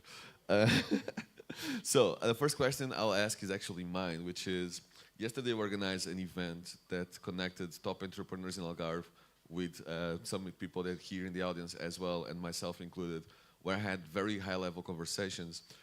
Can you share the light on the importance of these networking events when we are growing, in meeting people, in the having a big, strong network in the growth of a startup? And I ask you, I know it's very hard to be short, so we can still answer those 2 questions. Yeah, so I think it's super important to, well, either if you're going to an event like this or putting on your own event like Gonzalo's done. We had a big event last night inviting some of the top entrepreneurs to the Algarve to meet some of the nomads that are here to kind of build connections. And a lot of these folks have had some big exits or they're running some very large scale companies here in the South, and they're very connected to Algarve evolution. So for me, it was an opportunity to do something to give back. So I always think if you want to get something, you got to give first. So for me, I like to socialize. My wife is very social. If you haven't met her yet, my wife Jen, she's from Peru. I always call her our CFO for Chief Fun Officer, but she always takes the teams out, the women out, the wives out. They all have a great time, our clients out. And I found that to be really important, kind of part of the company. And then I think also just joining industry organizations and even becoming part of an industry board. So this DNA group, for example, establish yourself as a leader in the industry, put on events. These could be small events at your house, they could be rooftop parties, they could be just meeting up for lunch, whatever it might be. But it's a great way to network. Everyone has time to go out for lunch. If you invite someone for lunch, I always joke, if you want to get advice from your attorney, invite them out to lunch because they usually won't charge you for that. So it's a good way to network. Everyone's got to have lunch. And yeah, just you put yourself out there and really become part of the ecosystem. Don't hide behind the computer. I think so many people get caught hiding behind social media, hiding behind their phones. And my biggest advice is to put all of that down and come to events like this or come to the networking events in the evening. And that's really where you're going to, I think, get the most out of these sorts of opportunities. I love it. And actually, one person that does this very well, and she's a master connector, is Kate Schiffman right here. Last year in Bansko, I found that she organized a wine tasting with people, and she curated, which was a big team today, and it was amazing, the connections I made. Just out of the many people that were in Bansko Nomad Fest, we just meet with 10, and those 10 we built great relationships and were able to actually build the connection, the trust to build something bigger. This is the last question before people kick me out on stage and actually quiet down my microphone. What is the one biggest lesson that you have learned that you would tell your 24-year-old self? I think a lot of times it's easy to doubt yourself or to think, you've got this genius zone or there's something about you that's maybe differentiated, but to yourself it might seem normal because to you it's like, this is easy, But you have to realize that sometimes those things are the areas where you really, like for me, if it's selling, or for me, if it's leadership, or there's certain things like Gonzalo said that he found out that he's really good at. What are those things that you're really good at? And don't take it for granted, for me, I'm very good at visualizing what the future is gonna look like, kind of finding industries in the early stages. And that's what I'm really passionate about, but I never really thought of that as something that was unique to me, for example. And so, but as I gained more confidence in that and built confidence around it, then I was able to kind of use that to my advantage as I was building businesses. And then also the ability to kind of inspire people as well. So running a business isn't just about creating tasks and telling people what to do and paying them salaries, but a lot is about inspiring people, inspiring them to be great, inspiring them to be number one, inspiring them to win in the industry that you're in. It's almost like a sporting event. But just to really to not be afraid to show your passion and not hold back. And I think people really get attracted to that. And so so as much as you can, just really try and shine through your genius, whatever that might be. And that's going to attract a lot of people to you, and you're going to find a lot of success. And whether it's not financial success, you'll have personal success. And then also just stay really connected. I think it's easy also to get really stressed and then find yourself where you're not working out, maybe you're not taking vacations. I think holidays, going away on really amazing adventure vacations, doing stuff to get yourself out of your comfort zone. A lot of times that's when the magic happens. It doesn't happen behind the bright screen at night or during the day, but it happens when you're outside. So these events on Sunday, the Seven Valleys hike, or even going out, and I know some of you are playing paddle this afternoon. I love paddle, so it's like the opportunity to go meet people in different environments is really where you can get a lot of your inspiration from, so I encourage you to do that as well. I love you. First, please big applause to Dave. I know there are many questions here we don't answer, and something that they've made sure to tell me is, Gonzalo, I want to help people. So my suggestion, if we didn't answer your question, is copy it and go find Dave out there. He's around most of the time. He really wants to help new entrepreneurs. Honestly, take advantage. I am so lucky and so grateful for having him. And I have two other things to say, good news and bad news. The bad news is Emmanuel is not joining us in the main stage today. As you can see, it's quite late. He already arrived to Algarve, though. So we are pushing this for the afternoon. At 3:30, we have a co-living panel where Emmanuel will be present. And tomorrow we will have Emmanuel on stage, so we may have to correct some of our outline for tomorrow. Be patient, thank you. So we are trying to correct this, but be there today at 3:30 with all the co-living panelists that will teach a lot about the co-living space. This panel will be led by the amazing Sarah Rapp, that is somewhere there. She really likes to manage panels, as you can see. And the good news is we are not finished yet, so we will continue to be the whole afternoon, and there's a lot happening tonight. But now I'll let actually a professional MC take over and join slowly through these peak stairs to the stage. Give it up one time for Dave and Gonzalo!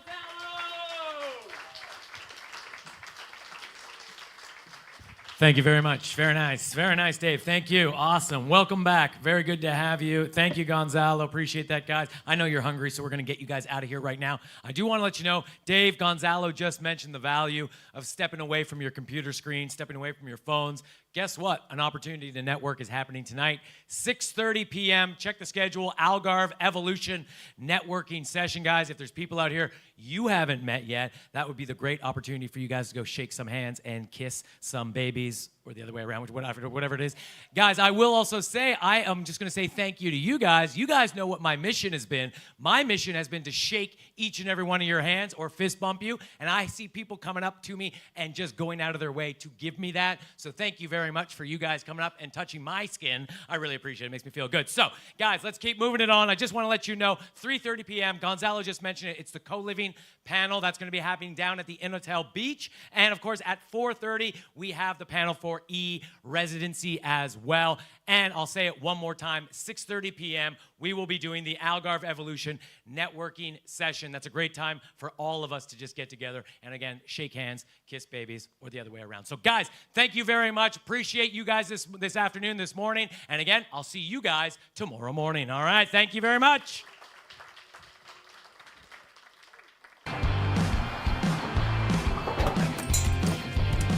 My name is Christoph. My team and I are digital nomads and experts for global health insurance. As insurance brokers, we are experts on your side. That means we help to assess your risk in the right way. Then we will find the proper solution from the global market. As a digital nomad, you don't know in the morning who's going to shave you in the evening. And in case you have issues with your insurance company during the duration of the contract, we help you to enforce your interests towards the insurance company. As a digital nomad, you never know where you wake up next morning.